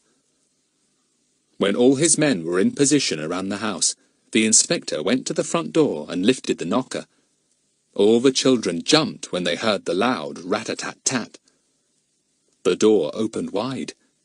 Evidently the one who opened it, probably Jarvis, expected 4 children to walk quietly in. Instead of that, a burly figure crowded on top of him. The round barrel of a revolver was pressed into his chest, and a low voice said, "Not a word." Immediately on the inspector's heels came 3 more men. The door was quietly shut. Then one of the men put handcuffs on the frightened Jarvis. The inspector went silently up the stairs, followed by 2 of his men. They all wore rubber-soled shoes and made no sound at all. Right up to the top of the house they went, to a room where light came from the keyhole. It was the secret room. The inspector swung it open suddenly, his revolver in his hand. He said nothing at all. There were 5 men in the room, and they all leapt to their feet at once. One glance at the inspector's stern face, and they put up their hands. Then the inspector spoke, in quite an amiable voice, looking round the room. "Ah, got yourself a cosy little nest here, haven't you? Pleased to see you again, Finnegan.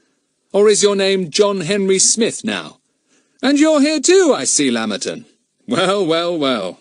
This is an unexpected pleasure, if I may say so." The 2 men spoken to scowled. One was the thin-lipped man, and the other was the red-faced man. The inspector looked at the others. One of them spoke eagerly. "I'm not in this, Inspector. I didn't know till tonight when I was brought over here by plane that there was any dirty work afoot." "Really?" said the inspector disbelievingly.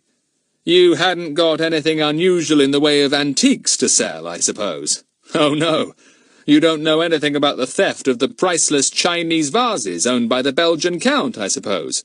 You are quite innocent. And you," he said, turning to another man, "you hadn't anything to do with getting the valuable picture from the Paris gallery, had you?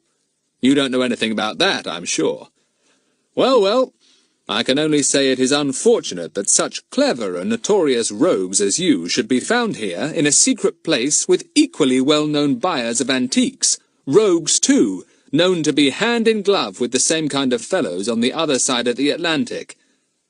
"The game's up," said the 5th man in a sulky voice. "I always said this was a dangerous place to meet in." "It's been all right up till now, hasn't it?" said the inspector. "A very nice quiet spot. A good place to meet and to plot. A good place even to store valuable goods until the hue and cry has died down, and you can take them over to America to sell. Barred windows to protect your goods and all. A good many police all over the world have been on the lookout for your clever gang for years. I am happy to think it will be broken up for a long time to come." The other men who had come up with Inspector Jenks moved into the room and deftly put handcuffs on each of the 5 sullen men. "Any more of you?" inquired the inspector. "We've got a fellow downstairs." "Find out for yourself," said Lammerton viciously. "We will," said the inspector. "There are men all round the house, as you will probably guess. A very proper precaution, as I am sure you will agree." The men scowled and said nothing. The inspector gave a sharp order, and everyone went out of the room. For a minute or 2, Inspector Jenks examined the secret room, his eyes sharp and shrewd. Then he went downstairs too. The 5 men and Jarvis were lined up in the hall. One of the policemen had put a lantern on a ledge, and the scene was lit up. The 5 children at the gate, feeling certain that things were safe now, crept up to the door and looked in. "Golly," said Larry in awe. "Look at them all. What scoundrels they look. What are they, Fatty, do you think? Thieves? Spies? Or what?" "They might be anything," said Fatty, squinting in. "They look bad enough." Suddenly Fatty slipped and fell, making a slithering noise. At once the front door was flung open, and a policeman looked out. "Who's there?" "It's only us," said Fatty, grinning up into the beam thrown by the torch. "Hello, Inspector. We just came to see the fun." "Then you've no right to," said the inspector. "There might have been shooting. Frederick, which of these men did you see most of?" Fatty pointed to the thin-lipped man and the red-faced one. "Have you got them all?" he said. "What about the one I locked into the coal cellar?" The prisoners looked astonished. The thin-lipped man spoke sharply to Fatty. "How did you get out of that locked room?" "I don't give my secrets away," said Fatty. "Inspector, the one in the cellar makes 7. Shall we get him?" "There's nobody else," said the thin-lipped man. "Only 6 of us." Another black figure loomed up in the darkness outside, and a policeman came into the light. "Sir," he said to the inspector, "there's someone underground somewhere. I was standing on guard at the back there, and I kept hearing muffled shouts, but couldn't make out where they came from. That's the fellow I locked in the coal cellar, said Fatty. Let's go and get him. Chapter 21. The End of the Mystery. Come along, then, said the inspector, getting out his gun again. You others keep back. Only Frederick is to come, to show me the way. You keep back when I open the cellar door, Frederick. Fatty proudly led the way to the cellar door, and produced the key from his pocket. From below came a violent voice, shouting and yelling, and now and again the sound of falling coal as poor Clearorf tried to find a way out. The voice sounded vaguely familiar to Fatty as he gave the key to the inspector to open the door. The inspector put it in the lock and turned it. "Come on out!" he roared. "Up the steps, man, and put your hands up!" Someone came tumbling up the steps. It was poor Mr. Goon without his helmet, which was lost somewhere in the coal, and as black as night. He stumbled out of the door, blinking in the bright torchlight shone on him by the inspector. He was so dirty and black that neither Fatty nor the inspector recognized him. Mr. Goon was angry, afraid, and puzzled. He walked through the kitchen with the inspector prodding him from behind, and gaped to see the crowd of men in the hall. He also gaped to see the children there, opening and shutting his mouth like a goldfish. Buster was the only one who recognized poor Mr. Goon. With a torrent of loud barks, he flung himself joyfully at the ankles of his enemy. "You clear off!" said Goon angrily. "What's all this here?" "It's clear off!" cried all the 5 find-outers in the greatest surprise. "Goon!" said the inspector, also in the utmost astonishment. How is it... What has... But the inspector didn't finish.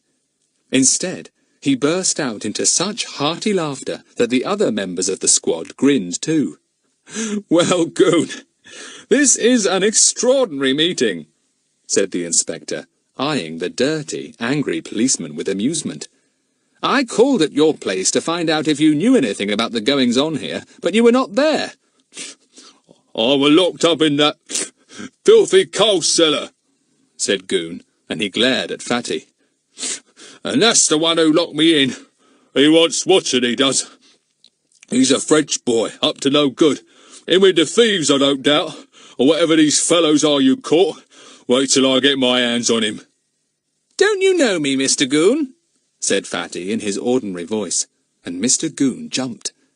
He stared at the black curly wig, the big eyebrows, the sticking-out teeth, the face of that French boy, not a doubt of it, but the voice was Fatty's. "I don't think you want to accost this helper of mine," said the inspector smoothly. "I'm surprised that a smart policeman like you, Goon, didn't see through Frederick's disguise." Fatty snatched off wig and eyebrows, and with a little more difficulty removed the teeth. Mr. Goon stared and swallowed violently several times. He became deep purple. The 6 prisoners watched Fatty in amazement. The other find-outers giggled. Good old Fatty. "We will leave any more explanations till later," said the inspector. "Now, lead the way, you men. There's room in the police car for the prisoners and 3 guards. You others get over to the aeroplane and stand guard there till relieved." The company dispersed. Mr. Goon, looking funny without his helmet, stood looking sulkily on. "Better get home, Goon," said the inspector. "You look bad." "I feel bad," said Mr. Goon in a most aggrieved tone. "Didn't I know these kids were interfering again? And then, just as I was finding out things, didn't that boy go and lock me up so that he could get all the credit?" "I didn't know it was you, Mr. Goon," said Fatty truthfully. "Wouldn't have mattered if you had known. You would have done it just the same," said Mr. Goon. "Proper lot of nuisances you are, see? Messing about. Interfering with the law." No, Goon. Helping the law," corrected the inspector. "We've done a good night's work here. Caught nearly the whole gang of international thieves and their agents. You've heard of the notorious Finnegan, I have no doubt, Goon, and the equally infamous Lammerton. They are the men who specialize in procuring valuable pictures, jewels, china and so on, and ship them to other countries to sell them. Oh, yes, sir, said Goon, his eyes nearly dropping out of his head. Don't mean to say that we got them, sir. Oh, to think they've been meeting here under my very nose like. Yes, your nose must do a little better in future, Goon, said the inspector. Sneezed Goon. Well, sir.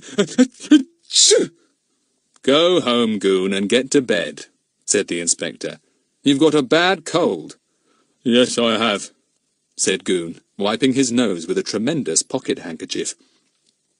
Oughtn't to be up at all by rights, but I felt it was me duty, sir, when I knew there was strange goings on here, like. Thought I'd better risk getting pneumonia than neglect me duty, sir. Very noble of you, Goon, said the inspector gravely. Now get back home. I'll have a talk with you tomorrow. Goon disappeared into the night, sniffling and sneezing. He gave Fatty one last spiteful look, but Fatty didn't mind. Buster gave Mr. Goon a few parting barks. And now, said the inspector, do you think, Pip, that your good mother would let me share your supper? I have a feeling that she may like to hear a little of all this. I hope you agree with me. Oh, yes, said Pip joyfully. He had been wondering how to explain everything to his mother and father. He knew his mother liked and admired the inspector. Now things could all be straightened out, and there would be no scoldings for anything. It ended in being a big supper party, and a most enjoyable one. When Pip's mother heard that something extraordinary had happened, and that the inspector felt very pleased with the 5 find-outers once again, she telephoned Fatty's parents, who were now back, and Larry's, asking them to come down and join them for supper that night. The children all stayed up too, and the conversation was most interesting. The grown-ups listened in amazement to the tale of the third mystery, and though Pip's mother secretly thought she really didn't like Pip and Bets being mixed up in such nasty doings, she didn't say so. Fatty, of course, was the hero of the evening. His description of secret writing, getting out of locked rooms and wearing disguises was listened to with the utmost astonishment. Well, really, Frederick, said his mother, I had no idea you were doing all these things. I didn't even know you knew about them. Well, Mother, you see, I've been studying detective methods lately, said Fatty. I can't help thinking I have a gift that way, really. I hope you won't insist on my going in for soldiering, because I'm sure I should be wasted in the army. I'm a born detective. I could tell you things you could hardly believe. Why, once— Shut up, said Pip, unable to bear Fatty's vanity any longer. You're jolly clever at times, I agree, but after all, it was me climbing that tree that first set us on the track of the mystery of the secret room. You know it was. You all deserve praise, said the inspector, beaming round. Yes, even little Bets here, who was clever enough to smell the orange juice in that note of Frederick's, and stopped the whole of the find-outers from walking into a trap. Bets went red. It was tiresome being the youngest find-outer, but it was lovely to be praised by the inspector. It was a happy and exciting evening. Nobody wanted to go home or go to bed. The inspector left first when his car came for him. Good night, he said, and many, many thanks for solving this mystery. I hope there will be many more for you to solve. I shall always appreciate your help, if I may say so. Goodbye, said the find-outers, and waved to their big friend. It had been lovely to see him again. I bet old Clear-Off is feeling sick, said Fatty, getting on his coat to go home with Buster and his parents. I feel a bit sorry for him, said tender-hearted Bets. You know, to feel he's failed again, and has an awful cold too, and got locked in that dirty cellar and lost his helmet. Yes, it was awful for him, I suppose, said Daisy.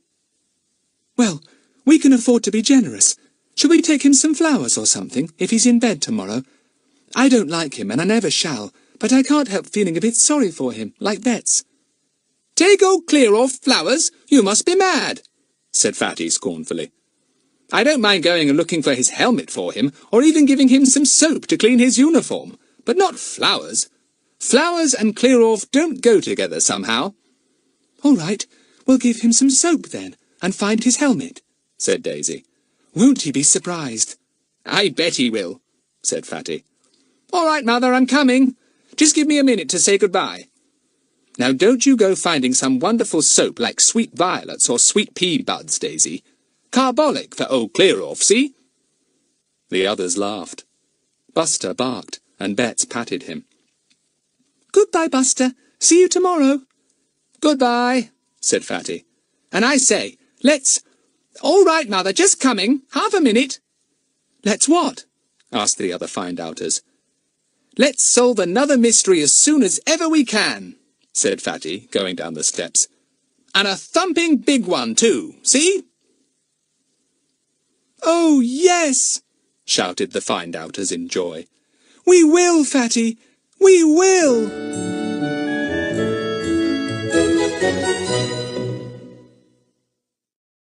Audible hopes you've enjoyed this program.